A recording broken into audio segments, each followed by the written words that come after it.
Chapter 81, Treatment 3. Huff, huff, damn! Yu Hong was flushed all over, his face red, panting heavily as he looked at the runes that had all turned gray and the 1/3 of the rune formations inside the cave that had failed. Only then did he let go of the completely exhausted silver rune and support Izina. Next, he had to face the last trouble. The second form of the language person. He untied Izina's ropes, gave her some water, and let her rest flat. Then he also sat down to rest. In the recent confrontation, he had exhausted quite a bit of energy and inner chi, exploding twice consecutively to forcibly disperse the condensation of that transparent humanoid figure. He had an inexplicable feeling that if that humanoid figure were to fully form, it would be extremely bad for Izina. Moreover, the gel-like substance seemed to be more potent than when he was previously affected. Sitting down to rest, it wasn't long before there was a knock on the door. "Yu Hong, it's me." Li Russian's voice sounded. "Izina, my daughter, is she okay?" His voice was cautious, worried, anxious, and fearful, a blend of emotions that made it hard to connect with his usual self. Yu Hong waited 6 seconds, exhaled a breath, and wiped the sweat from his forehead. "She's fine, made it through safely. Did you find the host?" Upon hearing this, a long sigh of relief was heard from outside. 6 seconds later, Li Russian replied, "I found it, along with 2 other bodies. I burned them all." Yu Hong waited a moment, his brow furrowing again. "Didn't encounter any other changes?" No, Li Rushan Ansuarat. "However, I discovered footprints of a 3rd person near the bodies. I suspect someone else has been infected and taken the shadow elsewhere." His voice was low and heavy. "Then there's no time to worry about more. You must immediately report through your channels and alert Hope City at the nearest gathering point," Yu Hong said solemnly. To be honest, if he really had to face the second form, his current condition wasn't good, posing a high risk. The first form had already consumed most of his stockpile, and the second form would surely be stronger. Upon hearing that the language person infectee had left, Yu Hong actually felt a sense of relief within. He picked up the Wolf Fang Club, ensuring the red value detector was inactive, and then opened the door, quickly handing the unconscious Izina to the other party. "Remember, you owe me twice," Yu Hong said seriously. Li Russian carefully embraced his daughter. Looking utterly exhausted, he nodded earnestly toward Yu Hong only after confirming his daughter was okay. Turning around, he quickly left into the distance, soon disappearing into the woods. Phew! Yu Hong let out a long breath and looked back at the big door. The door, originally over 10 centimeters thick, was now only a few centimeters thick, with some places almost gnawed through. He sighed, closed the door, and began waiting for it to be repaired to restore all the rune formations once again. The danger posed by the language person might have temporarily left, but it could return. The threat was far from over and he had to be fully prepared. Moreover, it was crucial to develop a shadow-resistant weapon that could self-restore and strengthen the detector, acquiring an anti-shadow technique. All had to be scheduled. There was too much to do, and it had to be fast because if the language person returned, he would surely die in his current state. Thinking of this, Yu Hong felt the fatigue from the recent battle wash over him. Leaning against the wall, he sat down, shoved a protein bar into his mouth, and closed his eyes as much as possible to rest and restore his state. The language person assault this time had caused both Li Russian and Yu Hong considerable loss. Both were startled by the sudden explosive escalation of the shadow's threat. Therefore, for several days afterward, both stayed indoors, relying on their stock to get by. Just barely weathering the new surge. Yu Hong had also completed the restoration of all the rune formations, with the door restored to its original state. The luminous stone grass outside was once again lush and full of vitality. It seemed as though everything had returned to the tranquil state before the language person's attack. But this time, Yu Hong was no longer complacent. He understood it was merely a fragile illusion. After recovering, the first thing he did was to find Old Li to exchange favors. inside a stone hut at the post office. Under the somewhat dim candlelight, Li Rushan took the radio, sat across from Yu Hong, and casually turned on the station. "Are you sure you want to exchange everything?" His face was scruffy, suggesting he hadn't rested well, busy caring for his daughter's health during this period. "Yes, if I don't quickly convert it into assistance at times like this, I might not have the chance in the future," Yu Hong said seriously. Li Rushan looked at him for a moment. "You're right. This time I'll give it to you at cost. What do you need? An air dehumidifier? Can you get it?" Yu Hong asked. "And also the Sunlight series coatings." "The dehumidifier isn't difficult. The Sunlight series is a bit troublesome. It's a special resource, in high demand everywhere. It resists the blood tide and shadow, highly versatile," Li Rushan replied honestly. He guessed that Yu Hong wanted to solve the water supply issue and pondered for a moment. "You saved Nana's life, so I have to help you. You're planning to solve the water supply problem, right?" "Yes." Yu Hong nodded, not hiding it. "This problem can only be solved with a large-scale project, but if it's for you, I will do my best to get a set of broken underground water supply systems, made with metal pipes fused with a small amount of sunlight material, reaching underground to draw water." Li Rushan paused and then continued. "Many organizations need this kind of system. It's prime hot merchandise, so the intact ones I can't help you with, since I'm just a small postman. But if it's broken, I can find a way to get a set. Won't it be destroyed by the black insects?" Yu Hong's eyes lit up. "No, the sunlight materials have a significant dispersal effect on black insects unless it's a blood tide mutant, generally no problem. Many Hope cities rely on it for water supply," Li Rushan answered. "Why didn't you tell me before when I asked?"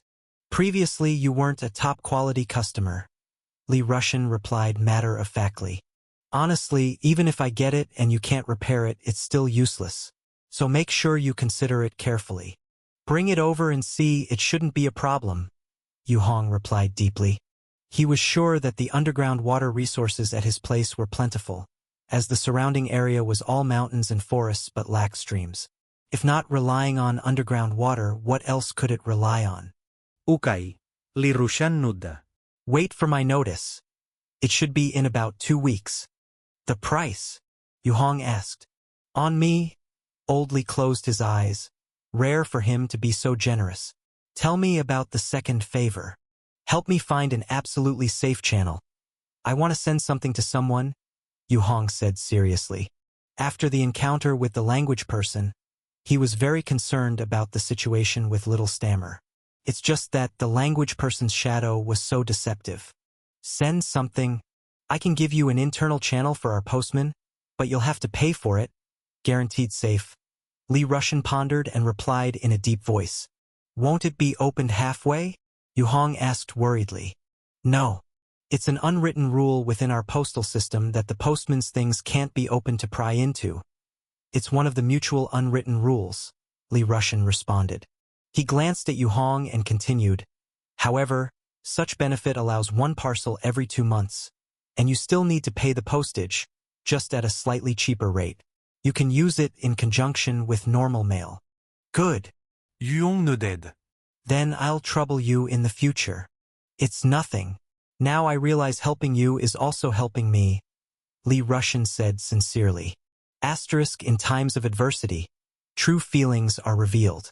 In the language person incident, he had confirmed that Yu Hong's character was trustworthy. In such an age of despair and horror, meeting someone with a decent character was already fortunate. What's more, Yu Hong was very capable. After all, not just anyone could survive alone in the wild for so long. At this moment, the radio speaker emitted the sound of a station broadcast. It is now August 18, 2022. National Time 2:32 p.m. Here is the rebroadcast of the latest compiled Black disaster news from around the country. The beautiful female host's voice carried heaviness and restraint as it spread slowly.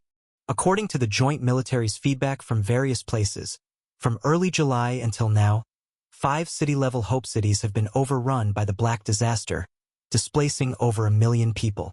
The number of deaths is uncountable. According to the latest research from the Silver Tower, the newly appeared Bloodtide mutants, Tidal Crawlers, Elite Biters, and the Insect Queen have all evolved from low-level blood ticks. The danger level of the evolved Bloodtide mutants has been raised to war level.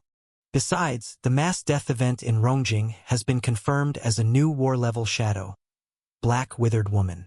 Silver Tower has sent out personnel to investigate the details to find a way to expel the Black Withered Woman. Aurora City has sent back recent military reports that the Human Joint Military encountered a nightmare-level shadow, with the 3rd and 5th armies trapped in fog, unable to retreat. The radio continued to announce the latest developments from various regions, with the host truthfully reporting the actual progress in the confrontations. But most were bad news, with deaths and injuries, and only a few Hope cities successfully defended against the recent onslaught. Yuha City's language person murder case was also reported. According to Yuha City's investigator feedback, the language person assault this time was of medium scale, with a danger level of 4. According to detailed investigation reports, the shadows originally around Yuha City were between level 1 and 3, but the recent sudden appearance of a level 4 shadow was likely transmitted from other regions. Inside the stone hut, the two men listened quietly to the radio broadcast. Only after the broadcast ended and began its second repetition did Li Rushan reach out to turn off the radio. Danger levels 1 to 9, the language person is only level 4, so you understand why so many people flock to Hope cities to live, right?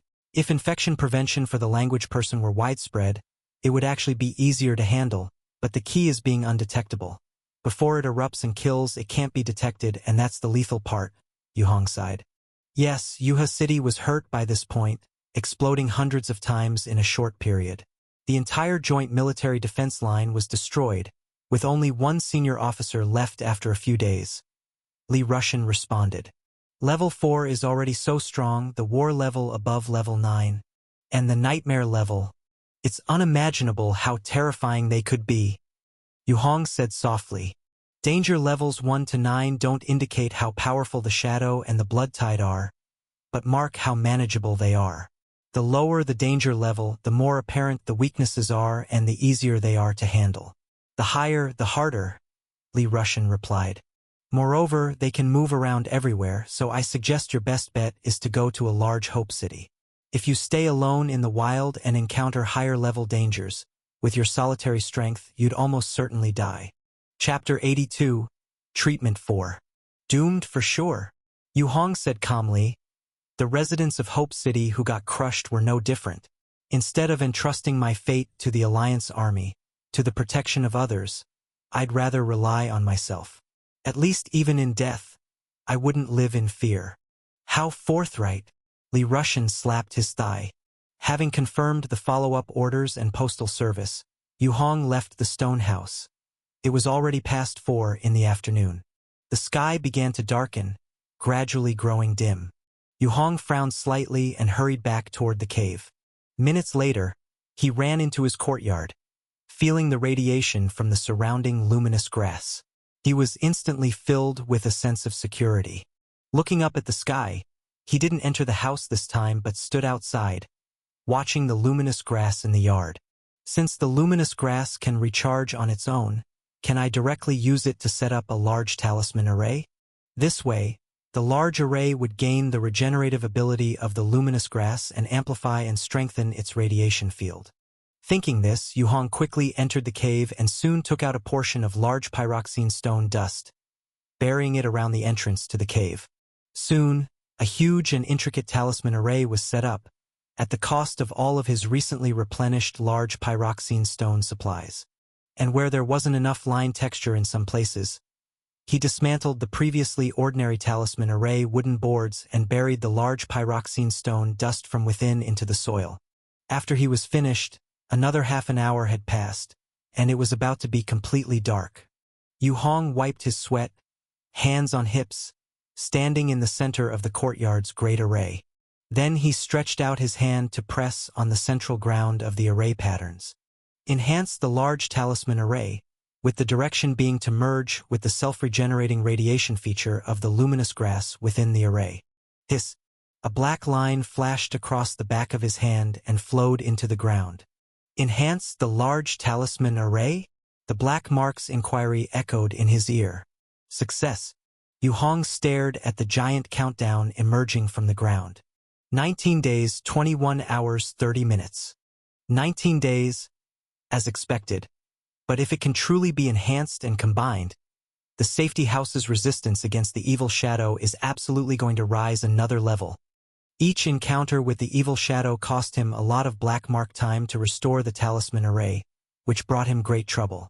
If he could save this part of time, then the black mark could be applied in many other areas, and not be stuck rigidly on restoring the talisman array, unable to move. Begin enhancement. Yu Hong affirmed in his heart to the black mark, with anticipation, and then entered the cave to start a fire and cook soup. In the following time, he planned to keep a low profile, never act rashly, never roam around aimlessly. Without the means to replenish silver talisman array and large pyroxene stone, he had to conserve the use of talisman arrays as much as possible. Thank goodness, the other luminous grass in the yard had saved him a lot of talisman array luminous stone, avoiding the daily consumption by the shadows. Time continued to flow as Yu Hong diligently trained with his heavy leg skill every day. After condensing the 8th strand of inner chi, the language person's attack instilled a deep sense of crisis in him. Thus, based on the characteristics of the heavy leg skill, he started to increase his own weight until he reached his limit, and after adapting, he would often go to spar with Old Li. In the blink of an eye, 2 weeks had passed. Outside of the postal house, in the courtyard, the chilly sunlight bathed the ground and cast the shadows of 2 figures in a standoff. On the left, a tall and robust man in a camouflaged full-body protective suit appeared agile and powerfully proportionate. On the right, a figure that could only be called sturdy, but his protective suit was rather exaggerated, at least twice as thick as the others, especially the lower half of his body. His legs looked like tree trunks firmly rooted in the ground, unmovable as an immovable mountain. But even more exaggerated was the crude giant wooden shield in the right-hand man's grasp. Over a meter tall and more than 10 centimeters thick, the triangular wooden shield stood in front of the man, its sharp end piercing the ground, looking extremely stable. The shield was a pale yellow throughout, still carrying the scent of the trees, with edges full of splinters, and a rough surface that showed even polishing had been deemed unnecessary before it was put to use. "Little Yu, did you make this shield yourself?" The man on the left couldn't help but ask. "Yeah, I finished making it a while ago, but I just adjusted to it in the house for a bit before bringing it out to spar." The man on the right was Yu Hong, who, after 2 weeks of rigorous training, had become significantly more muscular. He had thought long and hard about how to carry weight, to increase the efficiency of his heavy leg skills cultivation, and the ultimate method was to craft both a shield and weapons. The shield came first, and weapons were still being polished, all chosen from extremely heavy Een iron wood. Een iron wood was a tree with high hardness from the nearby forest, a light yellow color throughout, with straight and neat grains, and a scent similar to camphor. "How much does this shield weigh?" The man on the left was one of the only 3 residents nearby, Li Rushan, dressed in a high-end mountain cat suit. He looked at the opposite's thick wooden shield that covered more than half of the other's body, and his teeth itched a bit. I don't know, but it feels about the same weight as the white rock outside your place, Brother Li," Yu Hong replied honestly. Li Rushan's itchy teeth suddenly turned to aching. He knew the weight of that large white rock, around 90 pounds or so. If this wooden shield weighed as much as that rock, is this guy's strength increasing a bit too fast? "Are you tired?" He felt it might be time to pause the practice session to prevent any accidental injuries. "I'm okay. It's not tiring in the short term," Yu Hong replied. He was now holding a wolf fang club and a massive shield, and with the enhanced polar bear set, his equipment added up to over 160 pounds. This load significantly drained his stamina. According to earlier tests, while under this load, each minute of combat would consume a strand of inner chi. But that was fine, as he was only using it for training. Ever since he increased the weight, Yu Hong only felt his inner chi condensing much faster than before. Clearly, the instructions for heavy leg skill were not just for show. The heavier the load, the higher the efficiency. Come on, big brother Lee, let's have a match. This was Yu Hong's first time bringing out the massive shield for a fight, and he was eager to test its mettle. He had planned to wait for the butcher Su Fan and the others to come for their equipment and then ask to spar with them. But it seemed they were impacted by the language person attack and had not shown up to pick up the blue whale set. Okay, then be careful. With his daughter by his side, Li Rushan couldn't afford to lose his grand image as a father. He drew the short knife from his thigh, but, seeing the armor as thick as a dictionary across from him, he silently sheathed it again. With all that weight on you, straightforwardly, ordinary people can't handle you, but the price is a significant drop in agility. So, it's actually simple to defeat you. No sooner had he finished speaking than he darted forward. With a push of his left foot on the ground, he harnessed the momentum to combine his waist and leg strength for a direct side kick. This kick focused all his strength into one point. Propelled by the inertia of his sprint, it moved incredibly fast, striking Yu Hong's shield in the upper half. And Yu Hong, just as he said, was too heavily burdened to react in time. He could only manage to lift the Wolf Fang club halfway when the shield was directly hit. Bang! A dull, heavy sound echoed, and Yu Hong's entire body shook. With the shield weighing a hefty 300 pounds, he was nearly knocked off balance. As if Yu Hong's back leg tensed and standing still, he simply shook a bit and then continued to swing his club outside the shield. He may have been slower, but so what if the opponent was faster? Speed was useless if it couldn't break through his defense. Whoosh! He swung into nothing but air. The Wolf Fang club smashed into the ground, creating a deep black mud pit. Yu Hong saw a blur before he could retract his club, and suddenly Li Rushan was nowhere in sight. Then, a faint whistling sound came from his right. Bang! He lifted the shield, slightly altering its direction, covering his right side completely. A heavy whip kick struck the shield with tremendous force. But it was in vain. The massive 90-pound shield, coupled with Yu Hong's thick armor, didn't even get scratched. Then, Yu Hong kept shifting the massive shield, blocking in various directions. He stood his ground, like a fortress, allowing Li Rushan to circle and attack rapidly.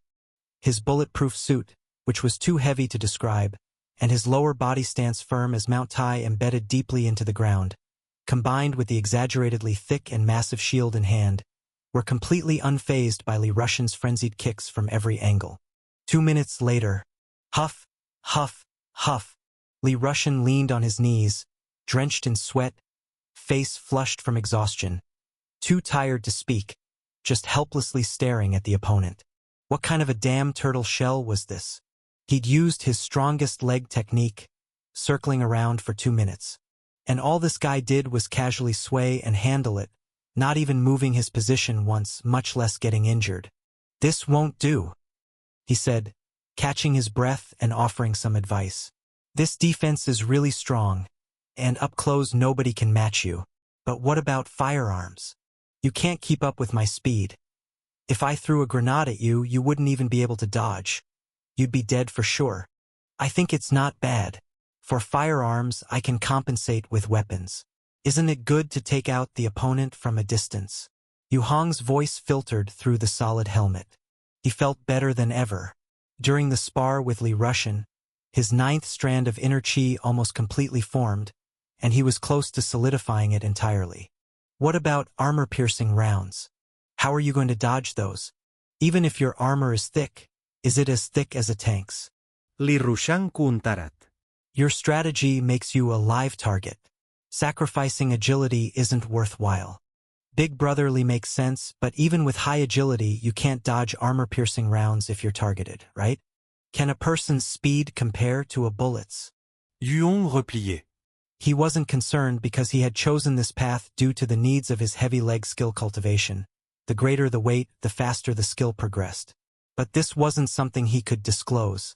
If your leg skills are good, you might not outrun a gun, but you can outpace the gunman, Li Rushan said with a smile. It's fine. It's not like I'll be targeted by armor-piercing rounds to be shot anyway. I'm just an average Joe.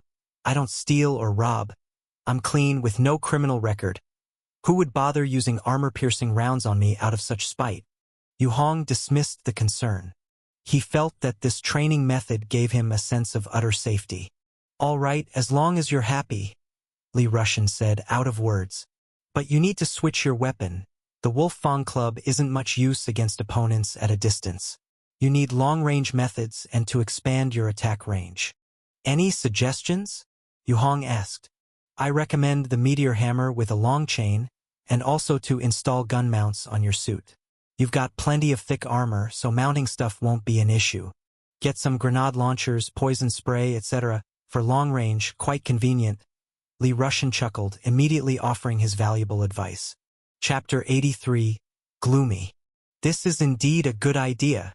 Yu Hong nodded his head in agreement. By the way, have you received any recent news or intelligence? He thought of the language person who had been quiet for a long time and suddenly asked. 2 weeks had passed, and in a few more days, his self-restorative talisman array would be fully enhanced. If the language person came back during these days, it would be dangerous. Just as we predicted, that thing went elsewhere. A small outpost was affected, and several hundred people died, Li Rushan said helplessly. Now the higher-ups have started planning merges of the outposts, because they found that as the nights get longer and the days get shorter, the scale and danger of the Black Disaster are also continuously increasing. I noticed that as well. The days are getting shorter. I thought it was just seasonal change. Yu Hong spoke gravely. Of course not. The changes are much more significant than seasonal variations, Li Rushan sighed. Also, what do you think about the proposal I gave you earlier? The idea about building outposts centered around you. Seeing this trend, let's just focus on saving ourselves first. Why bring this up all of a sudden? Yu Hong asked, puzzled. Yesterday, I went out and encountered a few loners who came to dig for luminous stones. They were quite capable. As you know, those who dare to wander outside these days are no ordinary people. I also met a strong fellow who led a group of survivors, running from the disaster. Their food is almost gone, so I recommended they temporarily hide in Baiqiu village, Li Rushan replied. So what then? Yu Hong asked. See if you're interested. I've stored quite a lot of food from the supply team. Actually, if it weren't for language person, dealing with common troubles would have been quite easy for us, Li Rushan said. Yu Hong nodded. Indeed, if it weren't for the exaggerated threat of the language person, he wouldn't be so exhausted and desperate to enhance the strength of his talisman array. Think about it. After this wave of attacks, many people have started to lead others and live independently. Having more people can indeed lead to problems and attract exaggerated attacks that are hard to cope with, Li Rushan said. Moreover, I'm currently making jerked meat and dried mushrooms alone, and I can barely keep up. Production is very low. We need more hands to help. As nights grow longer, insufficient sunlight might eventually make solar power useless, and we will have to rely more on bioenergy. Candle production must also continue. With no sunlight, trees won't survive. What will you use to make candles? Yu Hong said exasperatedly. You're right. Maybe I should consider setting up human-powered generators or biogas as backup lighting sources. Li Rushan siga. Anyway, think of a solution. We can't always rely on the supply team. The supply team is encountering increasing difficulties in their operations, and the intervals between their visits are also becoming longer. If we run out of food and they haven't arrived yet, we'll have a serious problem. This is indeed a problem, Yu Hong nodded. Let's leave it here for today. Your water supply system will arrive in a few days, and I'll notify you then. I also got some cellular frequency communication devices. We'll be able to communicate directly without having to run around. This time, I spent all my savings, determined to completely reinforce our dwelling. I even got some items from the Sunshine series. Never mind. I'm leaving. I thought you said you couldn't afford the Sunshine series? Yu Hong Sudanli questionned. You heard it wrong. That's wrong. All right. Let's end it here for today. Nana, say goodbye to Uncle. Goodbye, Uncle. Bang. Old Li dragged his daughter into the stone house and directly bolted. leaving Yu Hong speechless and alone outside. This guy! He frustratedly smashed the stick on the shabby grass and turned to walk outside the courtyard.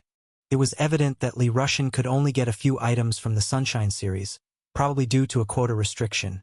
Even with money, he couldn't just buy them at will, which is why he was so stingy. After leaving the post office, Yu Hong returned to the cave. As usual, he checked the countdown progress of the large talisman array in the courtyard, confirming there was no problem, then continued digging out new chambers. His safety house cave was actually connected to a small mountain, and the cave itself was slightly elevated above the ground. So, digging additional chambers was essentially slightly below the ground level at most, not reaching the lower black worm layer. Yes, Yu Hong himself had named the thickness between the ground and the black worms as the surface layer, with the black worm layer below it for easy remembering. Puff! A large crate of broken rocks was carried out by Yu Hong and dumped in a corner of the courtyard. He glanced at the sky and turned back to continue digging. After a while, another large crate of broken rocks was emptied out. Yu Hong, drenched in sweat, moved his hands and arms and began using the extracted stone blocks to reinforce the courtyard walls. The courtyard wall was now 1/2 meter high, built entirely from the stones he had dug out these past days. With so many stones dug out, the new chamber was nearly finished. After allocating the stones, Yu Hong turned back to the cave and stepped down into the corner hole.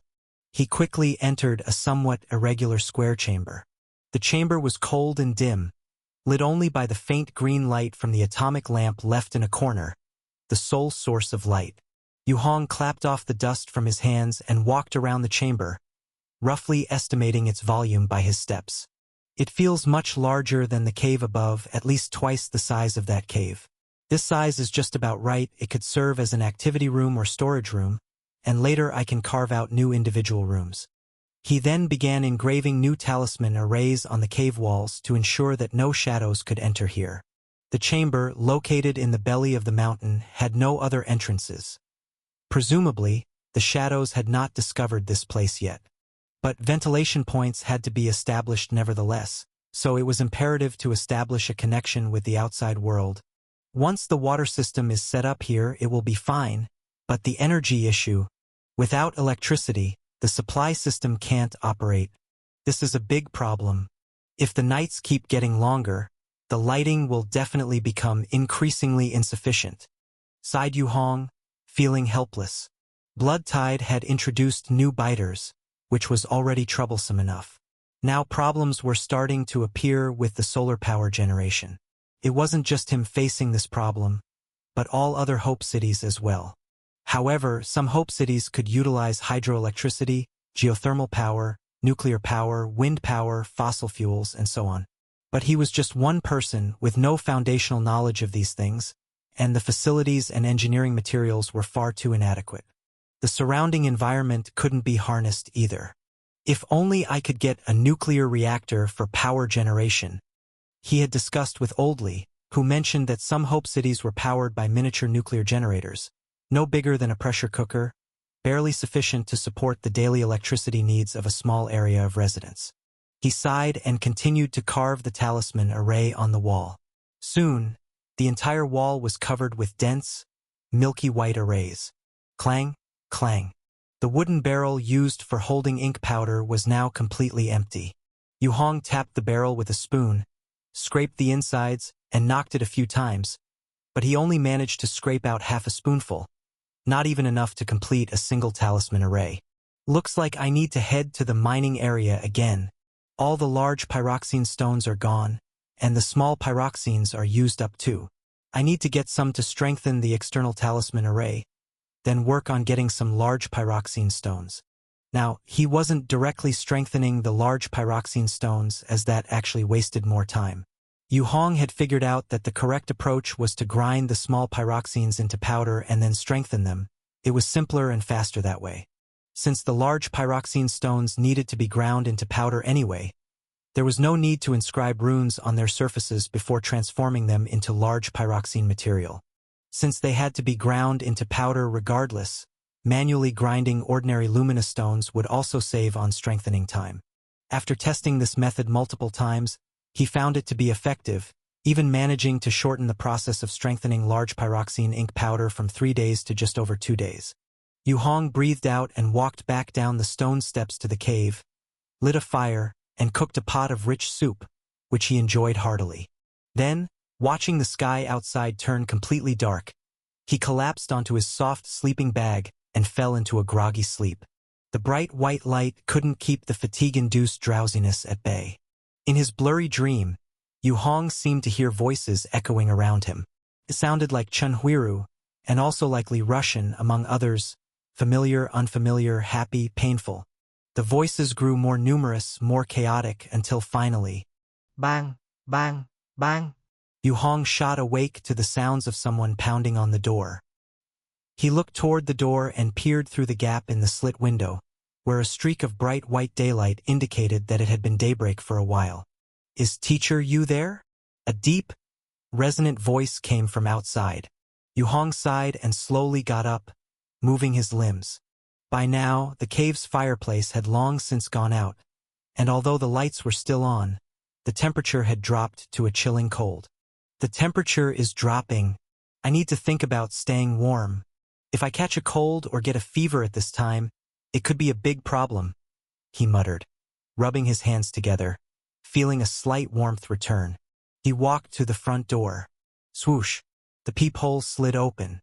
Revealed was the bald, big face of the butcher, Su Fan. The paint on his face had been washed off, his eyes round and tinged with a light brown hue, much like a tiger's. His nose appeared somewhat flattened, perhaps from having been broken, and there was a scar from stitches on one corner of his mouth, giving him the typical demeanor of a horror movie butcher. No wonder he was called the Butcher. Silently, Yu Hong waited 5 seconds before responding. "You guys have finally arrived. I've been waiting a long time. You delayed much longer than the agreed time." "Ah, ran into some issues, hard to explain." Su Fan responded with a helpless expression. "Move back and wait for me outside the yard, and remember not to linger in the yard. It's dangerous," Yu Hong cautioned, adhering to the 5-second reply rule. Su Fan nodded, stepped back, and jumped down the stone steps, retreating outside the yard. Observing that he had indeed moved away and increased the distance, Yu Hong then changed into his reinforced polar bear suit, picked up the repaired blue whale suit, and opened the door to go out. He had considered staying inside to avoid danger. Although this strategy could work against shadows and blood tide, confronting a person, especially an exceptionally experienced field combatant like the Butcher, would be different. Staying inside the cave just provided too many ways for the enemy to easily trap and kill him. For instance, just one poison gas bomb would be difficult to handle. Although his suit had a gas mask, the water, meat, mushrooms, and wild vegetables inside the cave would inevitably get contaminated. Therefore, when dealing with people, it was safer to confront them outside, in a more spacious environment. Of course, even though he intended to go outside, he didn't forget to bring his enhanced pistol, along with paper and pen for writing. Chapter 84, Ashen 2. 2 people walked out of the courtyard. Yu Hong placed the blue whale suit on the ground and stepped back a few meters, watching as Su Fan came forward to start trying it on. Before long, the testing was completed, and Su Fan patted the alloy gloves satisfactorily, then felt the newly reinforced helmet visor. Not bad, the helmet is also reinforced well, and the broken parts have been repaired. Master Yu's skill is impressive. It's as good as those from the research institutes. That's good. As per the agreement, the employment is now fully concluded. Yu Hong wrote, "If Master Yu needs anything else, remember to come find me. Su Fan." "Price is negotiable," Su Fan said with a smile. He moved his arms, subtly taking a step closer without making a sound. Noticing the reduced distance between them, Yu Hong similarly stepped back. He was very aware that there was a huge gap in strength between him and his opponent. Even with the suit for protection, he didn't feel capable of confronting the Butcher who single-handedly slaughtered a joint military squad of more than 20 people last time. Later, from Old Li, he learned that the White Python's death at his hands was only possible because it attempted to capture him alive. Otherwise, there was no chance it would have died by his hand.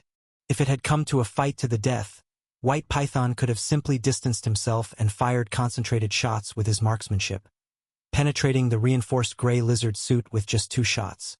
Yu Hong estimated that, facing the White Python now, he should be able to confront him head-on. But who would win and who would lose was unclear. But the Butcher and White Python were simply not on the same level. If this guy wanted to start something now, a chill ran through Yu Hong's heart, ready to use his reinforced pistol at a moment's notice. He had seen the Butcher kill with tremendous strength and speed.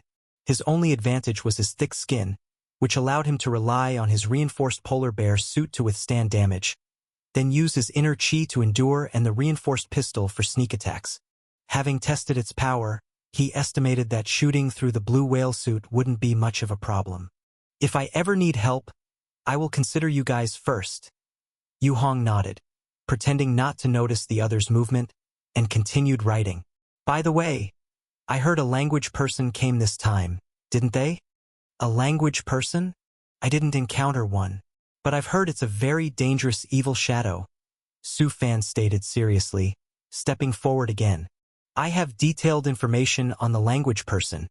Do you need it? Yu Hong asked as he wrote, while backing up to the edge of the courtyard. I was about to say, Master Yu, why do you keep writing instead of speaking? Is there a problem with your throat? Su Fan frowned. Speaking of which, more and more new dangers have emerged recently, and it's probably not too safe for Master Yu to stay here alone. It would be better to have a few hands-on helpers ready at all times. Let's talk about that later. I can't leave the lab and many machines cannot be moved. As for writing, it has to do with the language person. Consider if you need this information. Old Li and I encountered a language person once. We almost didn't make it out alive. Yu Hong replied, seemingly oblivious to the subtext of the other man's words. Hearing that the machines couldn't be moved, Su Fan fell silent as if in thought. He had just considered kidnapping Yu Hong to make him provide logistical support and upgrade services for his own team, but upon hearing that the lab equipment couldn't be moved, despite some doubt, he dismissed the idea. Indeed, even the most skilled expert was powerless without the corresponding advanced equipment. Besides, the machinery needed energy, water, and a supply of materials. All these were fixed and numerous necessities, not something that could be simply carted away. From this, one could deduce that behind the present Yu Hong, there was definitely a mysterious lab or a secret organization assisting his research. After several seconds, he completely abandoned the idea of kidnapping him and spoke again. What do you need? 3 small things. Yu Hong began to write quickly. First, help me mine enough luminous stones. Second, get me a discarded nuclear power generator. Third, hold on. A nuclear power reactor is no small matter. Su Fan quickly interjected.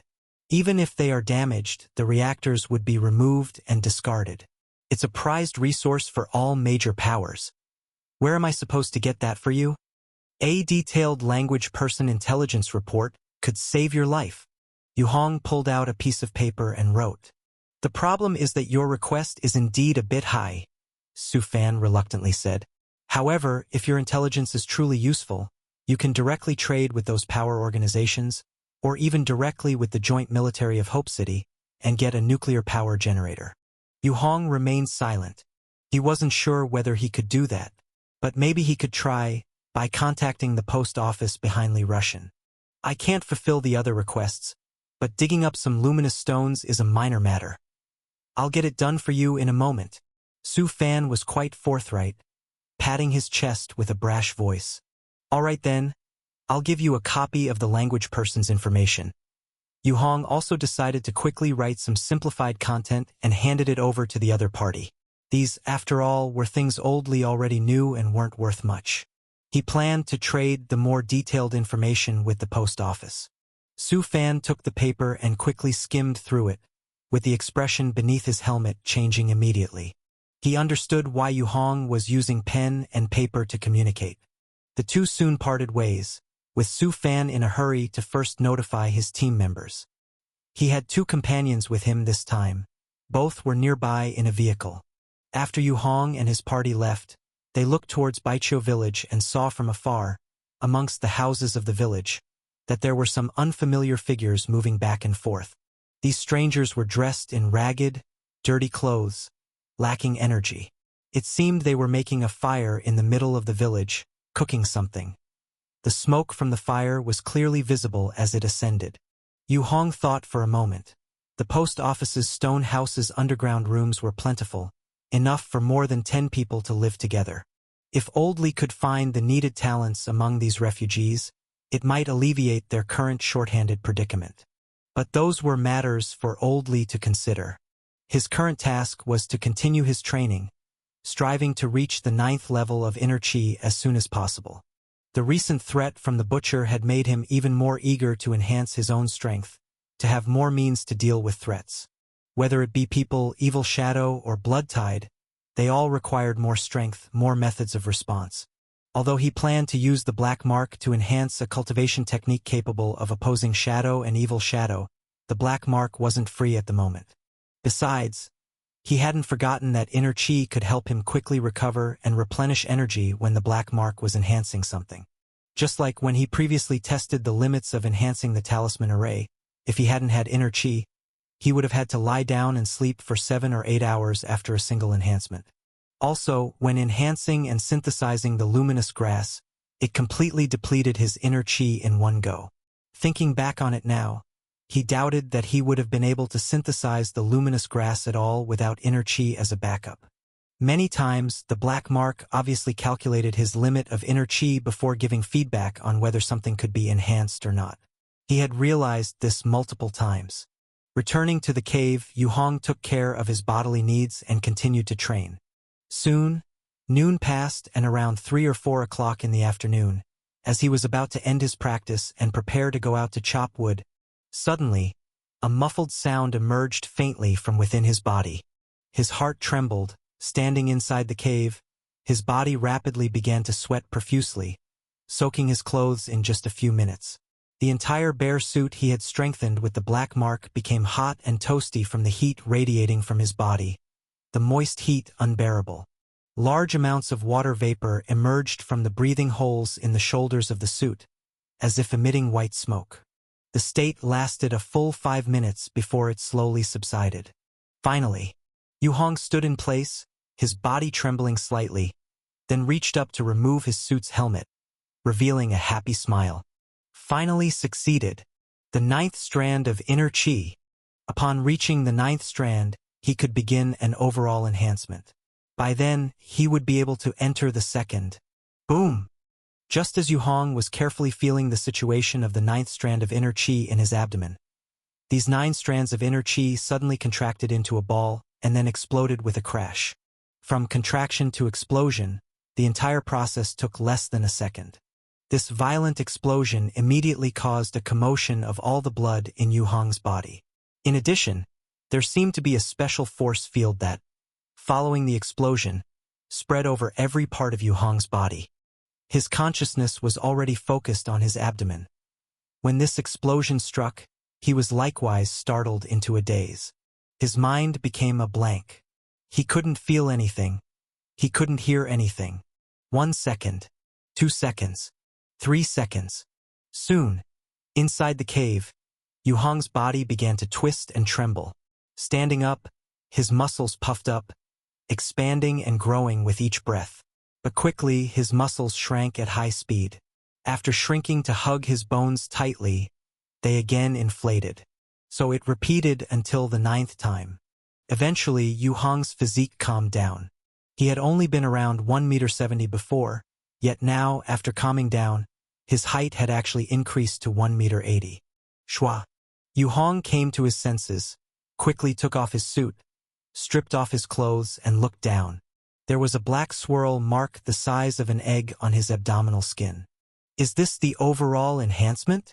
He carefully felt the changes in his body. Shua! He lightly threw a stabbing punch forward. A light and comfortable feeling spontaneously emerged, reaching the bottom of his heart. Having practiced with Li Rushan so long, he had learned a bit of these basic boxing moves. His punches used to feel heavy and unsmooth, but now, the speed was obviously faster than before, and the force was much smoother. Raising his fist, Yu Hong saw that the transparent keratin layer previously present on his skin was now clearly thicker and more resilient. He reached out to touch it and it felt like a layer of thick oxhide. Bang! Suddenly, he squatted down and punched the floor of the cave. No pain, just a slight collision and compression feeling that traveled back up his fist. As he raised his fist, Yu Hong was suddenly astonished. He saw that beneath his fist, the stone floor had acquired a shattered fist imprint. To call it a fist imprint was an understatement. It was more of a pit, filled with crushed stones and stone powder. Breaking stones with bare hands? Isn't that exaggerated? Although Yu Hong had imagined what the breakthrough to the first layer might be like, when the actual change arrived, he was filled with disbelief. Too bad there's nothing to test the extent of my improvement. He stood up straight, pondered for a moment, then put his reinforced white bear suit back on, grabbed the massive wooden shield and Wolf Fang club, and moved with ease. Something amazing happened. 1 hour earlier, the attack and defense equipment that felt rather heavy now felt light and easy, no longer a burden. Thud thud. Yu Hong walked a few steps inside the cave and then swung his club, confirming it wasn't an illusion. He swung the Wolf Fang club much faster than before. I need a reference point. He opened the door and went outside, looking around. He quickly found a large stone half buried in the ground. The stone's surface was rough and uneven, with layers of brown lines running through it. Walking over, Yu Hong took a deep breath, and with full force, he punched the surface of the stone. Bang! His gloved hand shook the stone violently within the earth. The punch sank a small depth into the stone, and from the point of impact, a large number of black cracks spread out like a spider web. Crash! The stone, as large as a millstone, shattered into pieces and scattered on the ground. Damn, that's exaggerated? Yu Hong, astounded, stared at the scene before him. How much had his strength increased to achieve such an exaggerated effect? Chapter 85. Dim Gray. Startled, Yu Hong found a few large rocks that he had previously discovered and, with his fists, hammered them all into pieces to verify that his strength was indeed no illusion. Only then did he truly appreciate the exaggerated effect of the full-body enhancement granted by the heavy leg skill. Strength, explosive power, energy, stamina. He discovered after simple tests that all aspects had improved, some significantly, others less so, with the primary increases in strength and explosive power while the rest had only slightly increased. But even so, that greatly improved his mood. Soon, just before nightfall, he returned from the woods to the cave and, before he even approached, noticed a large, crudely cut white stone lying in a corner of the courtyard from afar. He paused slightly, quickened his pace, entered the courtyard, and approached the stone. The stone was almost as tall as he was, with a diameter of just over a meter, standing upright in a corner of the courtyard next to the steps leading to the entrance of the safe house. There were clear footprints on the ground from when it had been carried over. Yu Hong reached between the stone and the mountain wall to pull out a piece of paper with writing on it. The promised luminous stone has been delivered, Su. Su Fang. Yu Hong's mind instantly made the connection. This guy was quite efficient. He said he would dig up luminous stone and, in no time, had delivered a large chunk. Such a piece would last him a long time. Add to that the fact that the concentration of the red value in the courtyard's luminous stone grass was not insignificant, so there was no worry about passers-by shadows draining the pyroxene or completely. Having ascertained who had delivered the luminous stone, Yu Hong climbed the stone steps, opened the door, and returned inside the house. There were only a few days left until the luminous stone grass array was successfully strengthened and completed. During this period, he decided to honestly stay in the safe house and guard the array for the last few days. That was what he thought, and that was what he did. For the following days, Yu Hong honestly hid in the house, not even going to the post office, but merely adapting to the newly enhanced aspects of his physical condition. Finally, the last day of the array arrived. He stood by the door early in the morning, watching the countdown numbers on the ground, quietly waiting. During the tedious waiting time, he occasionally looked up to gaze at the situation in Baiqiu village in the distance. The newcomers from Baiqiu village before? Yu Hong was curious about how these people had survived these days. The nights now were occasionally marred by flying biters, which posed a greater danger than before. In Baiqiu village, one could vaguely see people coming and going, seemingly transporting something. A raised stone wall had been built around the perimeter of the village, partially obscuring some houses inside. Are these people fortifying the village? Are they planning to turn it into a fortress? Yuong wondered. He practiced his skills while glancing at the array and the village during breaks. The second layer of the heavy leg skill required the accumulation of new inner qi. It was still 9 stages, but having found the knack, Yu Hong increased his body's load, which sped up the accumulation significantly. He estimated in his mind that, given the current progress, he would be able to condense the first strand of inner qi for the second layer within a week. The second layer's inner qi is clearly harder to condense than the first, requiring much more. I estimate the effect of the inner qi burst will be much stronger. Using it as a reserve energy source for strengthening the black mark will definitely allow me to enhance even more things. Yu Hong thought with anticipation. The outside world was too dangerous. His greatest wish now was to quickly make the safe house self-sufficient. Self-sufficiency had to first ensure fundamental security. Then came energy, water, food. So, the array he was enhancing was the beginning he had high hopes for. While planning for the future in his head, he suddenly heard faint footsteps from not far in the woods. The sound of shoes on dry leaves and branches was particularly grating this season. Not even the wind could mask these jarring noises. Coming to his senses, Yu Hong looked towards the source of the sound. He was standing outside the house, away from the radiation field, and his view was unobstructed by the courtyard wall. He quickly spotted the newcomer. A short man in a black and gray long-sleeved hoodie, accompanied by 1 male and 2 females, was approaching. The short man had dark skin and a resolute face, but his eyes betrayed a wistful sorrow. He seemed to be in his 30s. His gait was steady, giving off a cautious and methodical air. The 3 behind him were different, all appearing to be under 30, with a strong student vibe. One of the young men, fair and handsome despite his dirty, sooty face, didn't lose his distinctively soft demeanor. The other 2 girls, one wearing a red short-sleeved t-shirt with jeans and a swinging high ponytail, had a cold demeanor, average looks, but a body featuring long legs and a perky behind, with a slender waist, a standard back-view killer from behind. The other girl looked cute, with chubby cheeks painted with dimples, black double ponytails, flat-chested and short, giving off a petite and adorable vibe, very much in a 2-dimensional style. It's just that at this moment, the girl's eyes were red, clearly having just cried. When Yu Hong noticed them, the 4 people also spotted Yu Hong, and their eyes instantly lit up as if seeing a savior, and they quickened their pace towards him. Soon the distance between them closed, and the 4 stopped 10 meters away from Yu Hong. They stood there unarmed, seemingly not worried at all that Yu Hong, decked out in bulletproof gear, might harm them.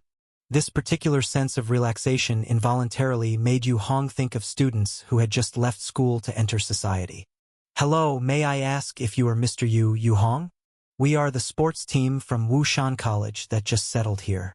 We escaped from Yuhe and, to introduce myself, I am Song Mingshi, the instructor leading the team. Postman Li Russian mentioned that we could exchange some great luminous stone arrays here. I wonder if that's true." The short and sturdy man leading the team took a step forward and spoke very politely, with a very humble posture. "Song Mingshi?" Yu Hong sized up the man and noticed a large slingshot and a short forearm-length dagger at his waist.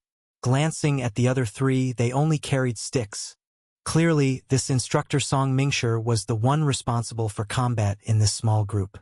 And judging by this man's movements, he wasn't much stronger than an ordinary person. His actions did not have that instinctive control over strength that Old Li had when he moved. A very dangerous group of people. Yu Hong made his assessment. Of course, the danger he referred to was not that the group would be harmful, but that they were likely to encounter danger at any time. After experiencing various dangers one after another, Yu Hong was very clear on how naive and vulnerable these people were. "I am Yu Hong. I'm sorry. But the great luminous stone and talisman arrays have a bit of an issue at the moment and are not for sale. Maybe in some time, he calmly replied. Not for sale? Song Mingshi froze, and it was even more evident on the faces of the 3 students behind him, showing varying degrees of unease. Mister, we were originally with the supply team, but then midway the supply team had an accident, and everyone was forced to scatter. The 2 teachers, 13 students, and I haven't had a full meal in 2 days. Plus, with the shadow that keeps appearing around us, we truly need the luminous stones to help set up an isolation zone. Could you, perhaps, spare us a little? Song Mingshi pleaded. The supply team had an accident? Yu Hong's heart tightened, and his expression under the helmet turned solemn instantly. Were they a supply team coming this way? He asked quickly. Yes. Something unknown happened on the way, and most of the supply team disappeared all of a sudden. Without the guards and leader, everyone split the supplies and ran, not daring to stay with the vehicle fleet, Song Mingshi said helplessly.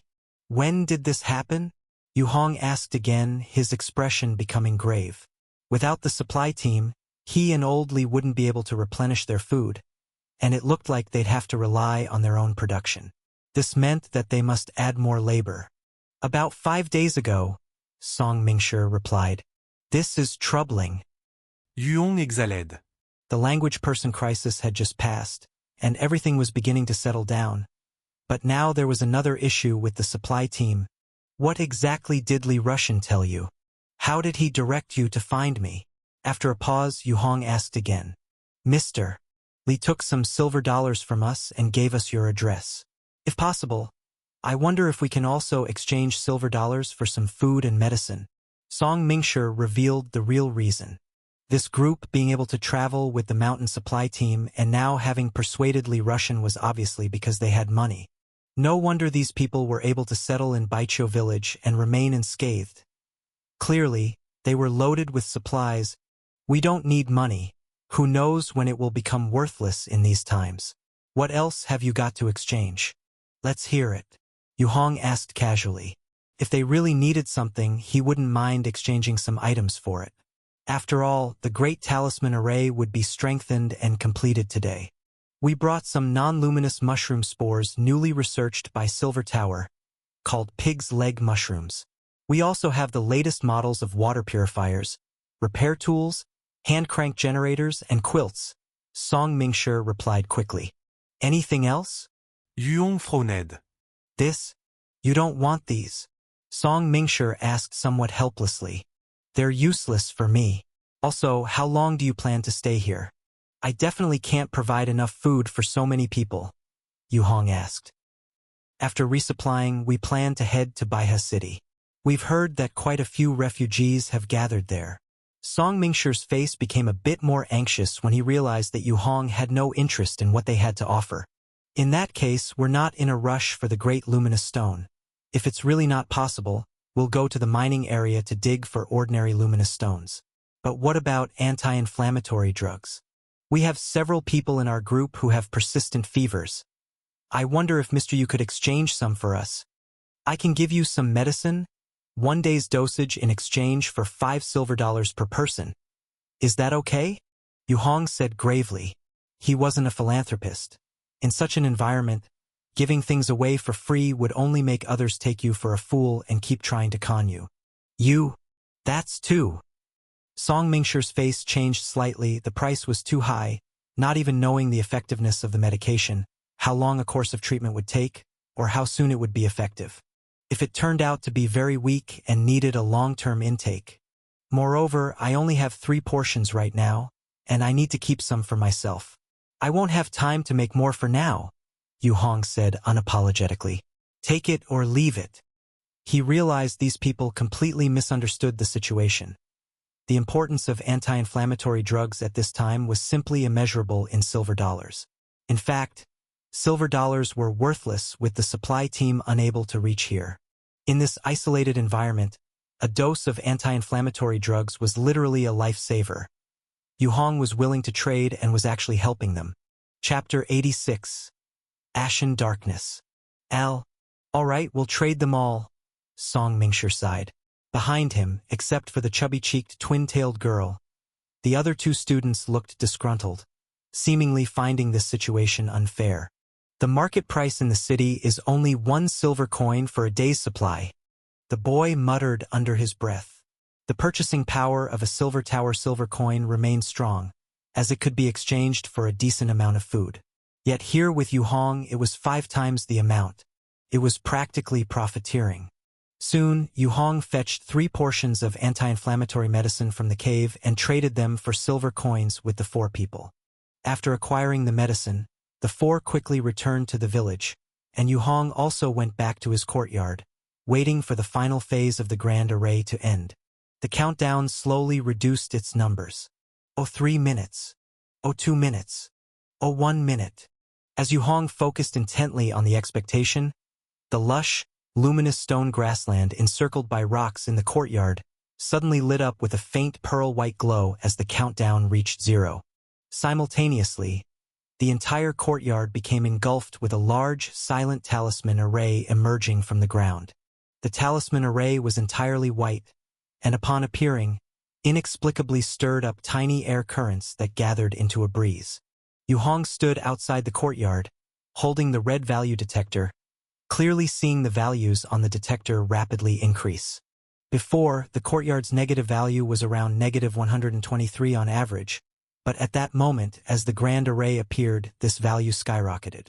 Yu Hong watched with wide eyes as the value shot up from 123 to 160, then to 250, 300, 500, 800, 1,000. After surpassing 1,000, the value added another 70 to 80, then slowly reduced and eventually halted. Immediately, the white light of the large talisman array on the ground began to rapidly dim and disappear, along with the red value, which also dropped from over -1,000 back to the -100 mark. Asterisk, much like the talisman array, the radiation now also has the characteristic of condensing and gathering without leaking easily. This is good. Asterisk, Yu Hong nodded in his heart. The talisman array he made was like this, with the usual radiation red value far inferior to that of the large pyroxene stone, only exploding rapidly upon encountering shadows or evil shadows, surpassing even the large pyroxene stone in intensity. This was also why the talisman array was more popular, as it significantly reduced the likelihood of developing stone sickness. Asterisk, over 1,000 negative values. Asterisk, Yu Hong finally let out a long sigh of relief as he watched the large talisman array gradually disappear and fade into the grassland. Asterisk, it was still an automatically replenishing grand array. Ordinary shadows couldn't get close anymore. Even something like a withered woman or an evil shadow might think twice about approaching. Asterisk, he thought with a sense of security from the reinforced grand array. While with a 3,000-plus array, that problem would be completely solved. A withered woman was even weaker back then, and a silver array with 500 negative values could briefly defeat it. Thinking about it, Yu Hong recalled the news brought by that group of academy students and quickly headed toward Old Li's place. He needed to check if his water supply system had arrived. 10 minutes later, Yu Hong arrived at the stone house of the post office, only to be surprised to see 2 reasonably good-looking young women cleaning the yard and maintaining the fence. Both were wearing rather inappropriate gray low-cut yoga outfits, which perfectly outlined their curvaceous figures.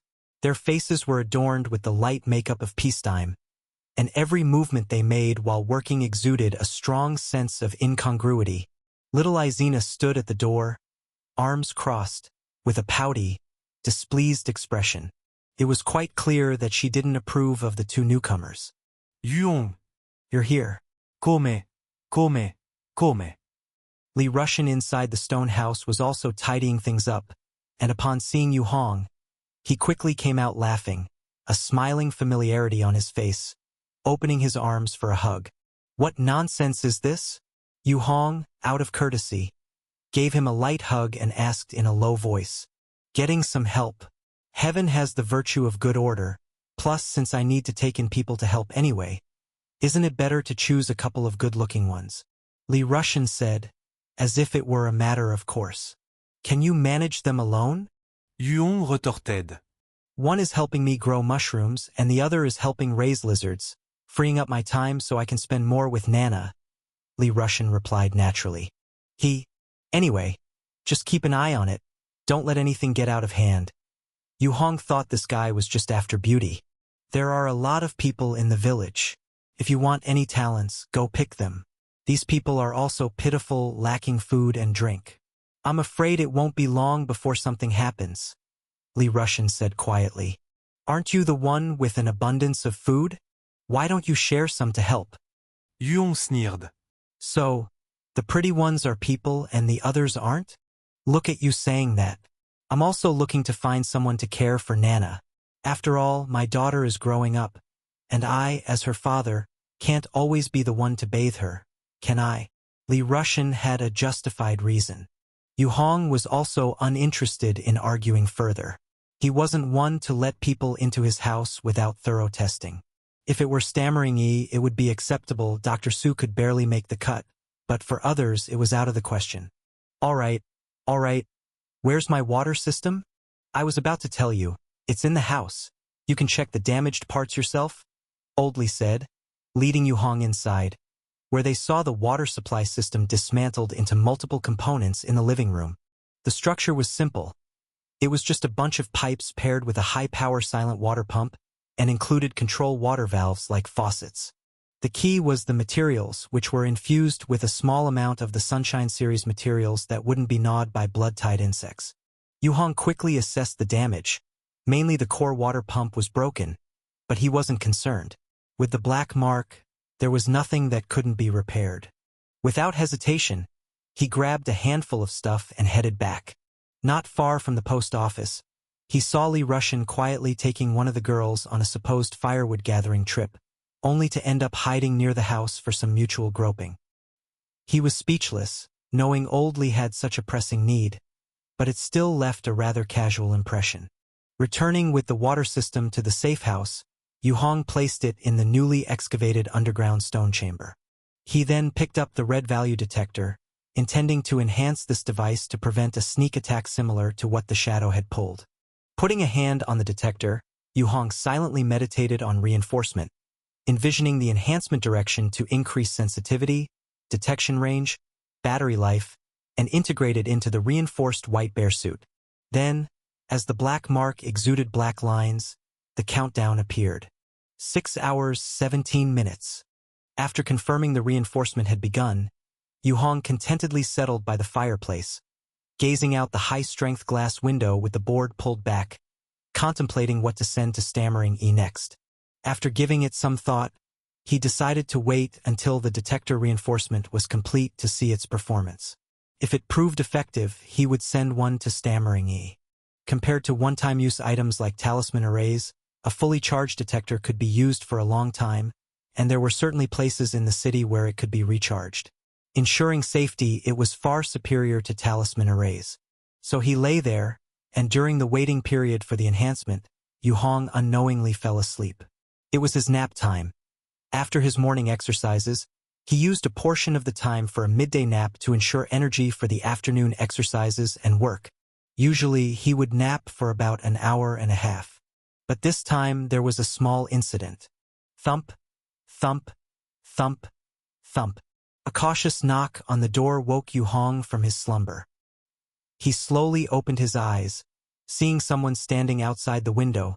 Unexpectedly, the chubby-cheeked female student he had met only that morning. This girl had even redder eyes, slightly swollen, now wearing an adorable white lace princess dress. From the glass, he could see the pure white thick stockings beneath her skirt outlining her well-shaped legs. Although she was short, her body proportions exhibited under this outfit were quite decent. "Do you need something?" Yu Hong stood up, walked to the door, and asked against the stone wall. Please, sir, could you spare one more portion of the anti-inflammatory medicine for me? I beg you." The girl forcefully bowed her head, banging her forehead against the door, letting out a cry of pain. "I told you there isn't any more. Whatever could be spared was given to you all." Yu Hong replied with an expressionless face. But the medicine really isn't enough," the girl said, suppressing her sobs. "This morning's medicine, my mother didn't get any. It was all snatched away and distributed among them. Please, I beg you. Yu Hong was at a loss for words. Indeed, he still had more medicine, having sold 3 portions and keeping some for his own use, and he could gather herbs to make more once used up. But making medicine required time. Moreover, his favorite principle since childhood had always been equivalence, letting no one gain anything from him for free. Especially after many experiences with others taking advantage of him, he adhered to this principle even more firmly. I can spare you 1 final portion, but this time, it will cost 6 silver coins. Yu Hong replied calmly. He needed the other party to pay a higher price so they wouldn't have unrealistic expectations of him. 1 portion might not be enough. Could you give me 1 more? My dad works in Aurora City, and once we get there, we'll definitely repay you, the girl pleaded tearfully. Aurora City? Yu Hong's heart stirred. He now understood that this group was clearly all second generations. There wasn't a single ordinary person, considering none could casually pull out that many silver coins and join the resupply team for evacuation. Can you get Sunshine Series materials? Yu Hong suddenly asked. Well, I don't know. My dad is at the Energy Research Institute, working on nuclear microenergy research. The girl hesitated. Nuclear microenergy? Yu Hong's heart skipped a beat. The most ideal energy for him at present was nuclear power. If he could get his hands on nuclear batteries, even if they were just incomplete versions, he could use the black mark to enhance them, creating a complete version. At that moment, it would truly be trading an old gun for a cannon. Once and for all. How can you prove it? He pressed down his excitement and asked seriously. We joined the supply team this time because my father entrusted the postal system to help us. If you wish to confirm, you can verify it through the postal system. The girl answered this part quite fluently, clearly having addressed this question multiple times before. Upon hearing this, Yu Hong felt slightly moved. He knew that on Li Russian's side, real-time communication equipment was available. All right, I'll head to the post office now to find someone to verify it. If what you say is true, then we can definitely have a good discussion, he said.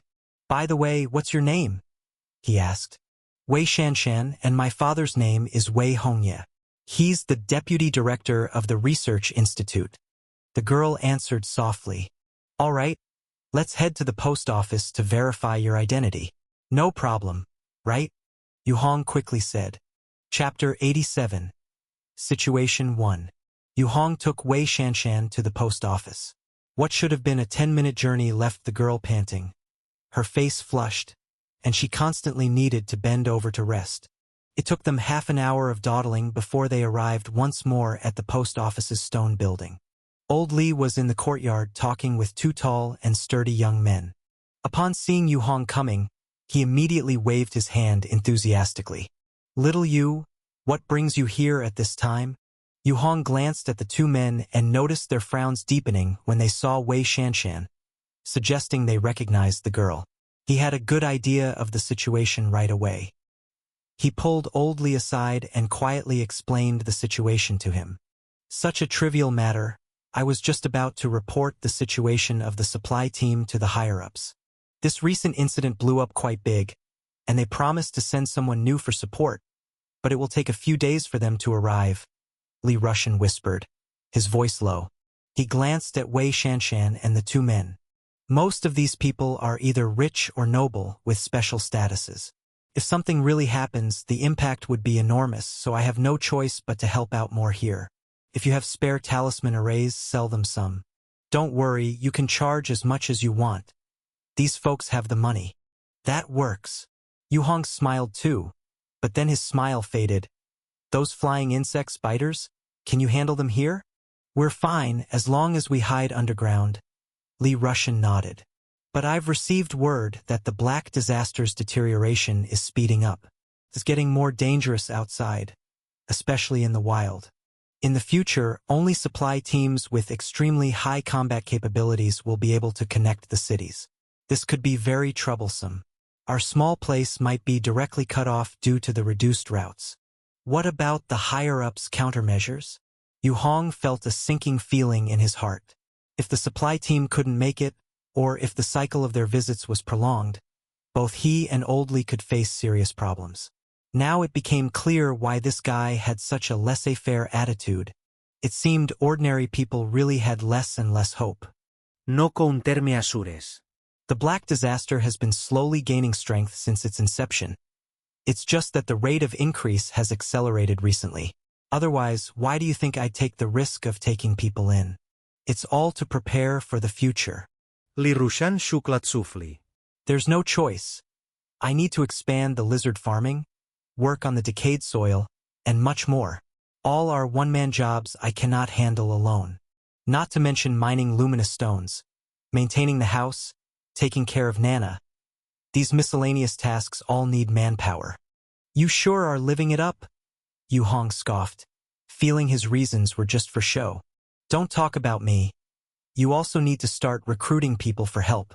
I'll give you a set of cultivation boxes for free. You need to start mushroom farming on your own. If we get to the point where even our distance cannot be connected, then that'll be truly awful. Li Rushan's face was solemn. He wasn't joking. As he spoke, he suddenly slapped his forehead as if he remembered something. Wait here for me. He ran toward the stone building and came back quickly with a black box. He stuffed the box into Yu Hong's arms and whispered, "This is an instant communicator, connects to the local network, and has a range of 1 kilometer. We can use this to talk directly to each other." Yu Hong hugged the box, giving it a pat. Inside, various bits and pieces rattled slightly against each other.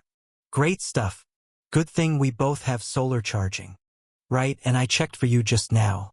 On the list sent to me before, the name Wei Shanshan is indeed there. Her dad is Wei Hongye, a big shot in nuclear energy research. Li Rushan changed the topic. What now? You planning to get something from her? But this girl is part of their professional rescue team. She's likely used the status to get help along the way, probably made promises to more than just one person, so be careful.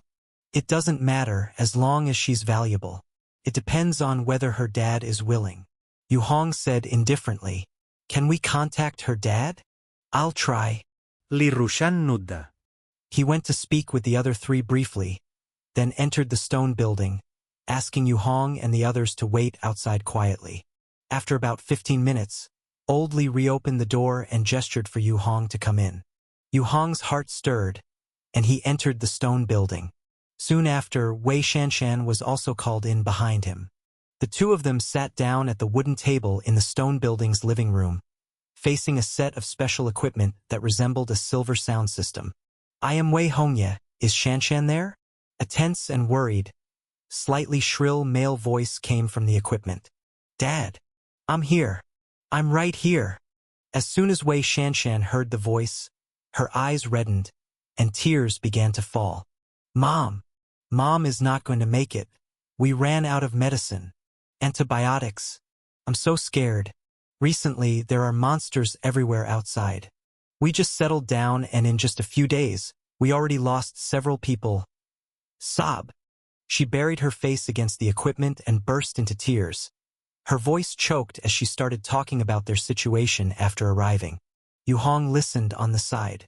After the supply team's incident, the group took some supplies and fled from the pursuit.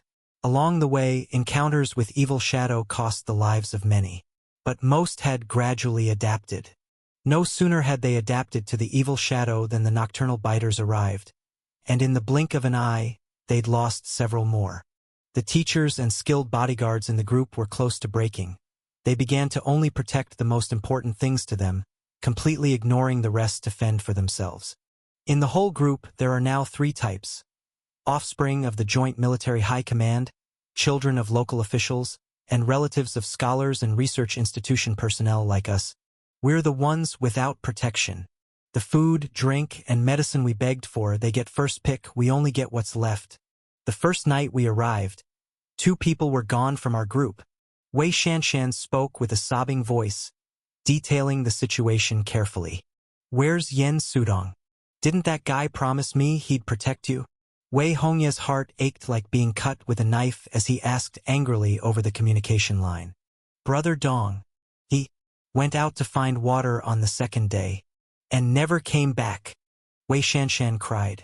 There was silence on the other end of the communication line for a while, followed by a long sigh. May I know the courier who is contacting me now is? This is Li Rushan. Director Wei is being too polite. Just call me Old Li. Li Rushan hurriedly replied. Director Wei has heard the situation of my daughter here. May I ask if it's possible? Wei Hongye requested. The thing is, it's actually okay to simply stay here, but what Wei Shanshan lacks is anti-inflammatory medicine, and I've run out of it here. Only another settler nearby, Mr. Yu Hong, has it, so the key now is to exchange with Mr. Yu Hong. Li Rushan quickly explained the situation. Is Mr. Yu Hong nearby then? He's right next door. All right. Then, could you please ask Mr. Yu to help my daughter and wife? Whatever reward you need, I can get it here, and I will definitely send it to you afterward, Wei Hongye said sincerely. Yu Hong was waiting for just these words. I can. Something like a miniature nuclear battery. I want one of those. Is that possible? He immediately stated his terms. Nuclear batteries. There's still a long way to go from current technology to miniature nuclear batteries. Wei Hongye said speechlessly. Such a statement clearly came from someone who didn't understand the forefront of nuclear research. I need a long-term stable indoor energy source. I'm not familiar with these things, but here's the deal. As long as you can solve this problem for me, I'll protect your daughter and wife, Yu Hong quickly said. With his current conditions, protecting two people shouldn't be much of a problem. As long as no language person like exaggerated evil shadow appeared in the short term, it should be okay. Wei Hongye was pensive on the other end of the line. I understand what you're saying. Since the radioactive raw materials are extremely scarce and tightly guarded, I don't have the authority to use them privately, so I can't give you any physical nuclear-related items. But what? Yuong Froned. But your current location, there's an abandoned town nearby which has what you need. I can give you the exact location. Wei Hongye did not specify, but the implication was clear. Being a senior member of the Nuclear Research Institute, he couldn't explicitly say during the postal communication that he was using public resources for private purposes, offering nuclear energy-related equipment. But there was another way, to provide critical information and let Yu Hong retrieve it himself. This was entirely different. It was just uncertain how many times he had sold this information. Legal, compliant, and reasonable. Good. Yu Hong caught the implied meaning. Though there might be a risk of being misled, he had no other choice under such circumstances. If he really could obtain a nuclear energy system, he wouldn't have to worry about energy problems for decades. Small reactors could last 30 years, and the big ones even up to 60. This would completely solve one of his most pressing problems. And with energy, the water supply system could also start operating, ensuring a steady supply of water. Next, my condition is this. Please protect Shanshan and her mother with Old Li until a new support team arrives. And the item you want will also be delivered with the support team. No problems with that. Wei Hongye spoke with gravity. Deal.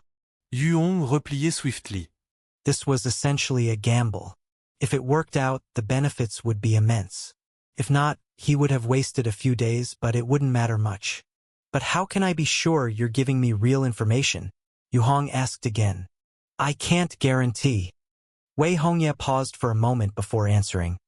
But I can share another important piece of news with you. Tell me, Yu Hong said. Aurora City and Silver Tower are about to be overrun. The front line has suffered too many casualties, and no one can stop the nightmare-level black disaster. They ignore most of our weapons. Only sunlight materials can hide from them and withstand them, but the production of sunlight materials is far too low.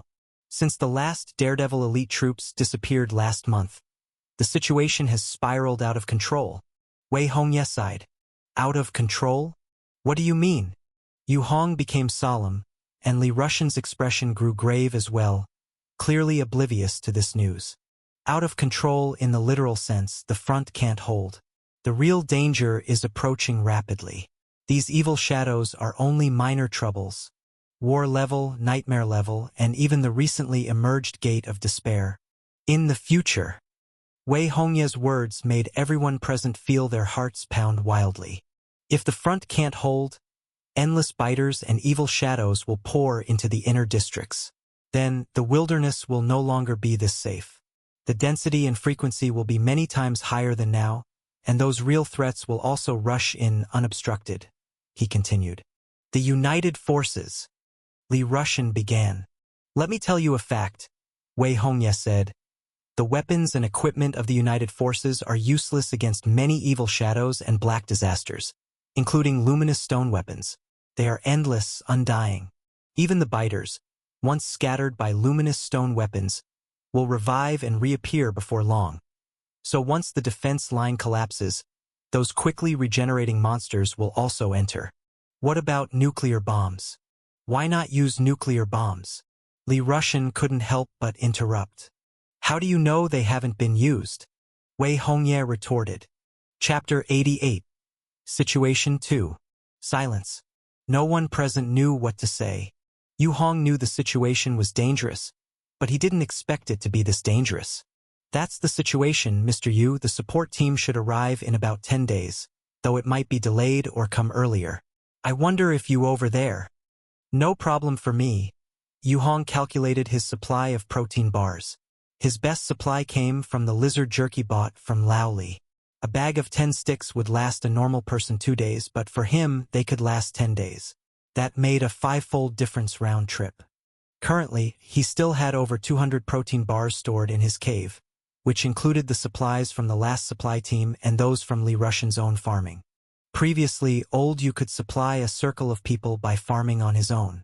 Now, although Li Rushan wasn't as efficient alone, providing for 3 was more than enough. Then it's settled, Wei Hongye said in a deep voice.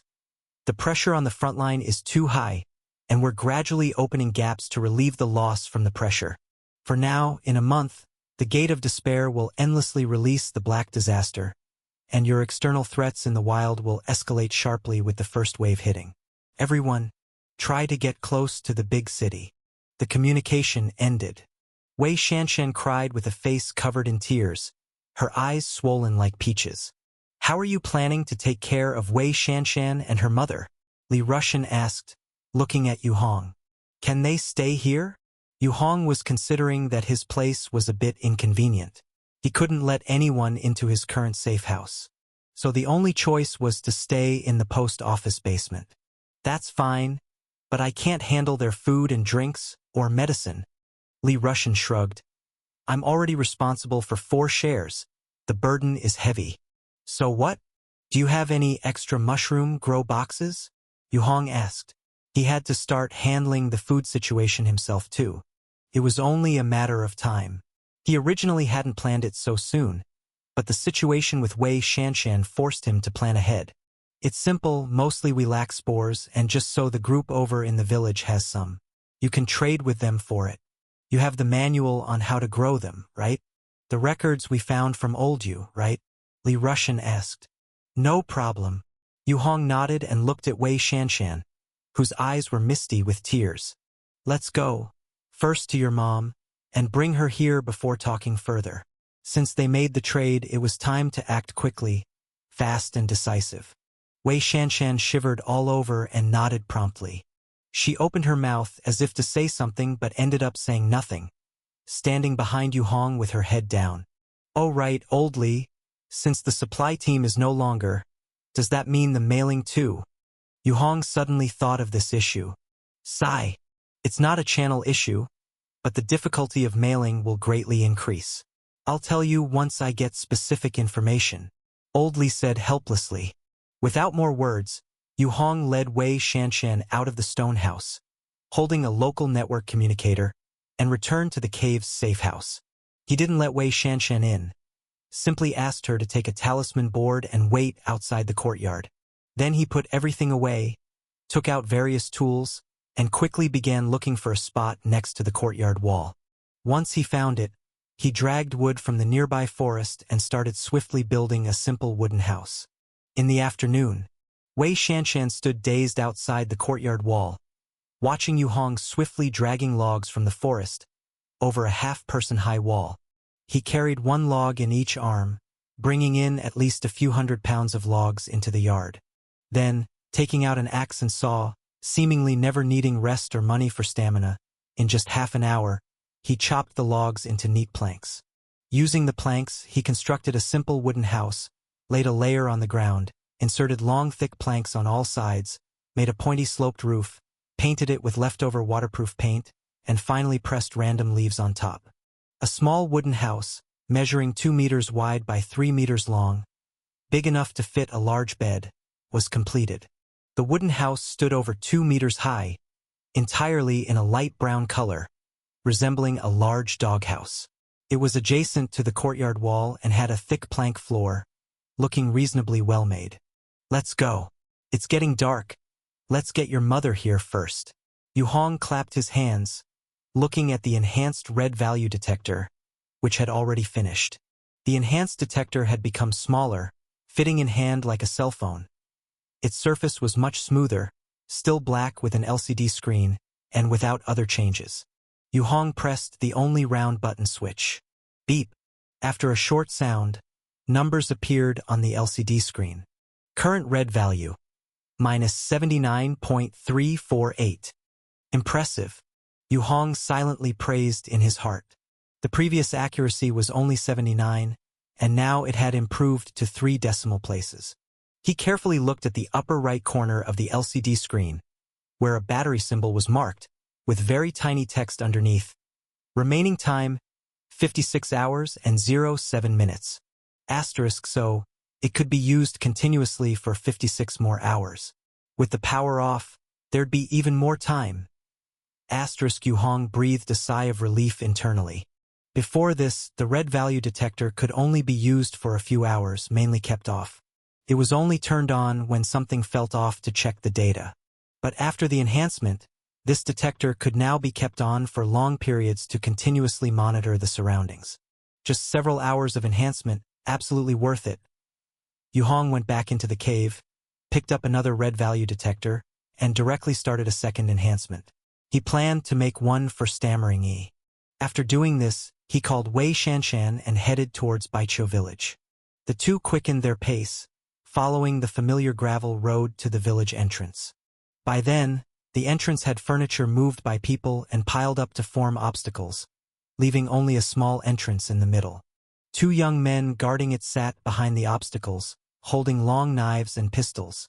The two seemed to be chatting idly, speaking in a heavy accented local dialect. Yu Hong couldn't understand them, so he motioned for Wei Shanshan to go negotiate. His goal this time was to pick people up and avoid causing trouble or disputes if possible. Wei Shanshan nodded and walked up, knocking on the obstacle. Thump, thump. "I'm Wei Shanshan from the 3rd team. Please let me in. Thank you." The two raised their eyes to glance outside. The first thing they saw wasn't Wei Shanshan, but the massive, exaggerated shadow behind her. A 6'3" frame, covered in a thick black bulletproof suit, wearing a helmet with tree trunk-like thick legs. Around the waist was a black thick-barreled pistol. When this person approached, they hadn't noticed, but now they realized, with such gear, if he made a move, "Weren't you going out to find medicine, Shanshan?" One of them asked vigilantly. "Who is this person?" "He's the doctor I brought. Please open the door. I need to see my mom," Wei Shanshan said again. "You may come in, but as for the one beside you, if he wants to come, please have him remove his gun, and he can't wear this gear inside." The other hesitated before responding. "Mister, you is the doctor I hired," Wei Shanshan argued loudly. "What kind of doctor wears such extravagant gear?" "Stop it. Do you want to come in or not? Hurry up and go away if you don't," he said impatiently. "It's fine. Go in and bring your mom out. I'll wait here." Yu Hong instructed. If unnecessary, he planned not to have unnecessary conflicts with these people. Moreover, his gear indeed looked dangerous at a glance. Wei Shanshan thanked him with a bow. "I'll go first then. Please wait a moment." She quickly squeezed between the obstacles, said something quietly to the 2 men, and then quickly ran along the small path between the houses inside. Soon, within 5 minutes, she was supporting a woman in her 30s along the small road back out. The woman's face was pale, constantly coughing, and her lips were cracked, showing signs of dehydration. It was apparent that despite her age, her exquisite eyebrows still showed a trace of sharpness, and her facial features closely resembled Wei Shanshan's. However, she was not cute and delicate, possessing more of a career woman's demeanor. Her physique was fuller, wearing a gray tracksuit and black sneakers that were already dirty, stained with mud prints. Her long black hair tied up with a hairband, revealing a pale neck matching her complexion. This woman is clearly not easy to get along with, Yu Hong observed from afar and subconsciously concluded. It was evident that someone like Wei Shanshan, with such a weak personality, likely developed because she was used to having every part of her life decided for her, unable to resist, and thus consistently in a subordinate role. And now it seemed clear her mother was probably the one in charge. As the two women slowly approached, passing the two gate guards, the guards avoided them like the plague, stepping far away, afraid of being infected by Wei Shanshan's mother's cough. Yu Hong also felt a bit uneasy, worrying if the woman's illness could be contagious to him. Luckily, he was now wearing a respiratory filter and had previously set up a little cabin for the two women to stay. The luminescent grass under the cabin was transplanted elsewhere, essentially creating a small non-radioactive isolation area as a residence within the yard. This must be Mr. Yu, right? Thank you for your trouble. I am Qiu Yanqi, Shanshan's mother. Wei Shanshan's mother spoke as she assessed Yu Hong. It's fine, just a transaction. Can we speed it up? We need to get back to the safe house before dark, Yu Hong asked in a deep voice. After saying this, he saw her troubled expression and knew it probably wouldn't be fast. Shall I carry you, would you mind? Qiu Yanqi glanced back at the village, saw only two girls peeking for fun inside, and her eyes dimmed, so she turned back. I don't mind, please, she said softly. All right. Yu Hong flexed his arms and suddenly reached out, grabbing the back of Wei Shanshan's shirt in one hand and Qiu Yanqi's in the other. Then he lifted them both. Ah! X2. With two screams of terror, they were lifted as if hanging on a coat rack, sprawled with limbs outstretched, rushing down the slope at high speed. Yu Hong's strength after the breakthrough was far greater than before. Lifting a person was as easy as picking up cardboard, light and effortless. The two together only weighed slightly more than his huge wooden shield and Wolf Fang club. A maximum of 170 or 80. Before the breakthrough, he could fully wield the huge wooden shield and the Wolf Fang club for several minutes, not counting the inner chi endurance. After the breakthrough, his strength had increased tremendously, making it even easier. Soon, after a few minutes, they arrived at the safe house. Yu Hong stuffed them into the small wooden house in the courtyard, went back into the cave to get a quilt, tossed it in, and was done. Next up was medicine, with the time for strengthening anti-inflammatory drugs being just over 2 hours. He planned to enhance them before giving them to the two women, as he promised to care for them, so he needed to put in some effort. But as it was getting dark now, time might run out, and ensuring the two's safety outside required some guarantee.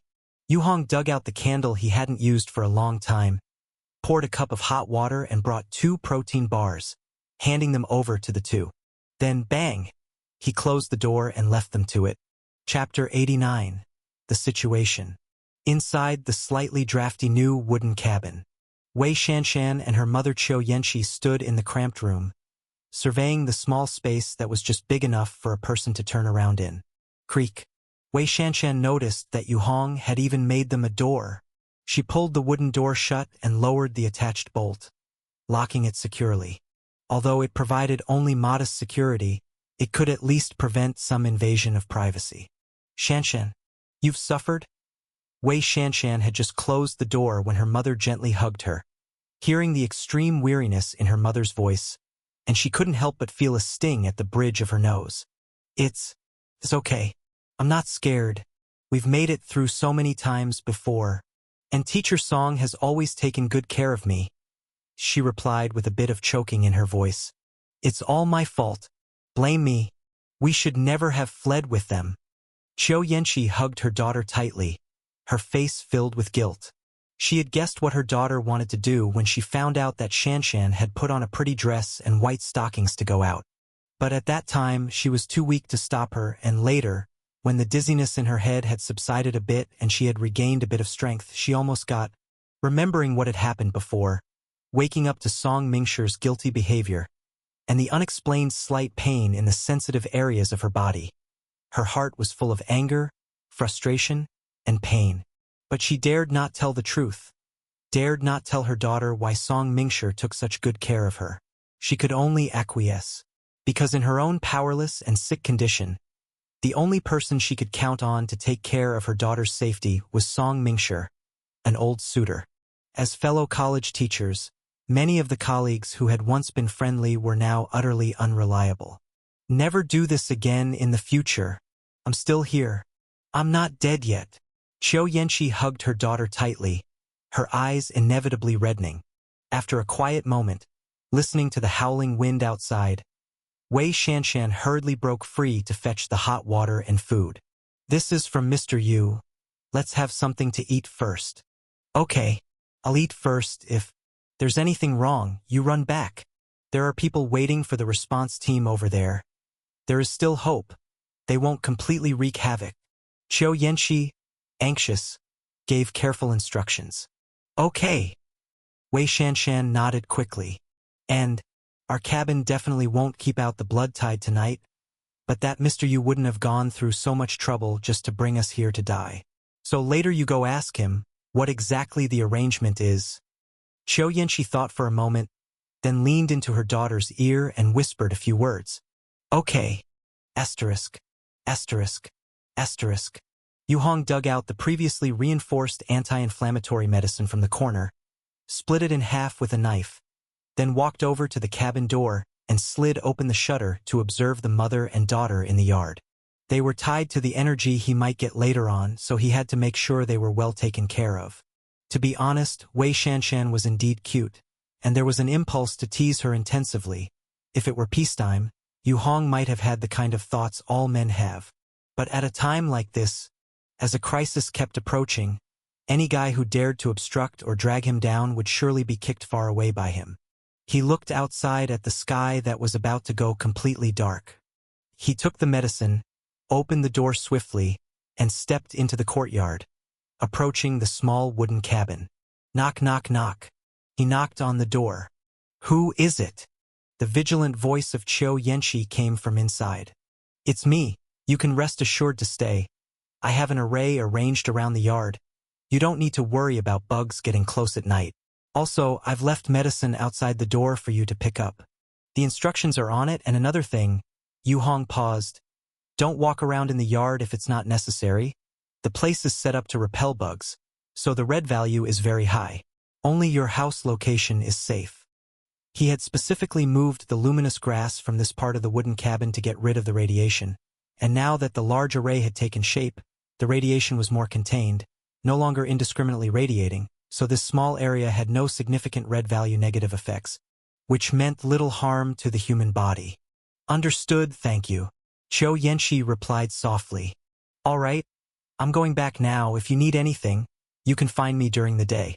1 protein stick per person per day is enough for you. Don't eat more. Water will be delivered to your doorstep every day at a fixed time. Candles and medicine are the same. Yu Hong quickly finished speaking and turned to leave, to avoid contamination. Night was falling, and it was time for him to practice his cultivation technique. Please wait. Qiu Yanqi suddenly called out to him. Are we completely confined to the wooden cabin? You can walk in the yard for a short time, but don't leave the yard. The outside will become increasingly dangerous. Yu Hong waited a few seconds to respond. Ever since being frightened by the language person, he had inexplicably started waiting 5 seconds to respond in conversation ever since that incident. Many times, even if he was sure the other person was alive and well, he would still do this out of habit. We are very thankful for your arrangements. Just, Qiu Yanqi paused for a moment. Where should we go for our necessities? Yu Hong was also taken aback. He had completely forgotten about that. Looking around the yard, he stepped forward a few paces next to the wooden cabin and found a spot without luminous grass, where he began to dig haphazardly into the ground with his hands. In a few minutes, a hole about 1/2 meter wide and deep was hastily dug out. There's a hole next to your cabin, you can use that, he said, satisfied with the perfectly dug pit, and instructed before returning. Okay then, Qiu Yanqi replied. Once he was sure they were fine, Yu Hong returned to the safety house and quickly ignited the fireplace. In no time, night fell, and the sky was dyed black as ink, without a single star or moon visible. From the woods came the faint sounds of crawling creatures, which started sparsely but soon gathered together, becoming louder and more numerous. After taking the medicine, Qiu Yanqi and her daughter clung tightly to each other in the wooden house, huddled together, terrified that insects might crawl in through the cracks in the door. But after waiting a long time, no insects attacked the wooden house. This increased their trust in what Yu Hong had said earlier. Once they were certain no insects were approaching, their fear slowly subsided, and eventually they fell into a deep, heavy sleep. Wei Shanshan crawled out from under the covers, saw white light seeping through the door crack, and felt that it was morning. She glanced at her sleeping mother, walked to the door, and peered through the crack outside. She saw that the tiny grass in the courtyard was emitting a faint white glow, like a blanket of light. And beyond the courtyard, countless black bugs were flowing past the wall like a tide. They did not approach the area and didn't violate the confines of the yard as if this place was completely off-limits. Wei Shanshan watched the scene in shock, reminding her of the sights she'd once seen in the urban district, where walls were coated with the Sunlight series of expensive paint. Was this place also using that type of costly paint? Mr. Yu, who exactly is he? At this moment, intense curiosity welled up within her. Asterisk. We can't go on like this. Unlike Wei Shanshan, Yu Hong was also observing the outside from within his safe house. He was positioned higher up and could see further afield. At this moment, outside the courtyard wall, in the dark, gigantic shadows roughly the size of rhinoceroses slowly passed by. These were big skins, also large blood ticks, but this alone did not alert Yu Hong. What was key was that further away, a blood tick as large as an elephant was silently moving through the forest. Strangely, this enormous tick's body seemed like smoke, appearing semi-illusory. Sometimes when it encountered a tree, it didn't turn away but passed directly through it without any collision.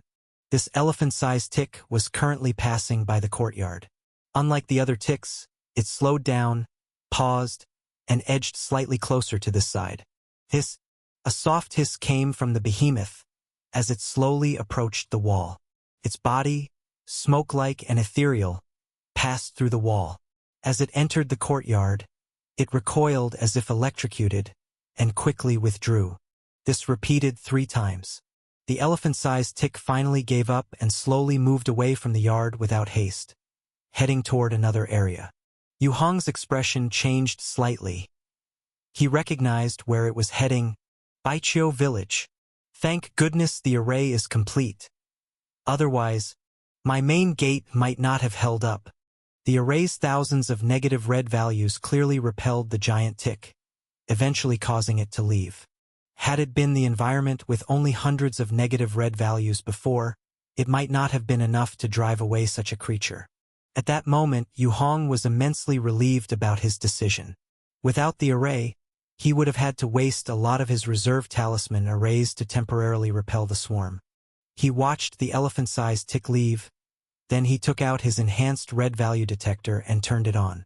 After a beep, the LCD displayed -0.124. Thank goodness, I'm outside the range of the array, and even detection on the outer edges shows negative values, indicating that the array's reserves haven't been depleted and will slowly recover over time. Yu Hong breathed a sigh of relief. After observing a while longer at the door and noticing no second elephant-sized tick, he finally relaxed and went back to his sleeping bag to rest. A quiet night passed. The next morning, Yu Hong rose on schedule and began his daily training routine.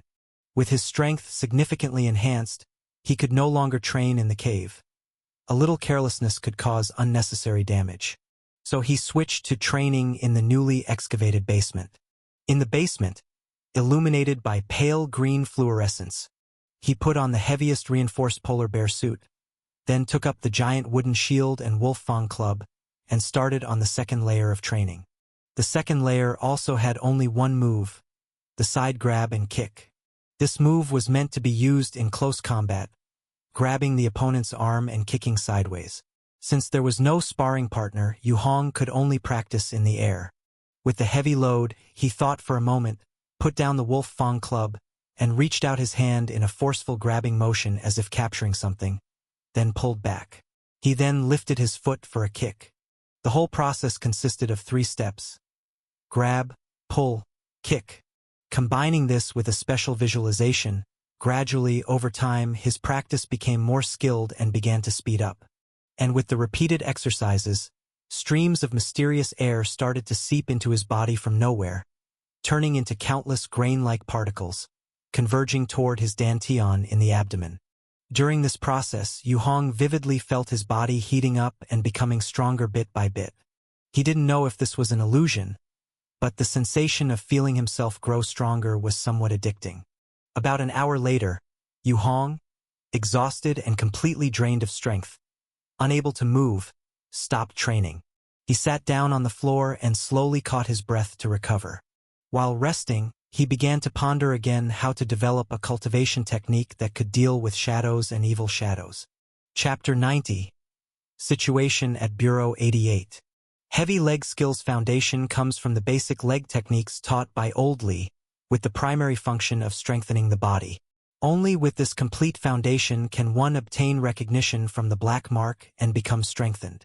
And if I want to acquire a cultivation technique that targets both shadow and evil shadow, I must first have the same complete foundation. That is, the basic method of training oneself to fight against the shadow. This method, even if it's rudimentary, as long as it's complete, it can be strengthened. The current issue is where to find this method. Yu Hong sat in the basement deep in thought. The main things against the shadow are the luminous stones, large pyroxene stones, and the talisman arrays on them. If I draw the talisman array on myself, would that count as practicing? Yu Hong pondait. He did as he thought, and after recovering some energy, took off his suit and went up to the cave above to wash his body and skin with water. Then he took out the freshly ground large pyroxene stone powder, mixed it with water, and skillfully drew a small rune on his left forearm. He had become extremely adept at drawing these runes nowadays. After all, he had drawn countless ones throughout the whole safe house. After completing it, he placed his hand on the talisman array and silently thought about strengthening. The completion is insufficient. The black mark didn't even move its black line, directly giving feedback. Yu Hong frowned, wiped off the rune, and wandered around the cave, when suddenly an idea came to him. What if I could control my inner chi to draw a rune inside my body? I wonder if that would work. But for now, this experiment was impossible because after the breakthrough, all the inner chi within him had disappeared, as if all his previous accumulation had been used up. It looks like I need to continue strengthening the safe house to ensure absolute safety, to be self-sufficient, while slowly researching the issue with the cultivation technique. Once he had a clear goal.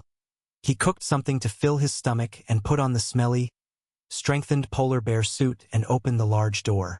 Click. The sunlight outside was cold and clear, and the cold wind howled. Yu Hong was stunned, standing in front of the door without moving forward. The reason was simple. At this moment, in the courtyard, Wei Shanshan's mother, Qiu Yanxi, was squatting beside the little cabin, with her pants down, exerting effort. Although she was facing sideways to the cave entrance and was obscured by luminous stone bushes, so nothing could be seen clearly, except for a white patch. But at that moment Yu Hong saw her. Qiu Yanxi also heard the noise and saw him. Their eyes met. Both froze in place. Qiu Yanxi's face instantly began to fill with blood, visibly reddening, blushing. She quickly grabbed some leaves, wiped her backside, pulled up her pants and ran to the cabin. She didn't even dare to make a sound, fearing she might wake her daughter who was asleep. Soon, with a soft sound, puff, the wooden door closed. Everything quieted down. Yu Hong, wordlessly, picked up the Wolf Fang club and the giant wooden shield, preparing to check out the situation near the post office. He always had a doubt. Where did the original talisman array on the luminous stone come from? Maybe the well-informed old Lee could answer this doubt for him. As he picked up the weapons and walked down to the yard, he suddenly remembered the local area network communication device he had obtained yesterday. So he turned back, re-entered the cave, closed the door, and took out this set of devices. Opening the black box, inside was a simple handheld walkie-talkie, colored black, with many honeycomb eyes in the center, and 3 dark green buttons below. Connect, hang up, and switch channels 1, 2, 3. 1, 2, 3 represent the ability to connect 3 people simultaneously. Yu Hong read from the instruction manual. Charge it fully, then press connect to use it. The device will automatically search for similarly activated devices within range. I have to turn them on together for it to work. Yu Hong slightly shook his head and pressed the connect button. Hiss, a rush of static like from a radio, came from within with no response. They probably didn't turn theirs on, Yu Hong guessed. Thinking for a moment, he stretched out his hand and pressed it on the device. Strengthen the local area network communicator. In the direction. He visualized in his mind a central device that could link more than 5 targets, bring everyone into a single channel for conversation, and then added enhancements such as reduced energy consumption, increased search range as much as possible, and improved signal interference resistance. Anyway, now he planned to only strengthen large pyroxene stones and talisman arrays with the black mark, sparing time to enhance the communication device, which could also achieve a bridging effect. It was to prepare for the worst-case scenario in case he couldn't freely travel to and from the post office in the future. Sizzle. The black line flashed quickly. Do you wish to strengthen the local network communicator? Feedback from the black mark appeared. Yu Hong gazed at the communicator's surface as a countdown timer emerged. 11 hours. 19 minutes. Yes. Quite a long time. He promptly confirmed his response. Suddenly, the entire communicator shimmered and began the countdown. Having confirmed the start of strengthening, Yu Hong set it aside, picked up the previously enhanced red value detector, opened the door again, and walked out into the courtyard. The courtyard's corner cabin where the mother and daughter stayed was quiet. They seemed to have no intention of facing him again to avoid the embarrassment. He didn't bother with these two. As long as he provided them with food and water, and they stayed alive until the support team arrived, that was enough. I'm going out for a bit to the post office. You two stay inside the house and don't go out no matter what happens. Remember that, Yu Hong instructed. As long as they didn't leave the yard, their safety was guaranteed. Of course, if a language person or a withered woman suddenly attacked, that would be a different story. But considering that no language person had appeared for such a long time, it was very likely they had truly gone far away. With that thought, Yu Hong picked up the enhanced red value detector in his hand and looked at it again. The value displayed was minus 87.621. That was the red value inside the yard. Without worrying about whether the mother and daughter in the wooden house had replied, he walked out of the yard gate with the detector to check the value again. 9.711. Yu Hong's steps faltered. What's going on? How come there's a positive value outside in broad daylight? His face under the helmet grew unsightly. Could it be the shadow nearby? It's the evil shadow that can move in daylight. With that thought, he moved forward with the enhanced detector toward the post office. After walking more than 100 meters, he checked the display again. 8.113. Still a positive value. Something's not right. Something's not right outside. The lowest value for the shadow is in the 20s. These single-digit red values only show up when the shadow has left behind some lingering aura. But now, such a large distance and range outside are all displaying red values. The more Yu Hong thought about it, the more he felt something was wrong. This wasn't a high period. If red value radiation appeared everywhere outside, it meant that the outside environment was even less suitable for human activity and more suited for the activities of shadows. With that thought, he sped up unconsciously, hurrying toward the post office. A few minutes later, he arrived outside the stone house of the post office. Before he got close, He saw from afar a crowd of people crammed in the yard of the post office, pounding the door, cries and shouts and pleas wafting in waves. The commotion so loud it was impossible to make out what they were doing. Most of these people had bloodstains on them. One by one, their faces were ghostly pale, and their expressions were filled with terror, as though they had been subject to extreme fright. Most of them were young, under 20, and their youthfulness was apparent to most people at a glance. But not everyone was young. A few adults were standing at the edge of the yard, clearly older in appearance.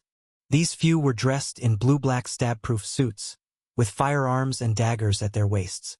Among them were both men and women, mostly wearing indifferent or extremely unattractive expressions. Yu Hong glanced over and saw Song Mingshi among them. He was the only adult who was continuously urging the young people to stay calm.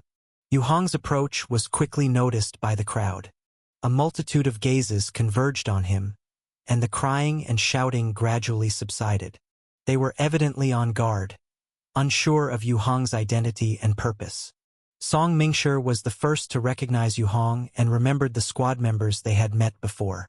They whispered among the crowd, quickly clarifying yesterday's events, and spreading the limited information they had to everyone. Yu Hong, however, didn't care about these people and instead quickened his pace, approaching the yard. "Old Li," he called out, pulling the yard gate with one hand and entering. The people blocking his path moved aside, somewhat intimidated, not daring to obstruct him. Soon, Yu Hong arrived in front of the stone house. The people inside immediately opened the door and welcomed him in. Bang! The door closed again and was locked. "What's happened?" Yu Hong asked, looking at Li Rushan, whose face was a mess. "Trouble. There was a level 3 blood-tide elephant worm last night. If we all hadn't hidden underground here, I reckon nothing could have stopped it. Elephant worm. I've seen it. It's like a tick but much larger than Big Skin. Right?" Yu Hong frowned. "Yes. Those people outside are from the Baiqiu village refugee group. Last night, the elephant worm broke in and devoured several people. If it hadn't been for a quick thinker who lit a house on fire to drive it away with the blaze, none of them would have survived." Li Rushan spoke agraveli. "So they've come down here to seek refuge with you?" Yu Hong asked. "Yeah. They all want to get into my underground shelter, but I can't manage that many people," Li Rushan said helplessly. "These people have different identities, they're blocking the way and I can't be too harsh. Brother Yu, you've got to help a brother out." "I'll help you, but first answer a question for me," Yu Hong said quickly. "Anything I know, I won't hide it from you," Li Rushan said earnestly. "The rune on the luminous stone, where did it originally come from?" Yu Hong asked in a low voice. "I think I told you before it's from the ruins." "Why? Do you have an idea?" Li Rushan looked puzzled. "I remember there's a ruin nearby, right?" Yu Hong continued. "Yes.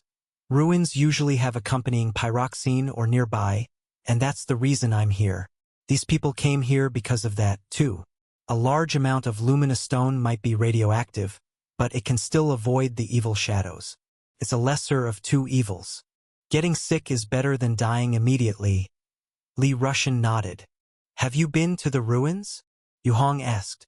"I've been inside, but it's already been ransacked clean. Nothing left," Li Rushan confirmed. "Is there a map?" "Yes, I'll give it to you later." "Anything else?" Li Rushan hurriedly asked. "There's one more thing.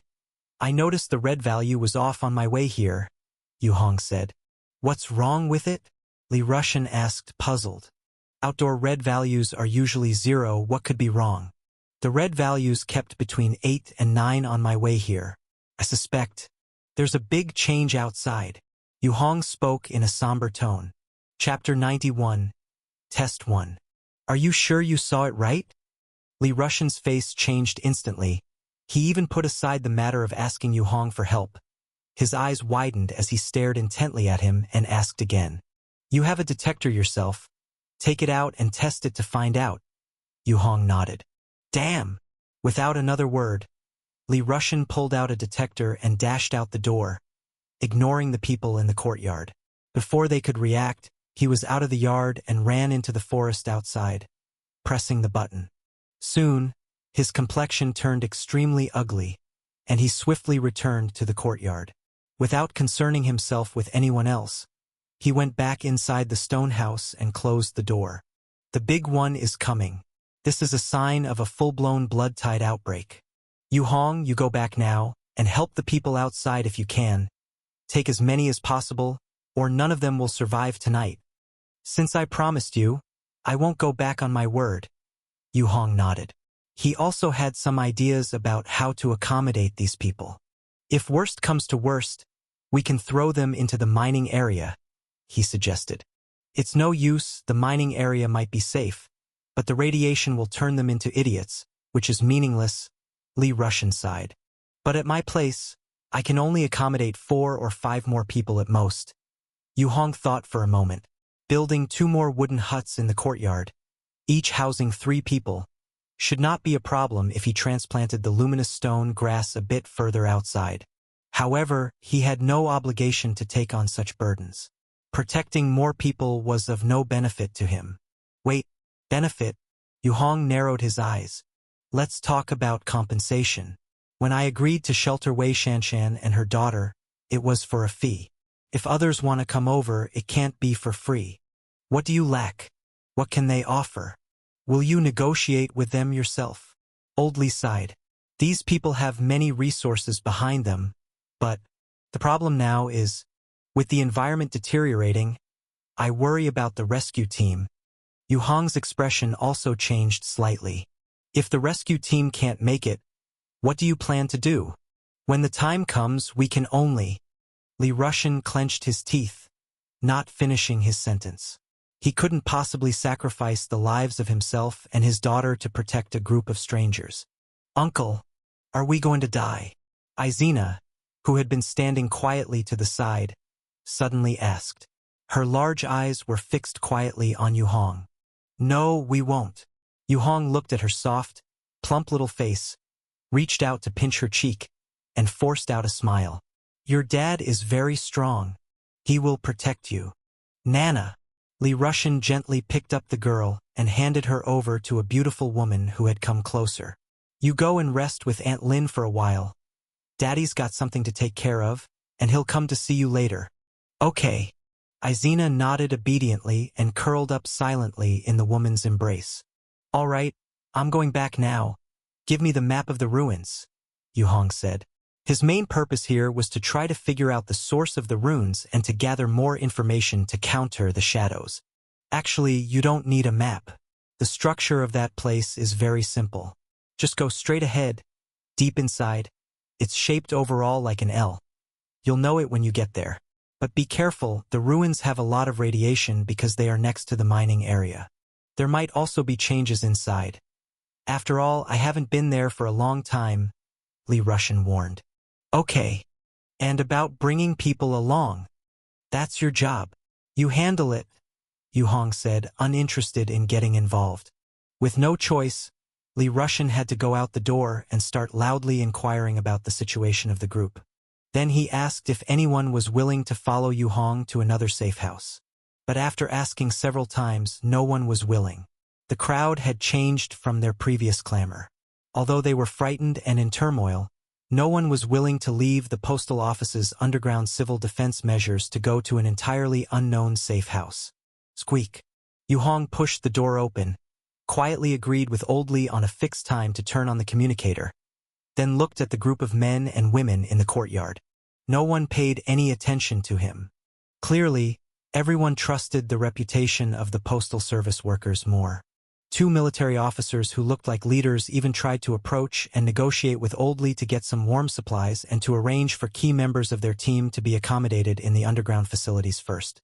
Li Russian came out and haggled with the 2 men while also holding a pencil and paper, starting to write something down. Yu Hong, confirming that nobody wanted to follow him, shrugged at Old Li, meaning it was not that he didn't want to help, but rather that they didn't want his help at all. Immediately, he turned and walked back towards his residence. Having returned to the cave in a few moments, Yu Hong quickly sorted out his gear, grabbed his gear, weapons, protein bars, and water bladder, and hurried towards the mining area. It was still early in the day, but he was unsure how extensive the interior of the ruins was, so he had to leave early to prepare. He followed the path through the wooded forest, crossed the charred woodland, passed several small hills, and after more than half an hour, standing in front of a gray-white rock face as tall as a 10-story building, Yu Hong, in his reinforced gray lizard suit, held a wolf fang club and a huge wooden shield, standing quietly in the middle of the rock face. In the middle of the rock wall there was a narrow crack, more than 2 people tall. The crack was dark and deep, like a stroke of lightning on a painting, and a fine stream of water seeped out slowly from within. Yu Hong stood in front of this crack. He bent down to observe the direction of the stream and noted that shortly after flowing out of the crack, the stream disappeared into the crevices in the ground. Surrounding the water were lush green vines, and despite the temperature dropping, tender wild grasses were still growing here. Yu Hong squatted down, gently pinched some grass tips with his hand, looked at them closely to confirm they were tender grass. Then he placed his hand into the stream to feel the temperature. It was warm, much warmer than outside. Pausing a moment, Yu Hong took out an atomic lamp, held it in his hand, raised it high for light, and then briskly walked in. The changing environment piqued his interest in the ruins even more. Having not found a * cultivation technique *, he decided to come to these ruins, the first place where runes were found, to see if he could discover other clues. He had a premonition that with the deteriorating environment, if he didn't explore now, it might be too late to venture out later. Could well become even more dangerous. Quickly search through and then head back. Before entering the crack, Yu Hong set this goal for himself. Swish, swish. Following the crevice inside, the passage became increasingly spacious and the temperature dropped further. Yu Hong, clad in a black bulletproof suit, blended perfectly into the environment except for the faint white breath he exhaled from time to time, which was slightly jarring. Inside the crevice, the ground was littered with many footprints and numerous small pits. Clearly, many people had come and gone, and there were traces of heavy objects having been dragged. He carefully illuminated his surroundings. On both sides of the stone walls, there were some decorative shelf-like indentations.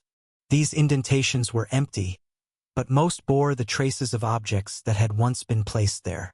It seems everything has been moved. Yu Hong pulled out his enhanced detector and switched it on. Beep. The LCD screen displayed the red value around him, 37.122. It's over 30. Yu Hong's heart sank, his grip on the wolf fang club tightening. He proceeded further in. As he did, the space around him widened until it stabilized at about 5 meters in width. By then, the height of the cave was also 5 meters, resembling a semi-cylindrical shaft extending into the heart of the mountain. As he ventured deeper, unfamiliar symbols and characters began to appear on the stone walls to his sides.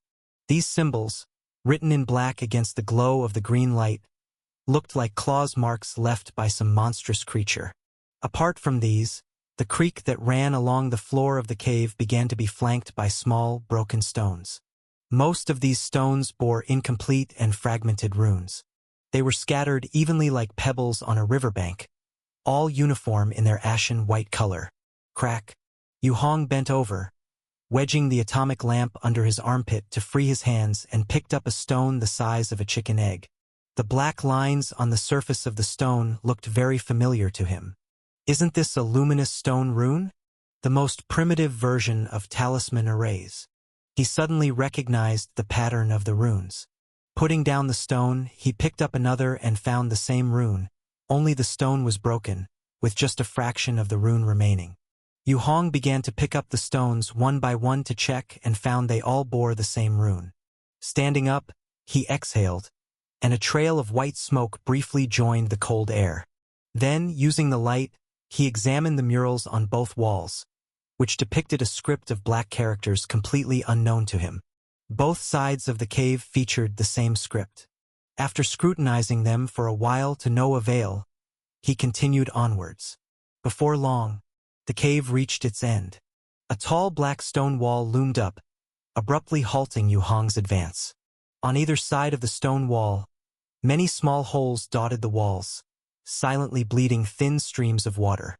All the thin trickles of water merged upon hitting the ground, forming a small stream that meandered out of the cave. Standing before this black stone wall at the cave's end, Yu Hong raised his atomic lamp high to illuminate this 5-meter-tall expanse of rock with its green light. Clear gray strokes on the stone wall depicted a large circular arched door. This painted door was densely inscribed with many unfamiliar symbols and characters. Among these symbols, Yu Hong quickly located several that were used in the luminous stone rune. Invigorated, he set down the club, took out a pencil and paper from his pocket, and began carefully copying down all the symbols that appeared on the door, including those along the murals he passed on his way in, and after discarding numerous repetitions, he had copied down a total of 7. However, after multiple copies, Yu Hong vaguely realized that these 7 symbols not only made up the luminous stone rune but also formed another, more complex grand symbol on the painted door at the end of the cave. This grand symbol appeared frequently in the upper area of the painted door, with sharp strokes and an imposing presence, its purpose unknown. After copying them down, Yu Hong felt there was something odd about this grand symbol. At first glance, it looked like a moving vortex, but upon closer inspection, he realized what he had seen was merely an optical illusion. Why didn't the explorers outside research this symbol? Why did they only study the luminous stone rune? He couldn't understand. After finishing his notes, Yu Hong scoured the corners for a while longer, ensuring there was nothing else to be found, and that all original decorations had long been carted away. He reluctantly exited the ruins cave. He had been slow on the way in, but much quicker on the way out. In just a few minutes, Yu Hong stood once again at the entrance of the cave. The rune on the luminous stone could be called the amplification rune. This newly discovered symbol, let's temporarily name it the vortex rune. Hopefully, it will lead to new discoveries. With a slight sense of disappointment, he glanced back at the ruins cave. Could the initial black disaster truly have emanated from a place like this? He pondered the painted door he had seen at the end, on which, apart from the lengthy stretches of unintelligible text, were the luminous stone amplification rune and the newly discovered vortex rune. However, the runes on the stone walls were variously stretched, shrunk, square-shaped, or seemed as though they had been flattened like dough. With these doubts in mind, Yu Hong quickly returned to his residence. He planned to use the black mark to swiftly unravel the function of the vortex rune. Chapter 92. Test 2. In the safety shelter of the cave. Wei Shanshan carefully pulled up her pants, looked around, and, slightly embarrassed, gnawed some dirt with her foot to cover the waste she left in the pit. Sighing, she returned to the cabin and looked at her mother, lying on her side resting. She felt much more at peace than earlier. "Mom, that protein bar was amazing. I can't believe one bar made me not hungry anymore." Qiu Yanqi turned her face, looking at Wei Shanshan with a somewhat strange expression. She was lying down on a smelly quilt looking up at her daughter. This posture and gaze suddenly made Shanshan feel a bit alienated. "What is it?" Shanshan asked softly. "Shanshan, tell me the truth. Did you sleep with that man named you?" There was a flicker of pain in Qiu Yanqi's eyes, but she still tried to keep her tone calm. "Don't be scared. If you slept with him, you slept with him. At this time, your dad and I have protected you too well before. This kind of thing is really not a big deal. Don't worry too much about it." She recalled a scene she had seen before. While escaping from the academy, she encountered a wealthy family.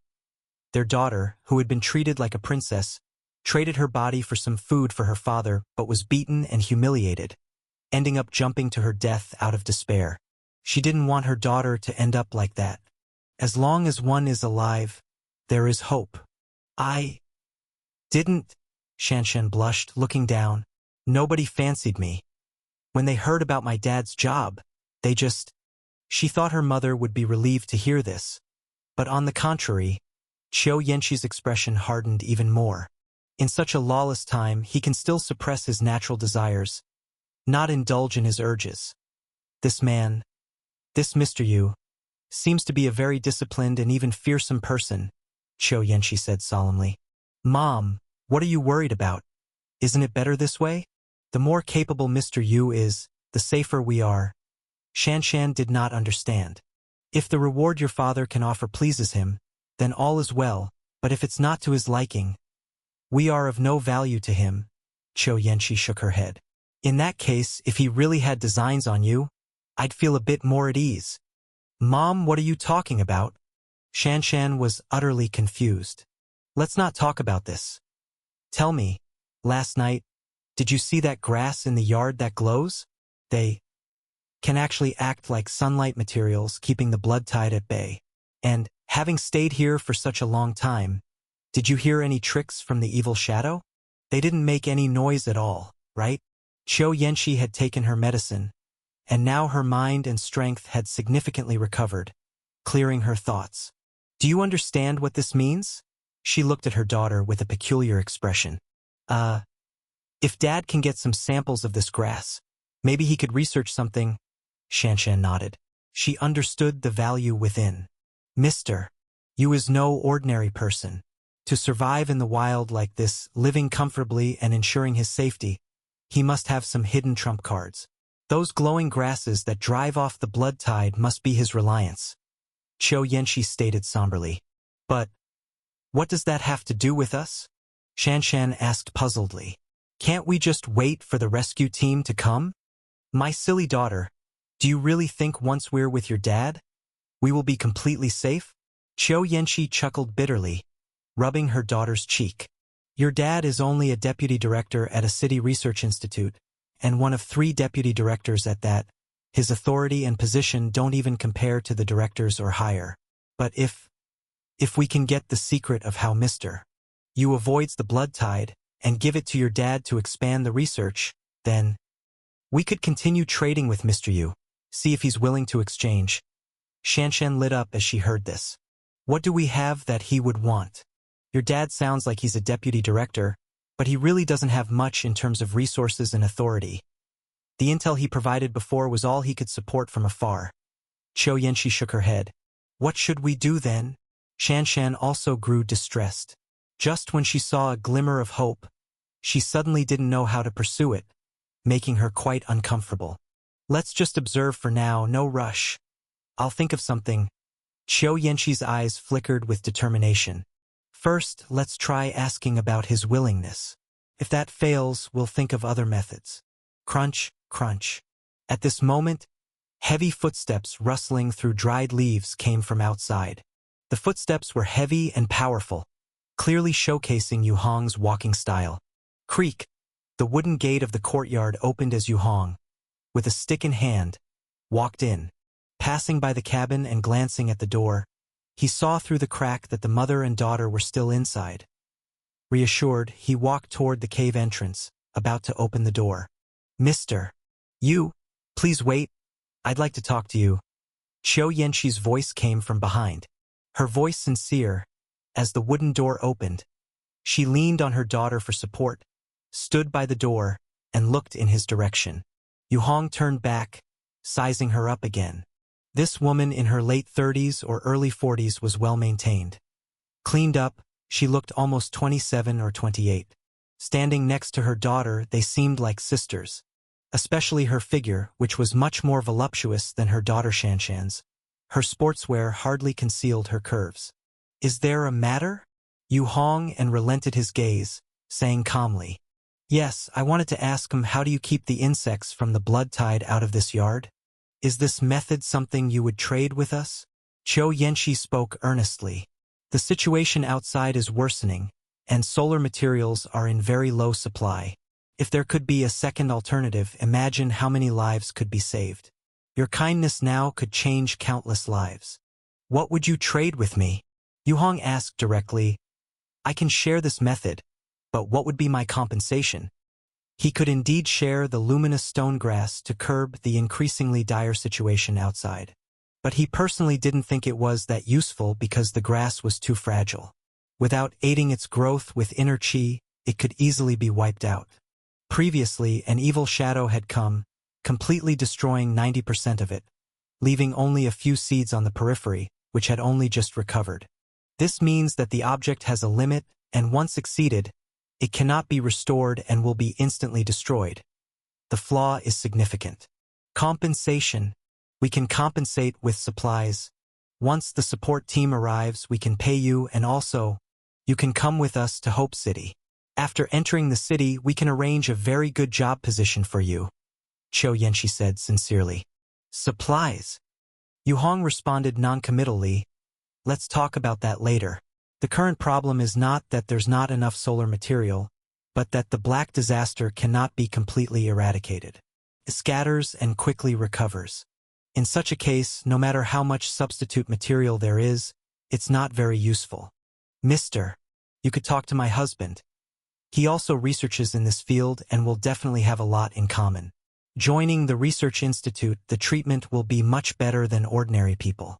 It's certainly better than struggling alone in the wilderness, Qiu Yanqi persuaded. Let's wait for the support team to arrive before discussing further. Right now, you can't make any commitments.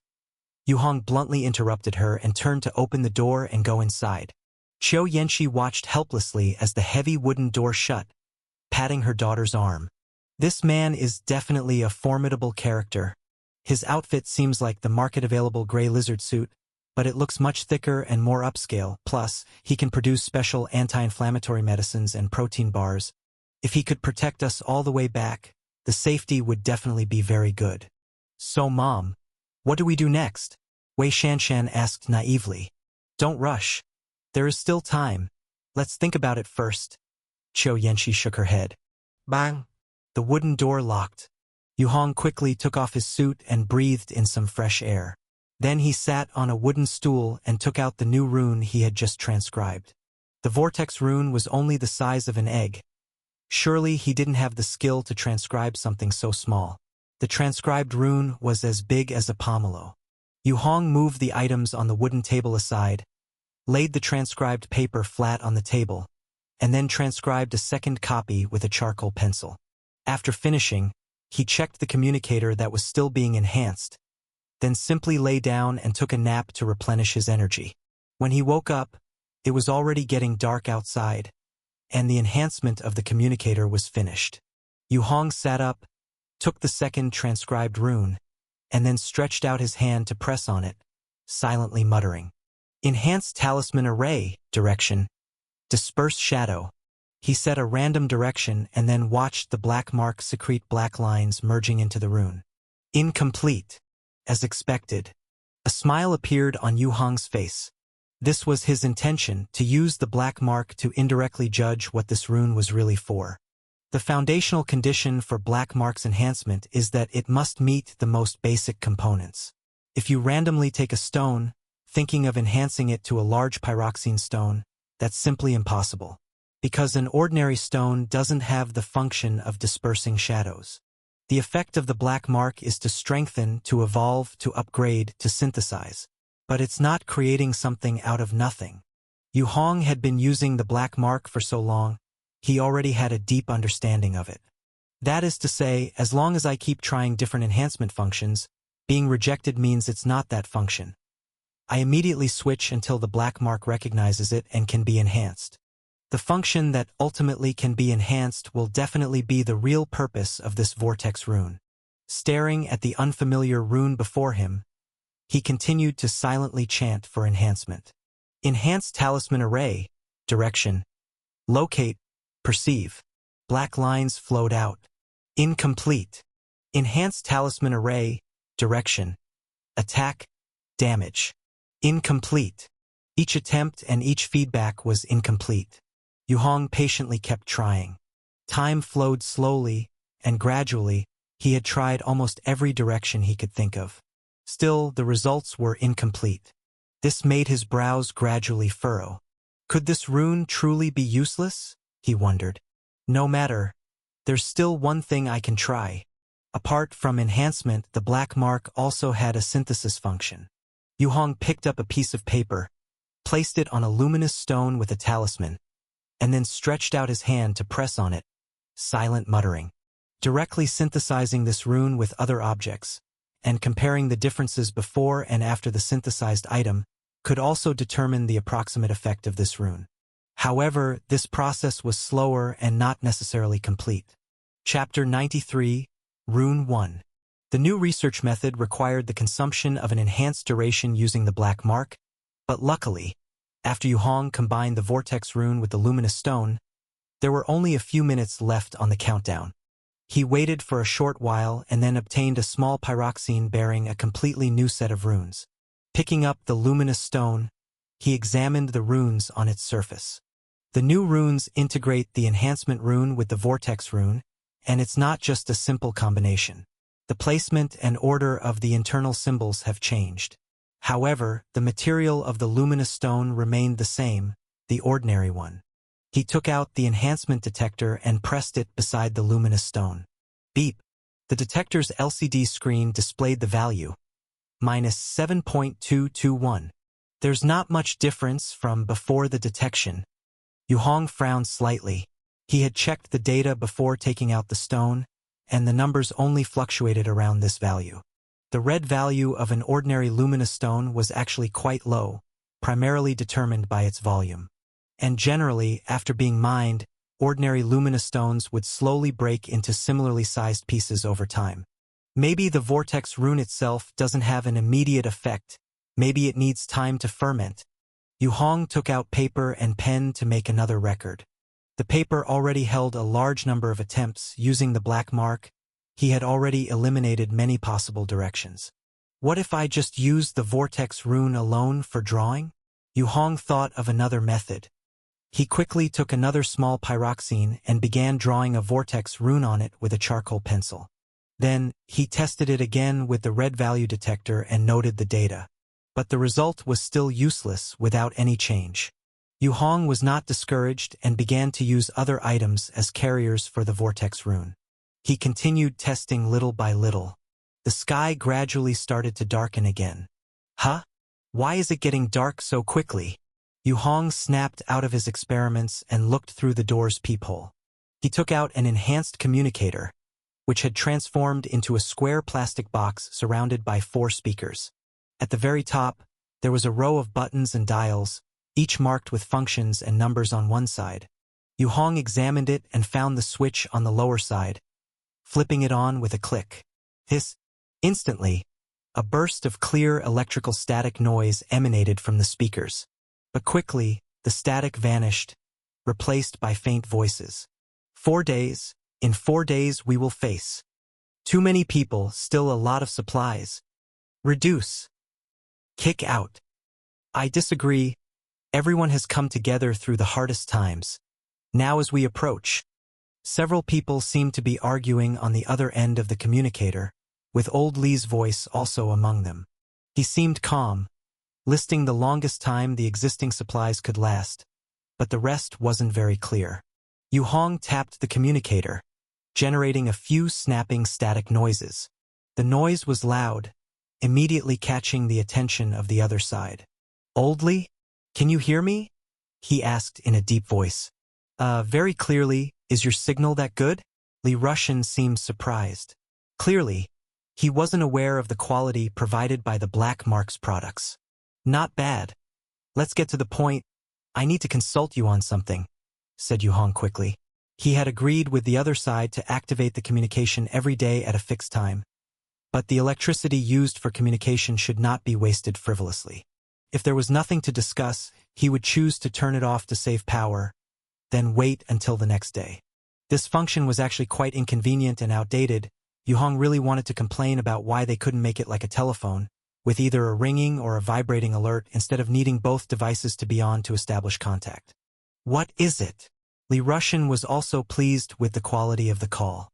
I went to the ruins cave and found another rune similar to the luminous stone rune, but this rune seems to be useless.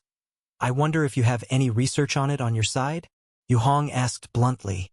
He didn't believe the others who explored the ruins wouldn't research the vortex rune, so if he could get some clues through the channel of the mail service, it could save him a great deal of time and effort. Oh, that one. Indeed, there has been research on it, to be precise, not just these 2 runes in the ruins, but several others you haven't seen and that haven't appeared in the market. But the only one truly found useful is the enhancement rune for the luminous stone, Old Li quickly replied. Since it's useless, then why is it on the stone walls of the ruins? Yuon Froned. That I don't know. Maybe the scholars studying the ruins might know something, but I just tried contacting the headquarters and found that our previous anti-interference communication is now also subject to strong interference with a very unstable signal. I suspect the environmental changes outside are also having a big impact on communication. Conveyed Li Rushan, his tone filled with concern. No matter what, let's prepare for a drawn-out fight, Yu Hong said. Enough. Let's not talk anymore. It's getting dark soon. I hope there won't be a blood tide tonight, Li Rushan said. Yu Hong responded, and the two disconnected. Sigh. He took a long exhale. The mail services communication is affected too? If we lose contact with the upper levels. A flicker of concern crossed his eyes. Without contact, it was likely that supply teams wouldn't come often. No.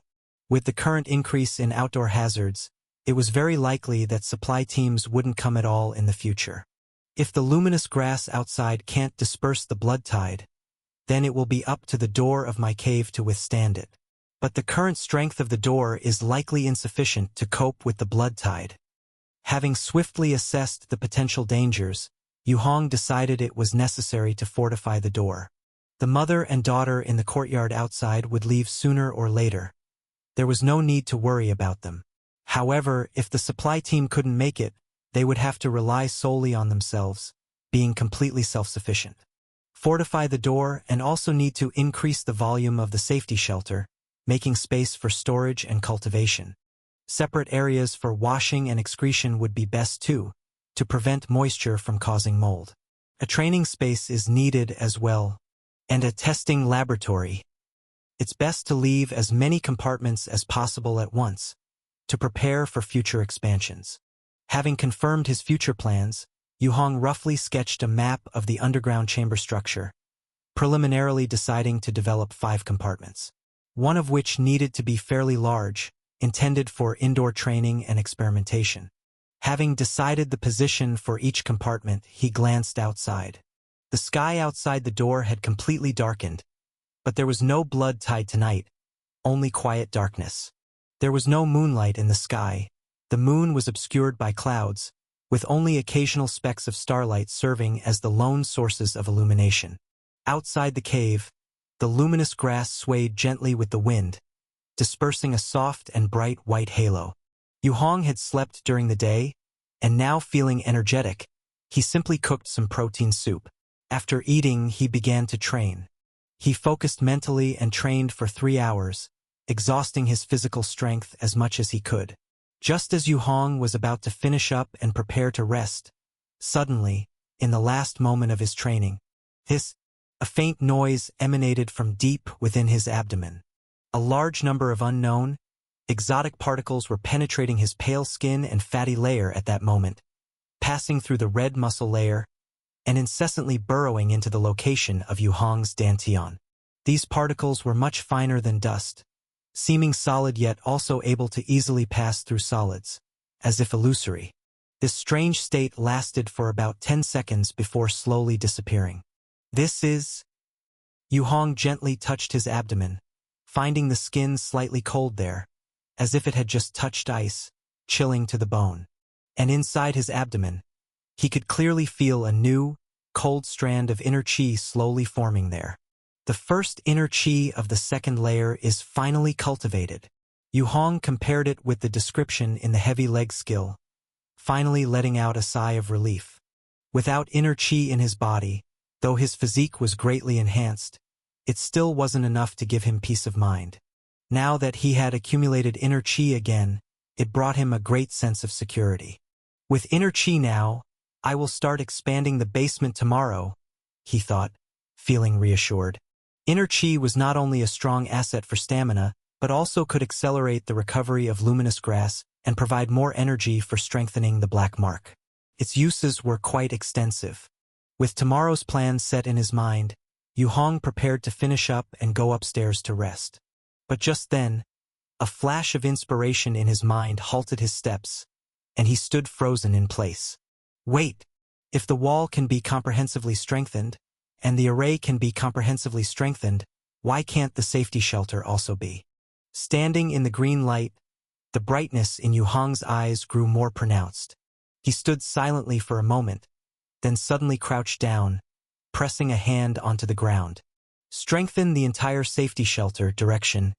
Increase the number of chambers by 5. Enhance wall hardness. Improve moisture resistance. After silently setting his requirements, Yu Hong waited eagerly for the feedback from the black mark. Hiss. A black line separated from the black mark, merging into the ground. And then the wait. 1 second. 2 seconds. 3 seconds. 5 seconds. Finally, a cold mechanical voice echoed by his ear. Shall the entire safety shelter be enhanced? At the same time, a huge countdown in black digits appeared on the ground beneath Yu Hong's feet. 24 days, 11:07 hours. It really works. Yu Hong's eyes widened, his spirits greatly lifted. He knew exactly what this meant. For future expansions and modifications of the safety shelter, he no longer needed to learn techniques elsewhere or seek help from others.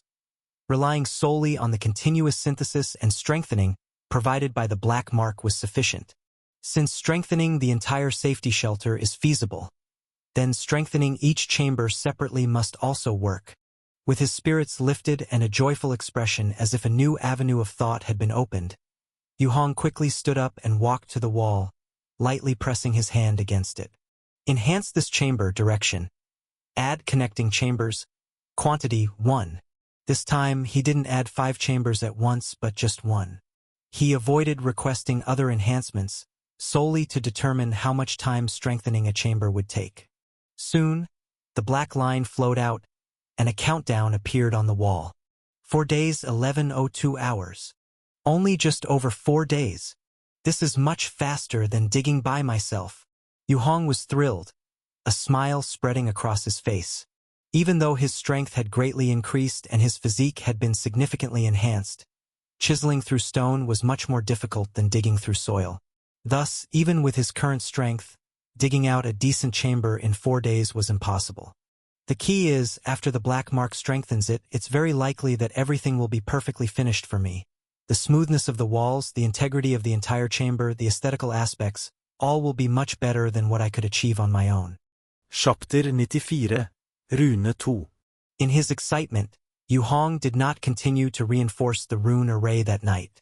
In the past, he would take out the rune array every evening for reinforcement, calculating the reinforcement time, then increase the number of rune arrays, package them together for reinforcement, and by the next day he would have several decent rune arrays.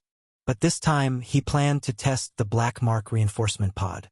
With one hand on the stone wall, Yu Hong silently chanted in his heart. Asterisk reinforce the entire safe house direction. Add a new room, the same size as this pod, extending towards the mountain. Keep the appearance unchanged, enhance the door's strength, integrate the stone wall, and reinforce the impact resistance. Asterisk. A black line flashed, and a countdown appeared. 6 days, 9 hours, 42 minutes. Reinforce this pod? The black mark inquiry sounded. Yes. Yuon Igerli responded. Instantly, the entire underground pod lightly shimmered before returning to its original state. The countdown on the wall started ticking. With these steps completed, Yu Hong contentedly withdrew his hand.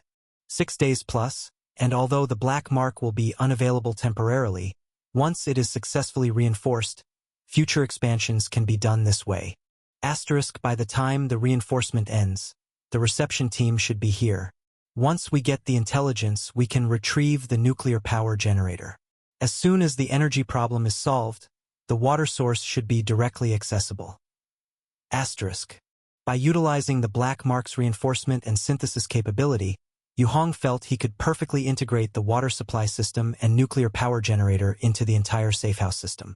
This process saved a lot of design planning and retrofit efforts. After all, without the black mark and relying solely on himself, he wouldn't know how to install or integrate them into the safehouse. After confirming the countdown activation, Yu Hong returned to the upper cave layer and rested. In a cheerful mood, he slept until near noon the next day. He could have continued sleeping, but a noisy commotion outside woke him from his dream. Asterisk. Asterisk. Asterisk. Outside the safehouse in the stone-walled yard, Wei Shanshan and Qiu Yanqi stood inside the wall, close to their small wooden hut, facing off against more than a dozen people outside. Near noon, the daylight was at its brightest. This group of more than 10 people, both men and women, held weapons like machetes, wooden sticks, daggers, and handguns. Some wore school uniforms similar to Wei Shanshan's, others wore camouflage outfits, and there were girls in ill-suited ultra-short dresses, exposing their pale thighs. But regardless of their attire, their faces were filled with extreme fear and dread. Some were even trembling. Rune arrays, large pyroxene stones. We need enough large pyroxene stones and rune arrays. Hand them over. Give us the rune arrays. The girl at the front, not too old, approximately in her 20s, didn't have a better figure than Qiu Yanqi, but surpassed Wei Shanshan in this respect. Her face, however, was not attractive, with noticeable herpes due to stress on her lips. She was holding a submachine gun and aimed its muzzle at the mother and daughter inside the wall. So many people died last night. Damn it. Knowing you have so many rune arrays and pyroxene stones here, why didn't you share it with everyone to save our lives? Why? The girl's eyes were terrified, her gun trembling slightly, clearly experiencing extreme fright, and her voice escalated. Li Jingyuan. Qiu Yanqi suppressed the fear from the gun muzzle, her body trembling slightly, and shouted loudly. Weren't you sheltering at the post office? What happened? What's going on? Calm down first. It's noon. The least dangerous time. Don't be afraid now. She was a teacher, and facing a student-dominated group, the remaining vestige of authority had some effect. Shadows. Too many shadows. We couldn't withstand them at all. The post office refused to let us stay. Their rune arrays and pyroxene stones were also insufficient. In one night, 8 of us died. The leading girl held. Too many shadows outside. We couldn't fend them off at all. Without pyroxene stones, without rune arrays, we're all going to die. We'll die tonight. Her eyes widened, bloodshot. I don't want to die. I need large pyroxene stones. Give me large pyroxene stones. There is a pyroxene mining area nearby. You can mine there to save your lives. Qiu Yanqi's words were cut off abruptly by 2 gunshots. The bullets hit the grass next to her, sending splatters of black soil, with some dirt hitting her feet, leaving red marks. Who the hell is going to the mining area? Am I a damn fool? Going there isn't different from becoming an idiot or dying. Regular pyroxene is useless. Large pyroxene stones. Give me large pyroxene stones. Li Jingyuan ruarat. I can call Mr. Yu out for a fair trade. Before Qiu Yanqi could finish her sentence, she was interrupted again. Fair, my ass. We're so many and armed. Why should we be fair to a single person? Everything should be shared. Share. Yes, share. If they don't share, we'll kill them. We're dead anyway. Let's fight. The group's nerves were clearly pushed to the breaking point, nearing collapse. There's large pyroxene stone there. I saw it. Suddenly someone pointed at a large pyroxene stone placed in the yard's corner, shouting, Hell! Grab it! Li Jingyuan waved, and a group of boys rushed toward the large pyroxene stone. There are rune arrays.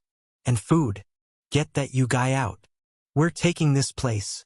A tall guy shouted, charging toward the wooden door of the mountain's safe house with his gun. They were the discarded group, squeezed out by more influential individuals from the post office. Lacking enough rune arrays and large pyroxene stones, even though they entered the underground facility, a lot still died overnight. The harsh reality shattered their delusions in an instant. They attempted to assault the team comprised of Union Army families and guards but had to flee after a few casualties. Having nowhere else to turn, this group thought of Yu Hong. Deprived of food, rune arrays, and large pyroxene stones, they rushed here, trying to grab a lifeline. Charge! Break in! There's enough large pyroxene stones since those 2 are unharmed. Someone shouted, joining the rush into the yard. Why should so many of us obey a few of them? We're damned to die anyway. Screw it. Li Jingyuan also charged in, ignoring Qiu Yanqi and her daughter at the wooden house door. More than 10 people swarmed the yard, stepping on luminous grass, rushing toward the wooden door. The leading male lifted his gun, ready to fire at the door's lock. Wham!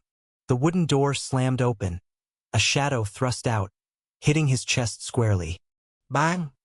The gunman was directly knocked back, his ribcage cracking, blood spurting from his mouth, and heavily slammed against the stone wall, rolling to the ground with blood scattering everywhere. The sudden turn of events stunned the charging crowd.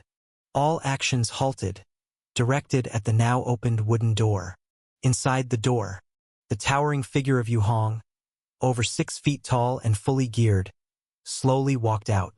Clad in complete white bear reinforced bulletproof armor, resembling a heavy tank, he wielded a massive wooden shield in one hand and clutched a Wolf Fang club in the other.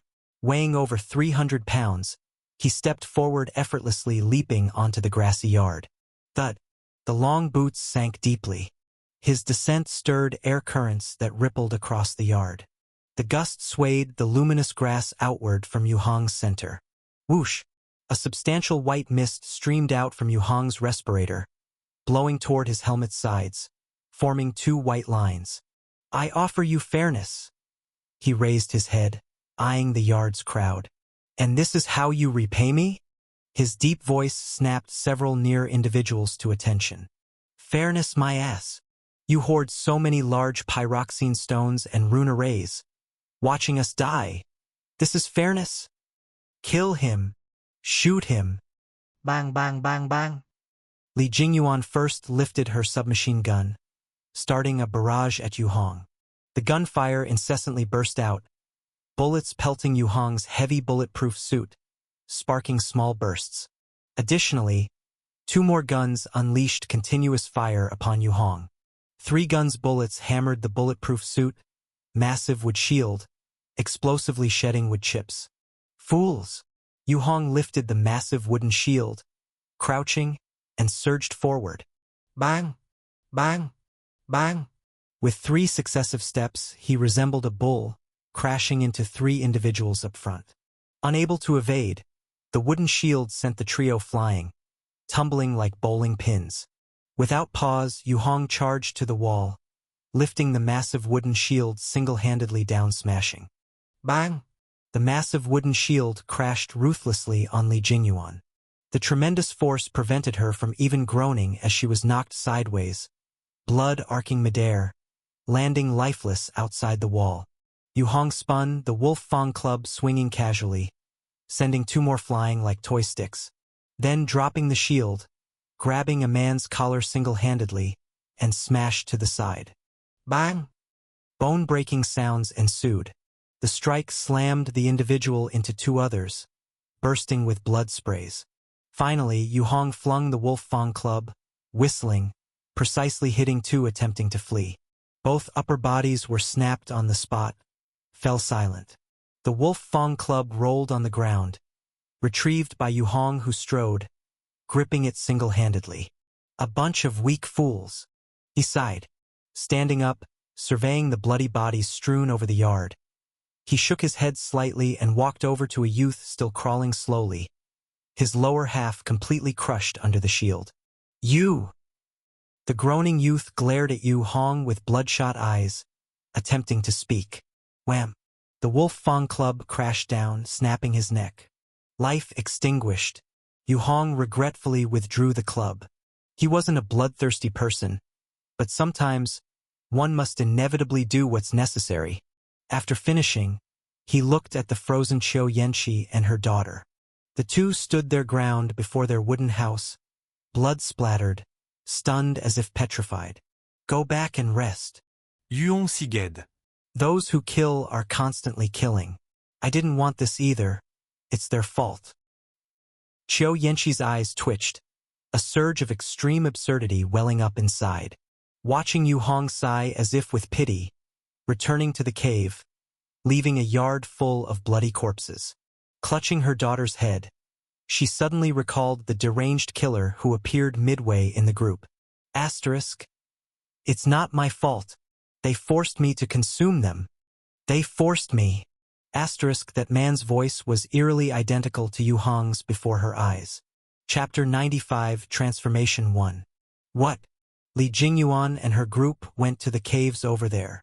Inside the stone house of the post office. Li Russian stood up from his seat in surprise. I saw it when I came back to pick up firewood. They were a group of more than 10 people and they had guns. I think your friend might be in danger.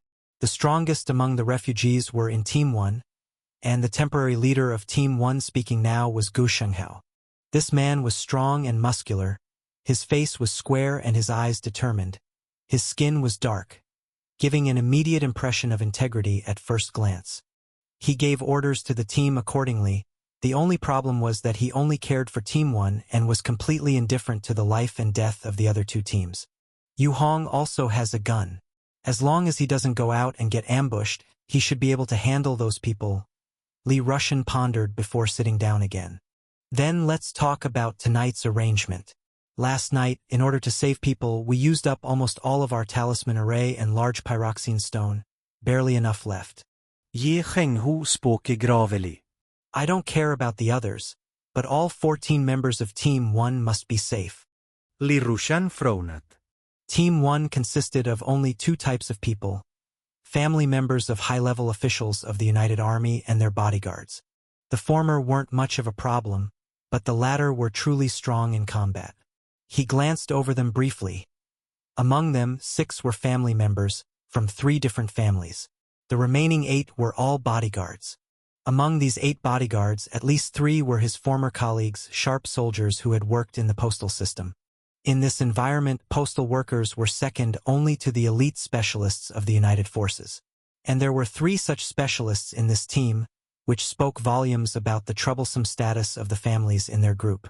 Trouble, indeed. All Li Russian could think of now was trouble. The equipment provided by the supply team matched, if not exceeded, his own. Whether it was firearms or armor, they were well equipped. This made it impossible for him to forcibly expel them. The remaining talisman arrays and luminous stones can only just about fill one basement room to create a secure chamber. It's fine if everyone squeezes in a bit, but what about teams 2 and 3? They're not fools. Everyone saw when we drove those people out, Li Russian said with a heavy voice. Let them go to the mining area, or see if your friend has any solutions. It has nothing to do with us. I only care about Team 1, Gu Shenghao replied coldly, unconcerned. Dropping that statement, he turned and left the stone house, going down into the basement. Li Russian sighed and got up, walking to the window. Peering through the crack, he looked outside. In the courtyard outside, members of Teams 2 and 3 were making a fire to cook their food, all with lingering panic and numbness on their faces from the night before. The bodyguards of the 2 teams gathered in small groups, seemingly discussing something. Seeing this, Li Russian felt a sinking feeling in his heart, knowing that if this continued, the conflicts between the 3 teams would explode before nightfall. Just Team 1. He wasn't sure if they could withstand the pressure. Just then, at the edge of the forest far outside the yard, several figures rushed forward at a fast pace. They were running in a panic, as if chased by something extremely horrifying. Halt! Stand right there. The bodyguards on this side of the courtyard aimed their guns and yelled. To prevent the shadow from approaching and to guard against a counterattack from Li Jingyuan's group, which had been driven out, their vigilance was extremely high. But the figures, as if scared witless, kept running towards them, seemingly not hearing the warning at all. Bang! Bang! Bang! Gunshots rang out. Several people fell to the ground. Those in the yard put down their guns and continued on with their activities like nothing happened. Those who were cooking chatted, those who were chatting continued to chat, and those resting continued to rest. No one cared about the few people who died outside. Just as no one had cared about the 8 who had been dragged away by the shadow and disappeared the previous night. They had seen too much death. What they completely failed to notice was that in the forest outside, as the red value increased, wisps of white mist began to rise faintly amid the branches and undergrowth. The thin strands of mist, like gossamer, made the once clear forest blur into mystery and secrecy. Suddenly, deep in the forest, a gray-white shadow flashed by. Asterisk, asterisk, asterisk. Inside the cave, Yu Hong had stopped trying the vortex rune, as the black mark had begun to fortify the entire safe house, strengthening the main door and merging it with the cave itself. A significant enhancement to the defense. Yu Hong remembered that the last time they encountered Big Skin, the initial problem actually lay at the edges of the door where it joined the walls.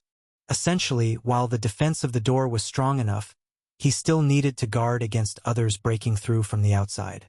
Now, the strength of the stone walls was not as reliable as the door, so to prevent this, merging the weak areas of the door and the stone walls became the best solution. After this enhancement, both the space and security of the entire cave safe house should be significantly improved. Subsequent reinforcements and repairs should do the job. He put on the enhanced polar bear suit and continued to rigorously practice the second level of heavy leg skill. For him, dealing with those troublemakers was just a process of refining his skills with no real challenge. After all, if bullets couldn't penetrate his defense and those people were weak, they posed no threat at all. He practiced his skills and rested in the room, comparing the effects of the vortex rune and waiting for the countdown to the fortification time. Meanwhile, outside in the courtyard, Qiu Yanqi and Wei Shanshan stood still for a while before they began to silently move the bodies together and throw them out. The two of them worked for a while, panting heavily, before stopping to look at the blood-stained courtyard. "Mom, what if the rescue team doesn't come? They will..." Qiu Yanqi shook her head. "They have to. With so many important people here, they can't possibly abandon us." It seemed she was trying to convince her daughter, as well as herself. Click. Suddenly, the door to the room opened, and Yu Hong walked out clad in his gray lizard suit. He tossed out a set of tools. "Since you're idle anyway, help me chisel this luminous stone," Yu Hong instructed. "Just break it up a bit. It should split on its own after that." There were still several days to go, and he couldn't possibly just keep feeding these two without them helping out a bit with day-to-day supplies. "Also, when you've got nothing else to do, help me gather more firewood." Saying so, he threw out a talisman array wooden board. "This one. Take turns carrying it when you go out." After saying that, with a bang, he closed the door once more and went back to rest, leaving Qiu Yanqi and her daughter looking at each other in confusion. After hesitating for a while, it was Qiu Yanqi who stepped forward, picking up the tools and talisman array board, examining them carefully, then whispered to her daughter not to go out, while she herself went out to start gathering firewood. Since Yu Hong wasn't interested in their bodies, they had to demonstrate their worth. Otherwise, if the rescue team failed to arrive, she couldn't help but recall those tragic cases she had seen before. Those skeletons that were left behind, eaten clean. That evening, Blood Tide emerged again, and the black bugs, as usual, passed by outside the courtyard walls without stepping a foot inside. This finally set Qiu Yanqi and her daughter's anxiety at ease, realizing that the courtyard indeed had some unique property that kept the bugs at bay. Meanwhile, Yu Hong was leading a life in the cave that was more comfortable and convenient than before. With someone to gather firewood and no shortage of food, he initially needed to fetch water, but 2 days later it started to drizzle outside. He collected 4 full large buckets of rainwater, enough for him to drink for an entire week after filtering and boiling. Apart from eating and drinking, he exercised and practiced his skills daily, occasionally checking on Qiu Yanqi and her daughter to ensure their health, before returning to the cave to wait for the countdown. It was the first time he had massively reinforced the entire cave shelter. With this reinforcement, he guessed it would likely integrate the entire cave completely.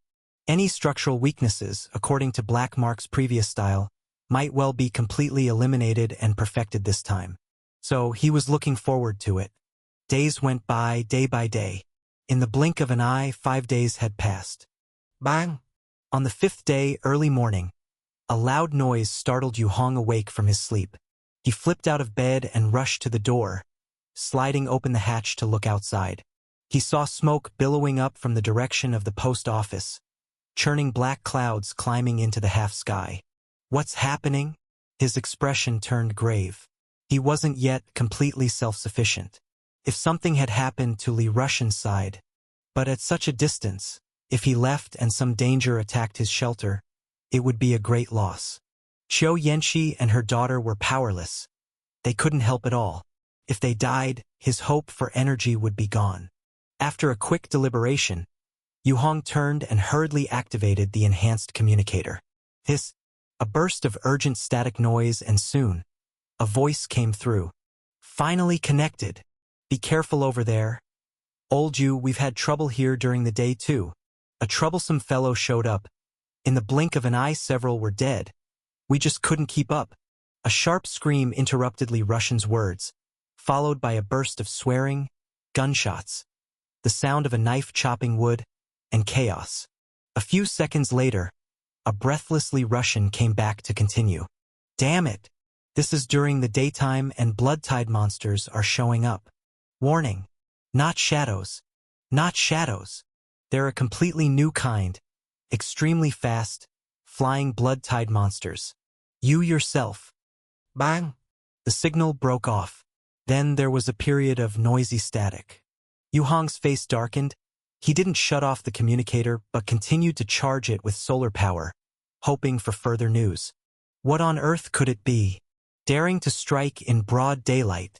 How long had it been, and the environment had deteriorated to this extent?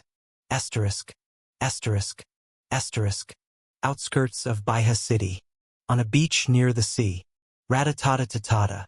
Dense machine gun fire, creating invisible trails of bullets, swept across the surface of the sea. Between the trails of bullets, three-headed, multi-eyed monstrous birds nimbly dodged, diving towards the sand below.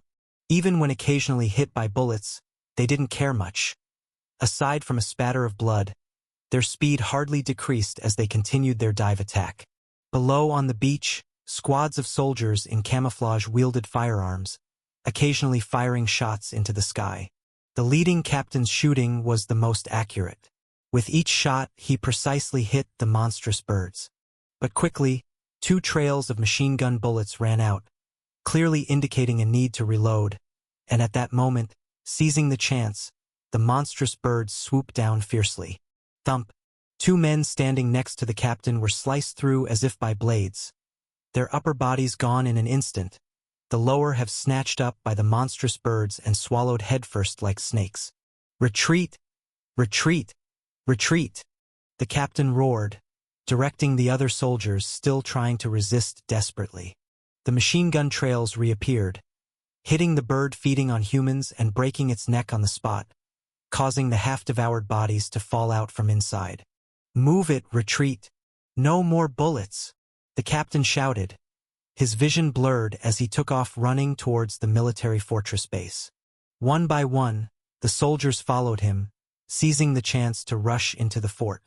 Seeing this, the monstrous birds were forced to flutter away, leaving the beach and disappearing into the fog over the sea. Chapter 96. Change. Damn! The captain punched the outer wall of the fortress fiercely, bent over gasping for breath. The front line has collapsed. At least 100 multi-eyed birds of danger level 4 have gotten in. You're lucky to be alive. A resigned woman's voice came from the rear of the squad. Several red-eyed members looked over. They saw a black-haired woman in a white research uniform speaking. The woman, calmly smoking a cigarette, watched the sea where the strange birds had disappeared. Ordinary-looking with an average build, dark circles under her eyes, slightly haggard. She appeared to be around 40, with noticeable crow's feet at the corners of her eyes. Had it not been for her researcher's white coat, anyone would have mistook her for an ordinary housewife. Director Yen, why weren't we notified? Why nobody informed us when the multi-eyed birds broke in? The captain charged forward in anger, grabbing the woman's collar and hoisting her up. Because we couldn't contact you, the signal interference got worse. The woman answered calmly. I suggest you handle me gently. I've been up for 3 days straight trying to update our communication equipment. The captain's ferocious expression faltered, and despite his boiling anger from the loss of his teammates, his hand unconsciously loosened, gently putting the woman down. Why? He punched the fortress wall. Why did it come to this? For squads. Now we're the only ones left. Blood Tide has reached a level 2 danger level, and it's no longer something ordinary people can handle. Even for you top elites who've had partial luminous stone radiation enhancements, you still have to rely on firearms for positional warfare. Director Yen continued calmly. So, from the beginning, your Black Stone's confidence in handling Blood Tide with your so-called enhanced abilities was a mistake. Starting from level 4, small-caliber firearms and ordinary explosive shells are also ineffective against these kinds of monsters. They may get injured, but soon recover quickly and return with a vengeance, she kept explaining. What about complete luminous stone enhancements? Complete body-wide enhancements? They must surely work, the captain asked through clenched teeth. The latest data shows that in underground experiments, fully enhanced individuals, at the cost of a 3-to-1 casualty rate, grievously wounded and killed a level 3 Blood Tide monster. Director Yen replied, but it's meaningless because the Blood Tide monsters will revive after a short time. The calculations from the experiments suggest that a level 3 Blood Tide creature has already far surpassed human physical limits in terms of strength and constitution. It's an intrinsic racial limitation. Our body structure, cellular strength, the limit is here. Does that mean level 3 is our limit? The captain asked with suppressed emotion. Don't go throwing lives away anymore. Black Stone's tests are a waste of resources and lives. Nothing else. This is a life principle strictly summed up by Silver Tower after countless sacrifices. Director Yen finished her statement and turned to leave calmly. Level 3 danger is the limit to which humans can cope through physical enhancements alone. Asterisk. Asterisk. Asterisk. In the afternoon, the enhanced red value detector, operating with its LCD display, showed 1503. Inside the cave, after finishing the communication, Yu Hong felt heavy-hearted. After contemplating for a moment and determining the following countermeasures, he stood up, walked to the wooden door, and peered out through the observation window. Outside in the woods, strands of mist were visible, even more dangerous and mysterious than before. It seems the red value of the outside environment might be higher than before, he thought gravely. The previously safe daylight hours, was he now going to become extremely dangerous? Recalling Old Lee's warnings, he suddenly felt fortunate that he had prepared to reinforce the safety house beforehand, with the enhancement time fast approaching. Otherwise, the safety issues to follow would indeed be quite troublesome. He didn't know the status of the post office, but it was no longer appropriate to venture out to check. He had to. Whoosh! Suddenly, as he was looking outside, something in the forest seemed to notice him at the observation window as well. A gray shadow burst out of the mist, shooting toward the wooden door's observation window like an arrow. The shadow's speed was so fast that the whistling it made as it tore through the air was painfully piercing to the ears. Yu Hong's pupils shrank rapidly.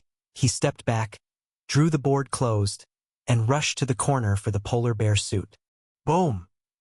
He had barely left the door when a loud bang exploded from it. The heavy, reinforced wooden door was suddenly pierced through. A gray-white spike, as thick as an adult's forearm with a faint bluish glow at the tip, effortlessly penetrated the wooden door's observation window. The spike passed through the wire mesh and the wooden board, easily stabbing half a meter into the cave, then swiftly retracted, creating an air current as it returned to the forest. Yu Hong quickly donned the polar bear suit and seeing this, felt a chill in his heart. Had he not left his original position just moments ago, he might have been impaled through the chest and died on the spot. This is what broke in from the collapsed front line. The combined forces on the front line are fighting these things. He suddenly felt that the previous encounters with Blood Tide monsters were child's play. If Shadow and Evil Shadow were the unpredictable horrors, then the gray, unknown creature before him represented overwhelming power and despair. That thing, too fast and it can fly. Before he could finish his thought, Yu Hong's expression dramatically changed. He lifted the huge wooden shield in front of him. Boom! At the same time, another loud bang shattered the observation window in the heavy door completely. A gray-white spike stabbed a full meter into the room. Then the spike, when it was just over 4 inches away from Yu Hong, stabbed the air and retracted swiftly, returning to the creature outside the door. We can't keep going like this, or the gate will be completely smashed. Hiding is utterly useless. Yu Hong's heart raced as he made a split-second decision and dashed to the front door, pulling it open. Raise shield. Kill! With a roar of fury, he sprinted at full speed, leaping to the ground like a heavy black rhino, brutally charging towards the unknown gray creature outside the door. If the opponent really was a blood-tide monster or some kind of mutated creature, then the basic biological characteristics should still apply. In a confrontation with wild animals, one must burst out with overwhelming force to let it understand that a life-and-death struggle would only bring pain and force it to retreat. One step out of the gate, and Yu Hong finally saw what the gray creature was. It was a bald, bizarre bird with 2 rows of small red eyes.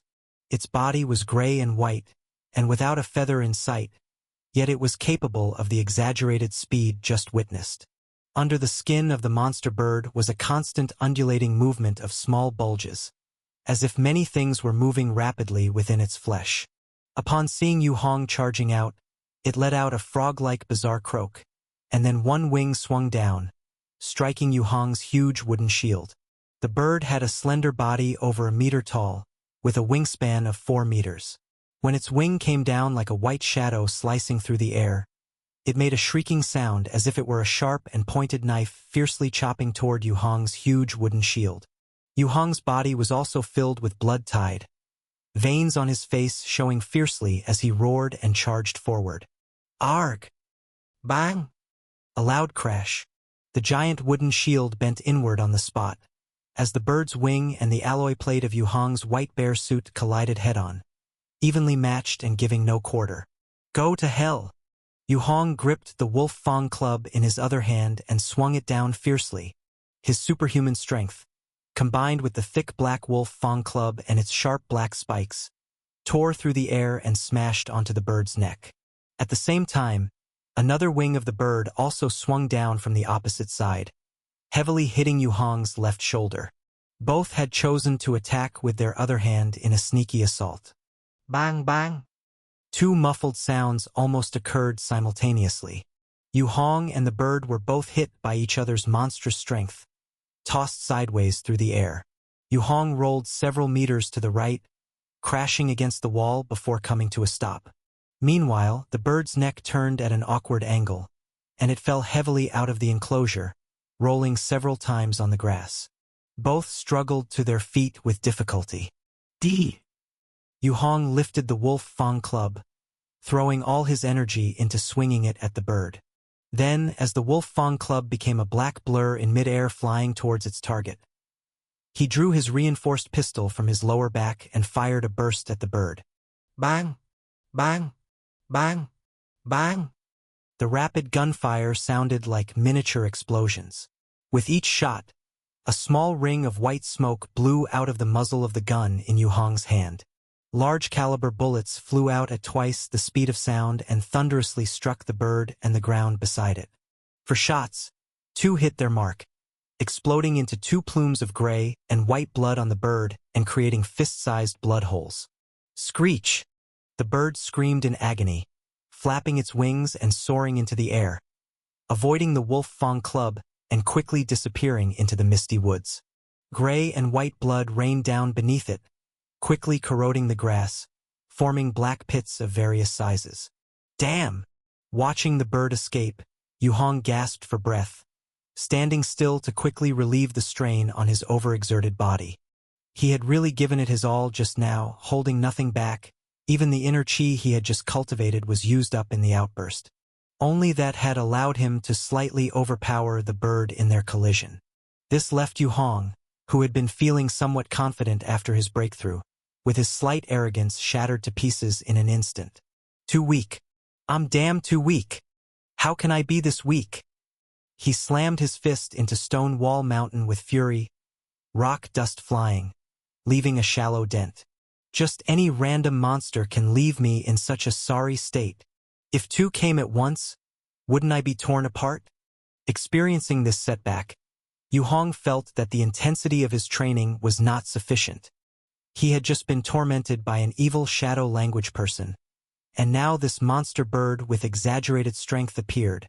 This environment simply left no room for survival. Wait, over by the post office. He suddenly remembered the loud bang he had heard earlier, which seemed to be some sort of explosion coming from the direction of the post office. If he had the strength to spare, he'd definitely go to support Oldly. But with his inner chi exhausted and one shoulder sore and painful, he had no strength left. Finally, after glancing at Qiu Yanqi and her daughter to make sure they were safe, hiding inside their wooden hut not daring to make a sound, Yu Hong quickly returned to the now broken gate of the cave to check his injuries. Chapter 97, Countermeasures. Boom! The reinforced suit was stripped off by Yu Hong and thrown to the ground, with one of the alloy plates on the arm severely deformed. This deformation also caused his forearm to swell up with a bruise. Such incredible strength! Yu Hong cursed under his breath. This was the first time he had encountered such a ferocious monster, and one that was not afraid of daylight no less. Compared to the blood-tied black insects that feared light, this strange bird was far deadlier and more dangerous.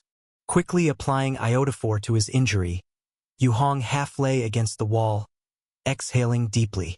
Looking at the wooden door with a huge hole smashed in it, he felt a deep sense of helplessness. Let's hope nothing happens tonight.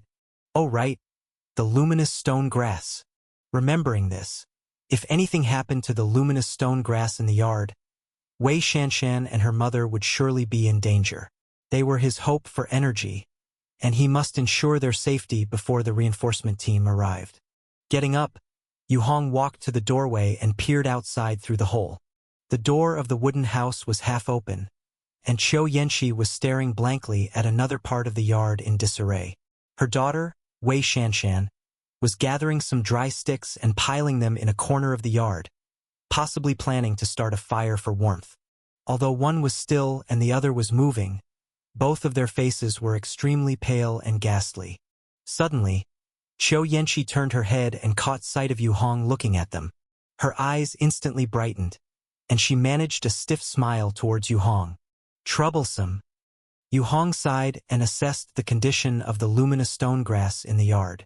The entire yard was in shambles, with the middle area trampled by his and the strange bird's fierce fight, destroying many patches of grass and even exposing the black soil beneath in places.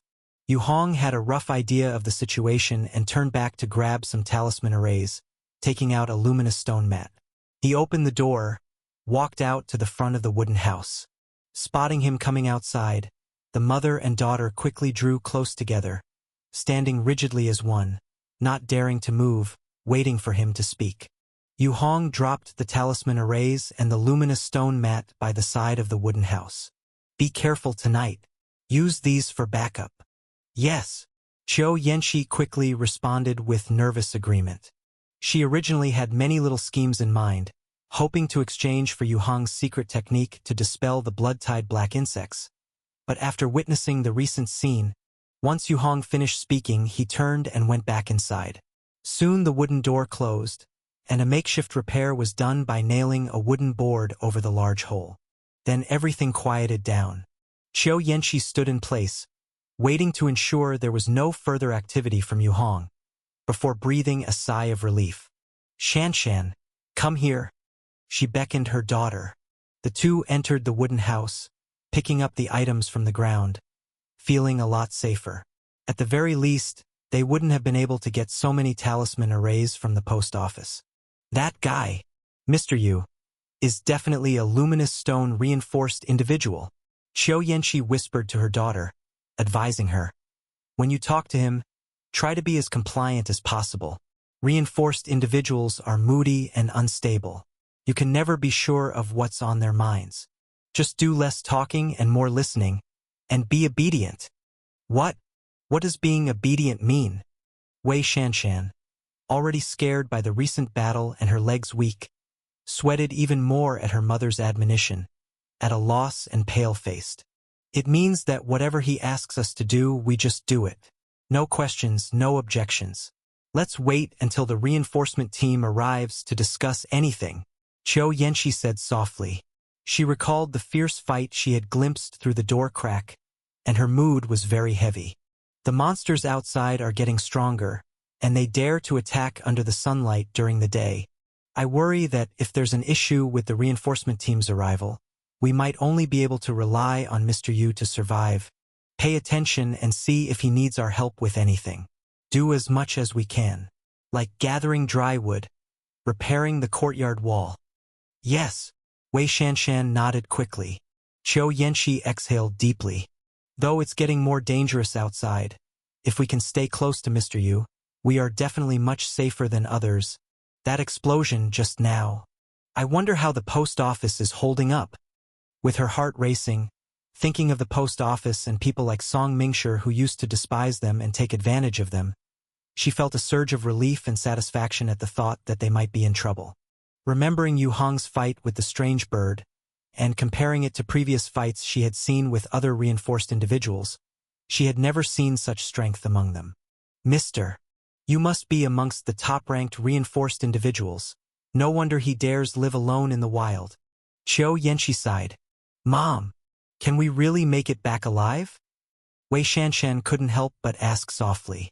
We can. We definitely can. A flicker of determination crossed Qiu Yanqi's eyes. Asterisk. Asterisk. Asterisk. After the strange bird's attack, there were no blood-tide attacks that night, and the mysterious shadows also seemed much fewer. Yu Hong kept the communicator open, but there was no longer any sound from the post office. He had not rested well all night, constantly worried about the wooden door with the hole being invaded by shadows and about the safety of the two outside, especially since a good amount of the luminous stone grass in the yard had been smashed. But fortunately, none of that happened. The next day, Yu Hong watched the countdown display in the basement, waiting. With the timer's numbers decreasing, his heart filled with anticipation. Suddenly, he thought that although he had asked for the exterior to remain unchanged, the hole in the door still needed something to mask the change. After some contemplation, he gathered tools and wooden planks, and went up to the doorway once more. There was more knocking and hammering as he placed two large new boards on the exterior of the door to cover up the hole underneath. No matter what, it was better to block it for now. Once it was repaired, he could make it look natural in a few days, so there was no worry about it being exposed. While working on the door, he noticed in the yard Qiu Yanqi and Wei Shanshan were bending down to pick up stones, reapplying them to the damaged courtyard wall. They didn't know where they had gotten some sand and soil from, but they mixed it with water to form a grayish-black substance resembling cement, using it to reattach the stones to the wall of the courtyard, repairing the breach from before.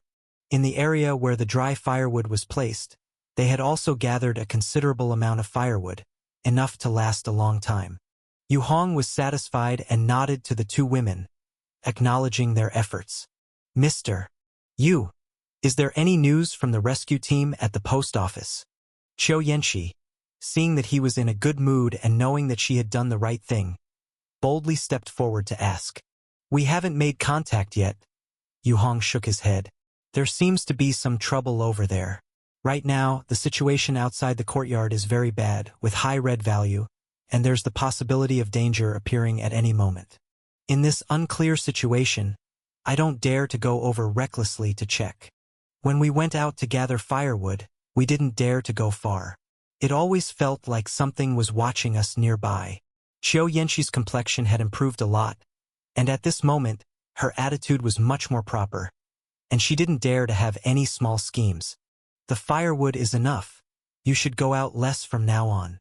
Yu Hong thought for a moment, then turned to enter the door, bringing out a solar power generator set for them, along with a connected light bulb. This stores energy during the day and provides light at night, enough to deal with ordinary blood-tide black insects. Be careful with it, he cautioned. Thank you. Thank you, Mr. Yu. Qiu Yanqi was overjoyed, repeatedly expressing her thanks. If there's anything we can do, you can tell us any time, like washing things, doing some manual work, patching things up. We can still manage that. Water isn't really enough, so let's just leave it at that for now. Yu Hong was very satisfied with their attitude. During a critical moment, to do something within one's power was the normal thought for those who truly wanted to survive. Returning to the cave, he closed the door. He quickly descended to the basement. The countdown was now only 2 minutes away. In the last 2 minutes, Yu Hong simply sat down cross-legged on the basement floor, quietly waiting. Time ticked away, slowly passing.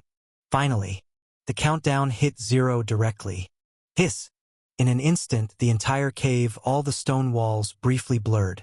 In less than a second, everything was clear and restored. Everything returned to calm. But seated on the ground, Yu Hong distinctly felt a difference from before. He first reached out to touch the floor.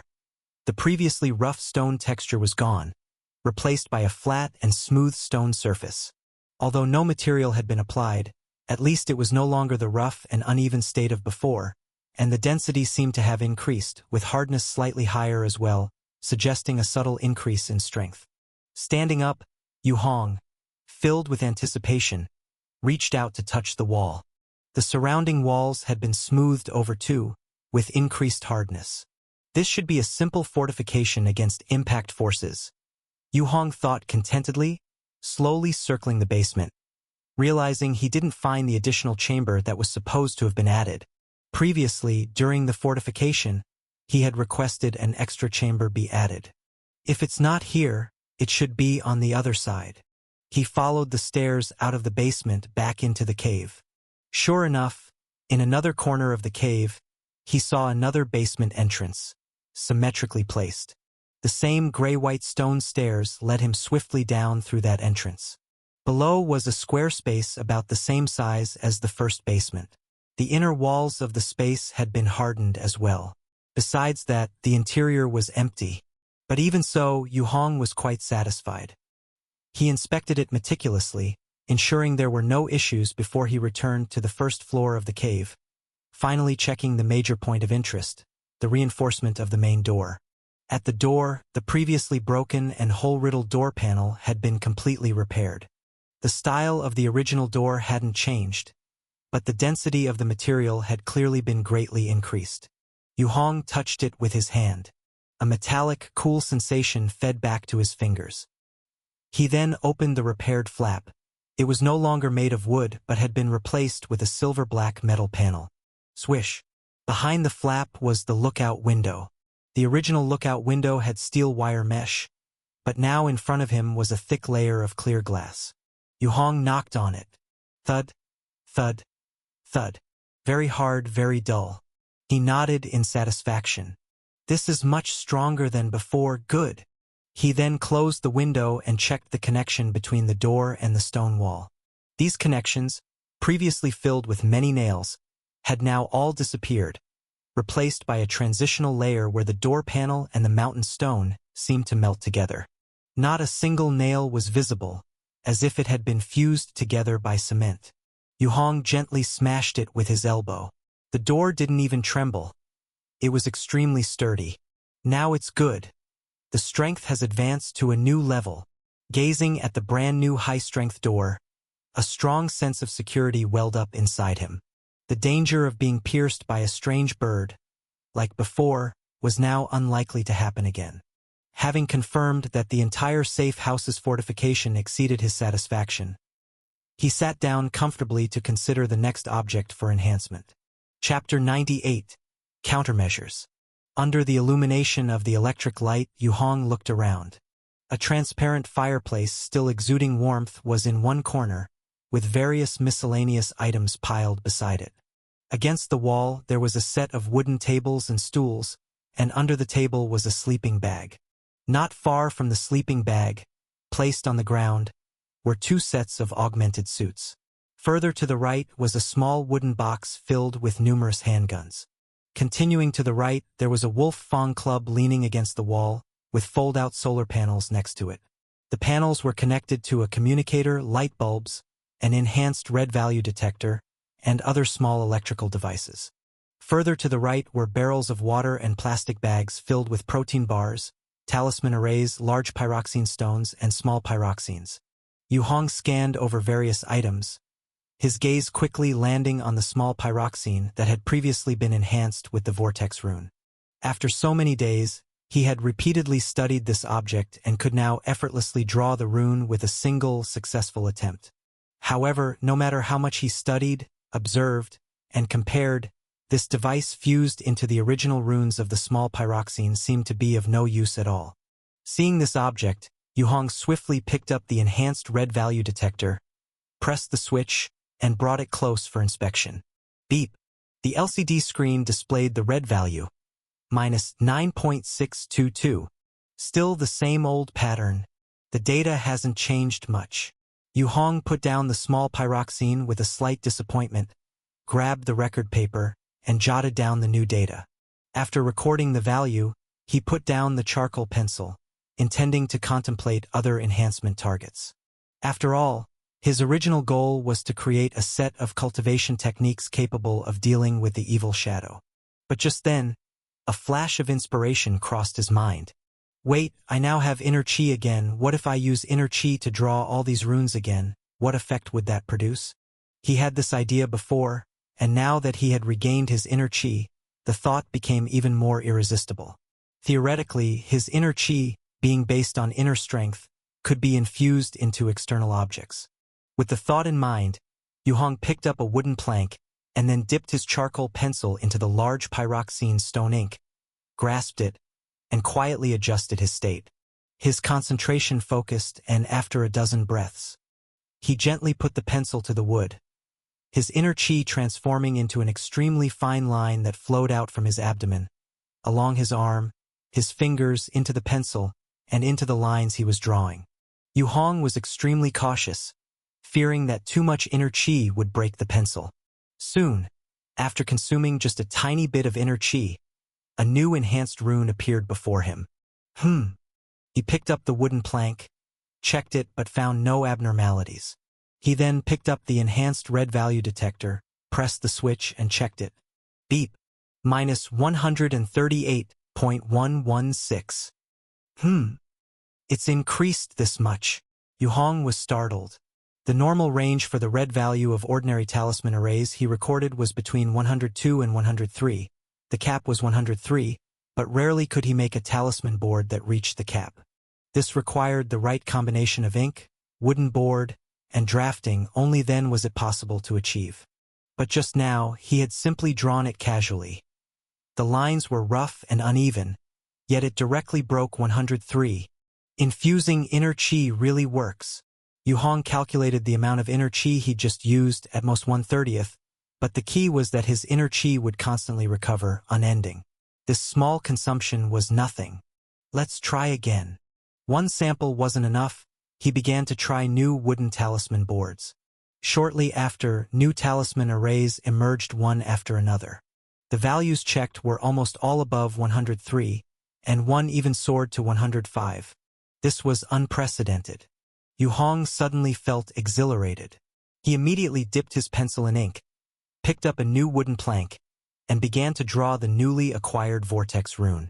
This time, he used his full inner chi, focusing on painting only the vortex rune.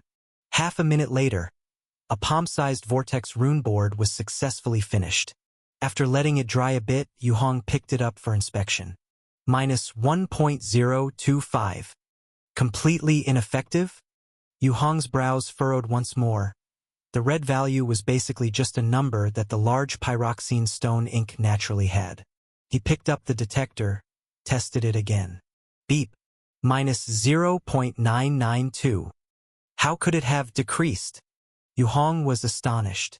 He didn't believe in curses, so he picked up the detector once more, waited a while, then placed it next to the sample for another test. The same position, the same proximity, the same device. Beep. -0.904. It actually decreased. Yu Hong was instantly invigorated, his interest piqued. For so long, he had been researching the vortex rune, trying many methods, but no matter how he tested, it was ineffective. Now, after drawing a rune with inner chi, it actually began to show some effect.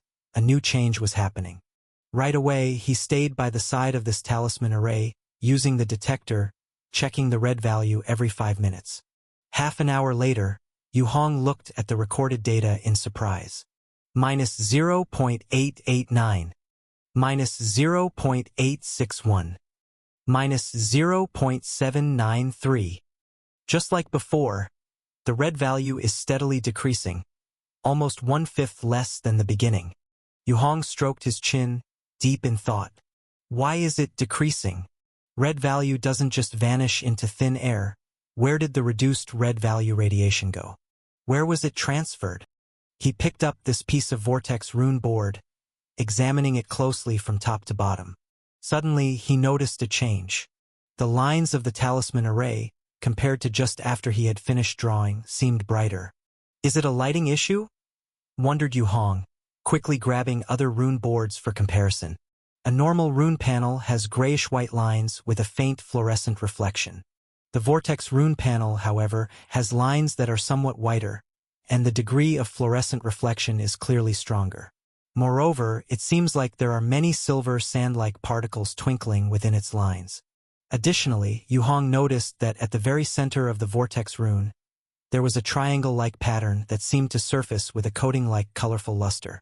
He thought for a moment, took out the enhanced red value detector, and approached it for inspection. After a beep, the detected value was actually 0. Could it be that this rune? Yu Hong's heart tightened, and a speculation flashed through his mind. He picked up the rune panel, brought it close to the detector, and then squeezed it forcefully. Crack! The rune panel shattered into several pieces. At the same time, the detector sounded an alarm, and the red value surged rapidly.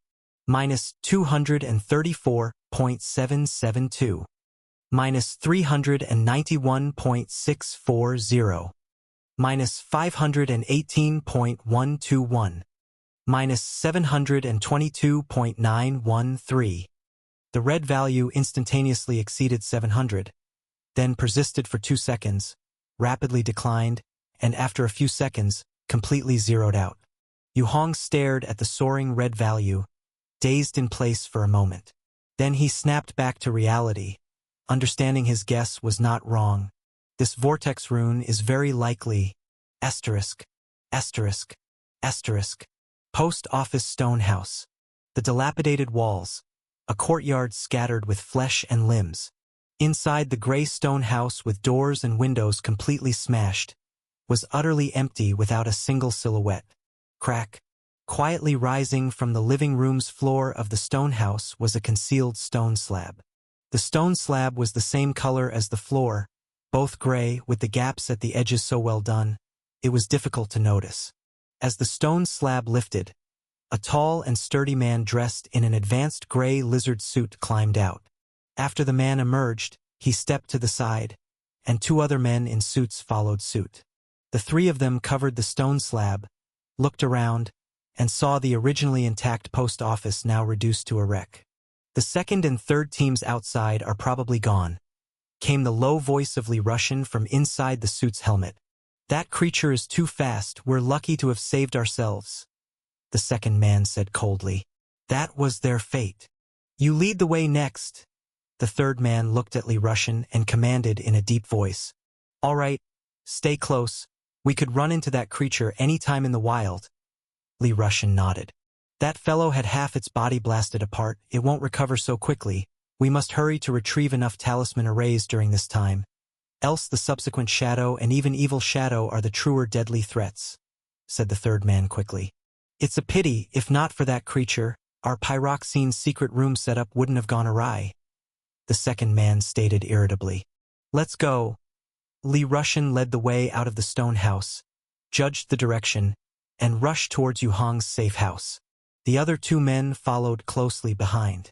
The trio moved quickly, nearly at full pace, accelerating while ensuring to keep the noise level down. In less than 10 minutes, they arrived outside the courtyard wall of the mountain cave safe house. On the grass outside the courtyard wall, a dense scattering of clothes, pants, and shoes could be seen. The grass had many large scratches, with the black soil underneath churned up. Li Russian stepped forward and nudged the clothes with his foot. It was Li Jingyuan and the others who were driven out earlier. Are the people gone? The second man asked with a suppressed voice. The number of clothes adds up. Most of them are here. They are probably all gone. The third man responded, looking up and silently exchanging glances with the second man. Both quietly raised their estimate of the danger level for this trader of talisman arrays. Without another word, they walked to the edge of the courtyard wall and peered inside. What they saw made all three of them pause. Inside the courtyard wall, on the lush grass, Qiu Yanqi and her daughter were diligently repairing various pits and scars on the ground. The two women's attire hadn't changed. They didn't even have a scratch on them, and one could even discern a vague sense of relief in their expression. Weren't they attacked by the multi-eyed bird here? The third man couldn't help but ask in a low voice. Do you think that's possible? The second man retorted. After exchanging glances once more, they both fell silent, allowing Li Rushan to move forward for negotiation. From the marks on the ground and the surroundings, this place indeed had been attacked, but strangely, the mother and daughter seemed unharmed. There must be. After their glance met, they quickly reached a consensus. There must be a method to drive away the multi-eyed bird here. After all, with just the three of them, their weapons and equipment far outclassed by theirs, how could such strength withstand the multi-eyed bird? Upon careful consideration, there must be some kind of special secret. And if they could obtain this secret, it would solve most of the safety issues for their team. After all, the most troublesome thing right now was the level 4 danger multi-eyed bird. Yuhong. Are you there? Qiu Yanqi and her daughter also noticed the three men approaching and quickly ducked into their wooden hut. They did not plan to deal rashly with these people. Their relationship with Yuhong was still stable, and as long as they avoided trouble, everything would be secure until the rescue team arrived. Since these people weren't here for them, Qiu Yanqi very wisely made way, just to avoid disturbance. Li Rushan didn't care about the two women either. Among those he had driven out earlier, there were no lack of people with status and backgrounds similar to the two women. Even they were abandoned without hesitation. In such an environment, everyone was helpless. Seeing no reaction, he called out a couple more times. Finally, the door of the cave opened. Chapter 99, Power 1. With the wooden door opening, Yuhong, clad in his ponderous fortified polar bear suit, walked out from within. Old Li, what's so urgent you couldn't discuss over the communicator? Had to make a trip here. He frowned and glanced at the two people behind Li Rushan. I'm short on talisman arrays for the secret chambers on my end. Can you arrange to get me more here? The compensation will be generous, Li Rushan quickly said. How many do you need? At least 30. I can't produce that many in a short time. You'll need to wait 4 days. Yuhong shook his head. Besides the 22 I can spare for you, my own needs included, ordinary luminous stones can also be used to construct secret chambers. Why don't you go to the mining area? A squad went there and never came back. The second person behind Li Rushan spoke up. May we inquire if Mr. Yu has any special items that can avoid the multi-eyed birds? If so, we are willing to purchase them at a high price. Special items? Multi-eyed birds. A slight astonishment flickered across Yuhong's face beneath his helmet. You must be aware that the squad we're protecting consists of the United Forces High Command's families. If we could lend a hand in their time of need, the benefits we'd receive later on would far exceed the minor contributions of the moment. He continued. We can obtain all sorts of weapons, equipment, and supplies with a mere adjustment within the United Forces. Very tempting terms. Yuhong was indeed intrigued. Had he possessed such items, he certainly would have been willing to trade. But I don't have anything of the sort. Too bad. Do you not trust us? The second person persisted. At this point, the VIPs in the squad are our last lifeline. If something happens to them, the superiors would be so enraged that not only would the rescue team not come for us, but we would also be cleansing with remote devices and monsters. Perhaps Mr. Yu is unaware of the current disposition of the United Forces high-ranking officers. To them, human lives are mere numbers. If we fail to protect those of importance, every single one of us present will have to die. What does that have to do with me? Yuhong retorted in disbelief. I'm not part of your squad, so even if they're furious, they wouldn't come looking for me. The higher-ups won't bother investigating these details. Our lives aren't worth enough for the rescue team to risk journeying this far for us. And since you stand by without helping, you'll naturally be implicated as well. At the end of the day, we're all grasshoppers on the same rope here. The second person stated gravely, "Heh, what's your name?" Yu Hong laughed at the man's presumptuous arguments. Yi Henghu. "Does Mr. Yu think it's unbelievable?" Gu Xinghao responded coolly. "I won't deny that we want to live too.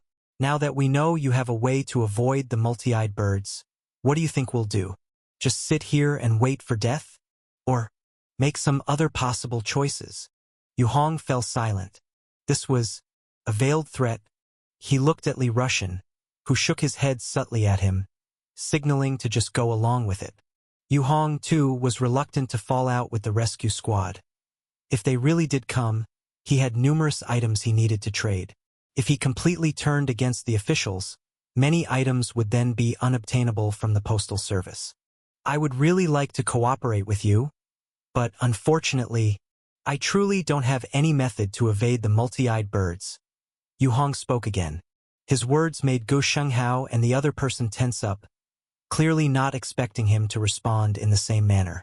The third person's expression turned icy, and they moved to draw their gun. But Gu Xinghao stopped them with one hand. "Now that things have come to this, it seems Mr. Yu truly has no solution. Since that's the case, let's not dwell on it. You should be able to provide more talisman arrays or large pyroxene stones, right? What will you offer in exchange?" Yu Hong asked. "We have plenty of clothing, equipment, bedding, and we even have diesel, gasoline, and medical supplies. What do you need?" Gu Xinghao asked in return. Yu Hong pondered for a moment. This group indeed had a wealth of items, not surprising since they escaped from a supply team. "Do you have an oxygen generator?" He quickly thought of something he might need. "Of course, we have oxygen generators. In this era, they're essential within underground shelters. However, it's not the machines that are vital, but the continuous supply of materials for oxygen production. Currently, the common type is the electrolysis oxygen generator, which needs a steady supply of electrolytes and a high-performance water filter. The water used in oxygen production must be pure to avoid damaging the equipment," Gu Xinghao explained earnestly. "So, the oxygen generator needs water, electricity, and electrolytes, these three things?" Yuong Inkired, Froning. "Not just that. Given its high safety requirements, the hydrogen gas produced post-electrolysis can be highly flammable and explosive. So even if you get an oxygen generator, you must be aware of safety hazards," Gu Xinghao answered. "Just want that. How will we trade?" Yu Hong asked. "We had quite a few before, but lost and damaged most of them on the road. We still have 3 left, and we can part with 1 for you. As for the electrolytes, we can give you 10 gene, which should last you a rather long time. All this in exchange for 30 talisman arrays. Is that fair enough?" Gu Xinghao offered. 20.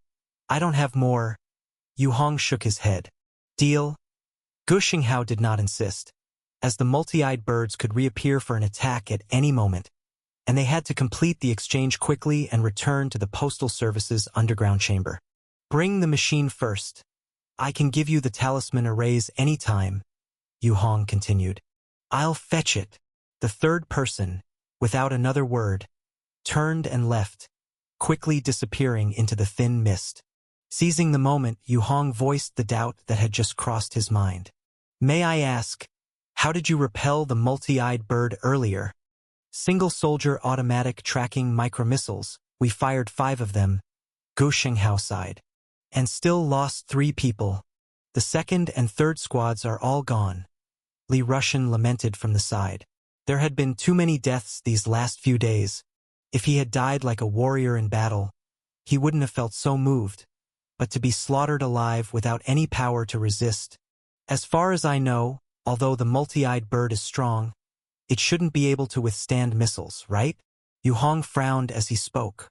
"It can be blown up, but because of the mist, by the time the multi-eyed bird is spotted, it's already too close. It's too late for missile lock-on, and at such a short distance, it's impossible to even maneuver. The missile can only be fired straight," Gu Xinghao replied. "And if it's too close, firing wouldn't kill the multi-eyed bird. It would blow up our own people." Yu Hong could imagine that predicament and also fell silent for a moment. Then he asked about the situation and condition of these people, making idle chat now and then. Shortly after, The person who had gone to fetch the oxygen generator returned with two others, all holding something in their arms. That was a box-shaped machine with a gray-white exterior, dragging a black power cord from its bottom and connected on one side to a plastic piece resembling a breathing valve, presumably for inhaling oxygen. Apart from the machine, there was also a big bag of salt-like granules packed in a plastic bag. Without much ado, Yu Hong quickly went back to fetch 20 talisman arrays and placed them on the ground outside the courtyard. The other side did the same, and both parties exchanged their items. After receiving the talisman arrays, Gu Shenghao and his companion didn't say much more, took their things, and left. Li Rushan took an extra look at Yu Hong and gave him a look before following the others and departing. Soon, the three figures disappeared into the mist. Yu Hong didn't understand what Li Rushan's look meant, but he was too lazy to care too much and carried the oxygen generator back into the cave. Just as he was about to close the door, suddenly, Qiu Yanqi's voice came from behind. "Mr. Yu, could you please help us find another place to hide that strange bird from before? As long as it touches the house a little, we would all." The woman stood in the courtyard with her daughter, their expressions tearful. Wait a minute, Yu Hong thought for a bit. Having the two of them staying right in the courtyard indeed posed a problem. He went back inside to the safe house and looked at the two basements, one on each side of him. The newly created basement was closer to the outer wall. If one of the basements is temporarily converted into a guest room, that would not be bad. It's just the door that is problematic. I can't strengthen both doors. That would severely delay the progress of the black mark. Qiu Yanqi and her daughter were still very important, as they were related to the energy issue. After some thought, Yu Hong suddenly had an idea. I can just dig out a small stone cave from the outside. It doesn't need to be big, just enough for those two to hide and sleep in. There's no need to meet my own standards.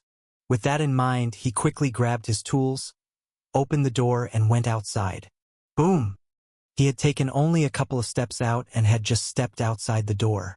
A loud explosion came from the direction of the post office. A blazing flame rose into the sky from that direction. Yu Hong frowned deeply, worried about Li Rushan and Izina, but given the distance and the possibility of the strange bird appearing, he didn't dare to rush over rashly. Standing at the entrance, he looked towards the direction of the flames for a while. Without lingering, he quickly began carving the shape of the cave he needed on an empty section of the mountainside. Since the two only needed to sleep inside, Yu Hong dug a small rectangular hole, 2 meters deep, 1 meter wide, and 1 meter high. He used a rock as a door, only leaving a gap for ventilation. With his current strength and endurance, the whole process took him just over 10 minutes. If you don't want to sleep in the wooden house, you can stay in here, Yu Hong said, pointing to the hole he had dug. Qiu Yanqi and her daughter were speechless as they looked at the hole, which, with a blanket of luminous stone, was barely enough for the two of them to squeeze in. They hadn't expected Yu Hong to come up with such a contraption. Yu Hong didn't care about their thoughts. After resolving the issue, he went back inside the safe house, picked up the reinforced pistol previously replenished, and refilled the bullets after the black mark enhancement. The weapon had been of great help to him, but his old favorite, the Wolf Fang Club, seemed to be falling behind.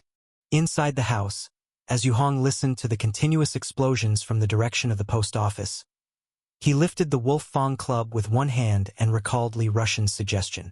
It is indeed time to strengthen the weapon. The meteor hammer. Huh. A thoughtful expression crossed his face. A simple meteor hammer isn't practical, and I'm not skilled at using it. Against creatures like the multi-eyed bird, the best thing would be to grip it tightly after striking it once and then inflict more damage. What kind of weapon can achieve this? Quickly, an idea for a weapon with a special structure appeared in Yu Hong's mind. Glancing at the vortex rune, whose secrets he had just uncovered, he decided to start with strengthening the weapon first. The multi-eyed bird could reappear at any moment, and there were definitely more than one outside. If he didn't quickly improve his ability to repel them, the vortex rune would be useless no matter how good it was. Chapter 100 Strength 2. Immediately, Yu Hong placed the Wolf Fang Club on the ground, then rummaged through a corner to gather various weapons he had collected from killing people before. Steel pipes, machetes, daggers, and the like were the most numerous, followed by a few small alloy shields. He stacked all the metal items together with the Wolffang club, picked up a submachine gun he had confiscated earlier, thought about it, and put it down again. This thing was really no better than a club in close combat. He pressed one hand on the surface of this pile of metal items and chanted under his breath, "Enhance weapon. Direction." Yu Hong envisioned the weapon form he needed in his mind. Soon, black lines flowed out, merging into the Wolffang club. Confirm enhancement? Yes. A countdown appeared. 3 hours 09 minutes. Post office. 2 multi-eyed birds stumbled away from the stone house, flying off into the distance. Their bodies were covered with burns from the explosion. One of them even had its head blown off, with the flesh on its neck moving rapidly, growing, sprouting a new head. Inside the stone house, a team led by Go Shenghao had bloodshot eyes. 5 had joined the battle. 2 had lost an arm. 1 had a crushed shoulder, barely breathing, and another lay on the ground with broken legs, wailing. Go Shenghao propped himself up from the ground. His back was bleeding, but it was just a minor injury, the result of being hit by the multi-eyed bird's great force and smashed against a rock. We've run out of grenades. If that monster comes again, we're dead for sure. Let's send Dong on his way, whispered a man with sideburns who had lost an arm. He was talking about Dong, the one with the crushed legs. In this environment, one could run without arms, but without legs. Thump. Someone stepped forward, slapped Dong unconscious.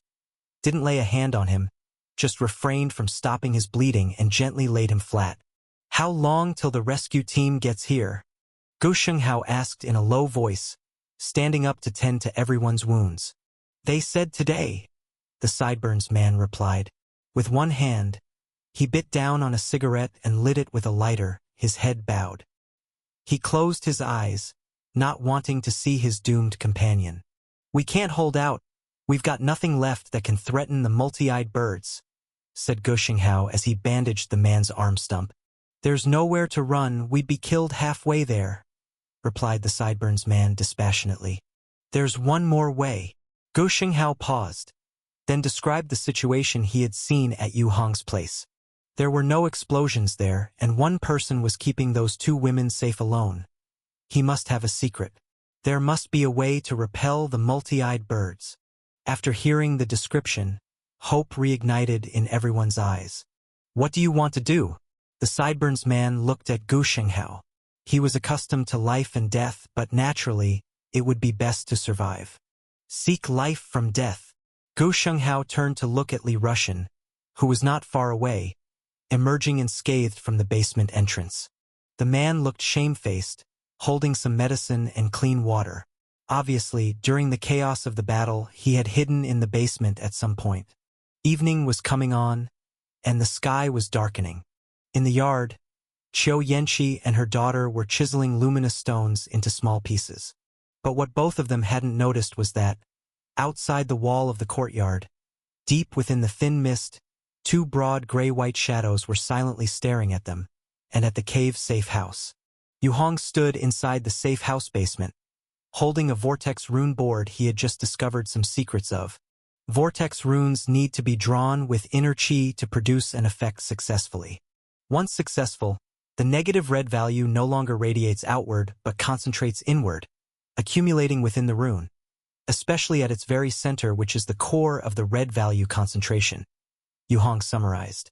Crushing the vortex rune in an instant releases the negative red value stored inside, creating a short duration, small area, high concentration radiation effect. Perhaps it could be used as a negative red value grenade. Looking at it this way, the main function of vortex runes is probably to store radiation energy. Storage. Thinking of this, Yu Hong suddenly remembered if vortex runes are for storage, then why does the subsequent burst produce such large numbers? Is it the large pyroxene stone powder itself that possesses so much negative red value radiation? Yu Hong shook his head. It was possible, after all, the radiation from luminous stones is continuously maintained. To concentrate every moment of radiation into one point for an explosive release, it would be surprising if it wasn't powerful. But from over 100 negative red values to 7 or 800, that's a bit excessive. He clearly remembered that after being used 3 times by a shadow, a large pyroxene stone would completely exhaust its energy and turn to powder. This meant that the radiation energy of a large pyroxene stone couldn't possibly be as much as 7 or 800. But why? His brow furrowed deeply. The biggest conjecture slowly surfaced in his mind. The only possibility is, this vortex rune isn't simply storing radiation energy. He picked up the rune board, carefully touching the fine lines on it. It's more likely to be absorbing external radiation energy, then storing it inside. If it really is absorption, then by varying the length of time I place the vortex runes before using them, I could possibly test the difference in the negative red values they release upon bursting. The longer the rune is placed after creation, the larger the negative red values it may release when crushed. Reveling in this thought, Yu Hong set this newly created rune board against the wall, temporarily ignoring it. Then went to the middle of the basement and started to train. These days, as he progressed to the second level of the heavy leg skill, his bodily strength had stopped increasing. Instead, his skin's keratin layer had grown thicker, and he felt lighter and more agile. Clearly, the main improvement on the second layer lay in defense and agility. And as Yu Hong persisted in his daily training, he faintly felt that the second strand of inner chi was about to coalesce. He stood in the center of the basement, concentrated, and began to repeatedly practice the heavy leg skill, visualizing the accompanying patterns. Time trickled by. Suddenly, a shrill scream echoed from outside the safe house. Swish. Yu Hong, who was visualizing, abruptly opened his eyes, quickly donned the polar bear suit, and went up a level. As he passed by the Wolf Fang Club, he noticed that it had been successfully enhanced. He grabbed it without hesitation, brandishing it as he rushed to the door. Pulling open the barricade, the darkness outside the reinforced glass windows was complete. The moonlight was beautiful, like gauze or mist, blending into the thin fog, indistinguishable from each other. 2 of the same huge multi-eyed birds as before were circling and emitting strange cries similar to toads above the forest outside the cave. These 2 monstrous birds circled with flapping wings, their howling carrying through the air, and the 2 rows of small red eyes on their heads shone with a faint red glow in the night, like the laser sights of sniper rifles. Yu Hong observed carefully and noticed that on one side of one of the multi-eyed birds, there were still large scars from being hit by the Wolf Fang Club. That one from the daytime. He took a deep breath. He had nearly been injured by just 1 bird before, and now 2 had come at once. And his huge wooden shield had been destroyed and wasn't yet repaired. We're in trouble. He observed the yard and saw that Xiao Yanxi and her daughter had disappeared. Obviously they had already hidden themselves, either in the wooden house or the newly dug stone cave. Roar! At that moment, the 2 multi-eyed birds also noticed Yu Hong. One circled overhead, while the other dived one after another, charging towards the cave entrance like arrows. The whistling screeches in the night were like ghostly cries, grating and unpleasant to the ear. Realizing something was wrong, Yu Hong quickly retreated, holding the gun in one hand and the club in the other, increasing their distance. Instead of rushing out, he decided to first assess the protective state of the main door. 1 second. Boom! Boom!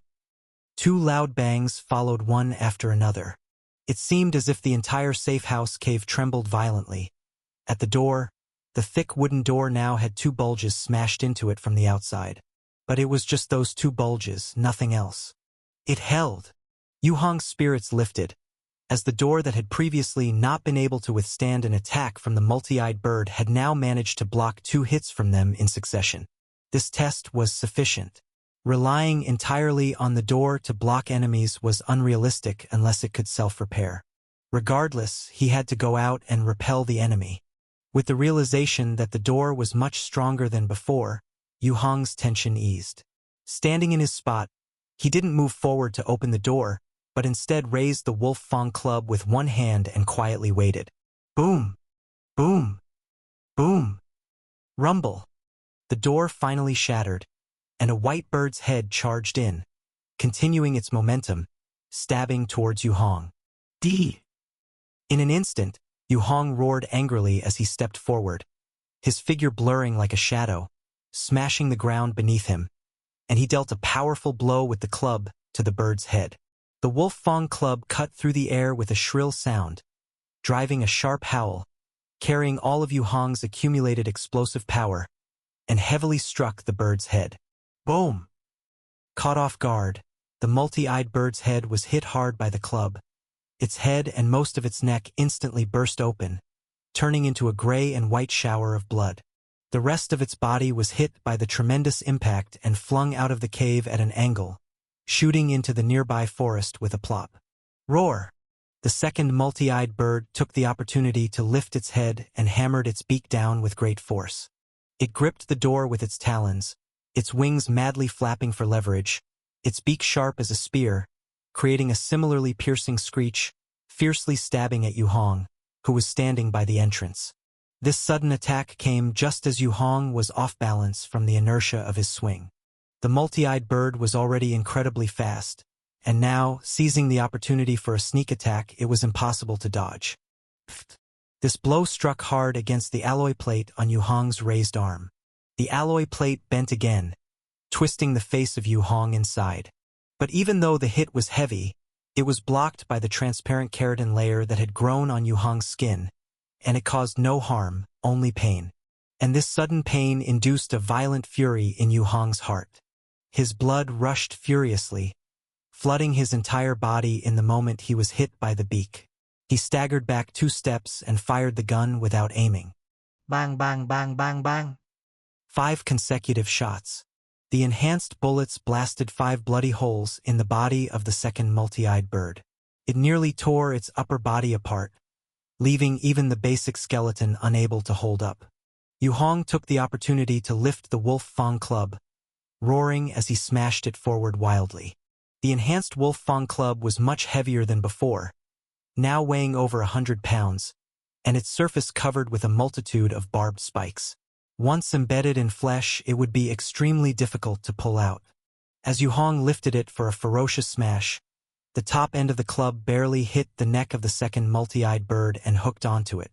With one pull back, Yu Hong's immense strength countered the multi-eyed bird's attempts to struggle, and with one yank, the latter's neck was ripped and part of its flesh torn, hanging from the Wolf Fang club, unable to shake free.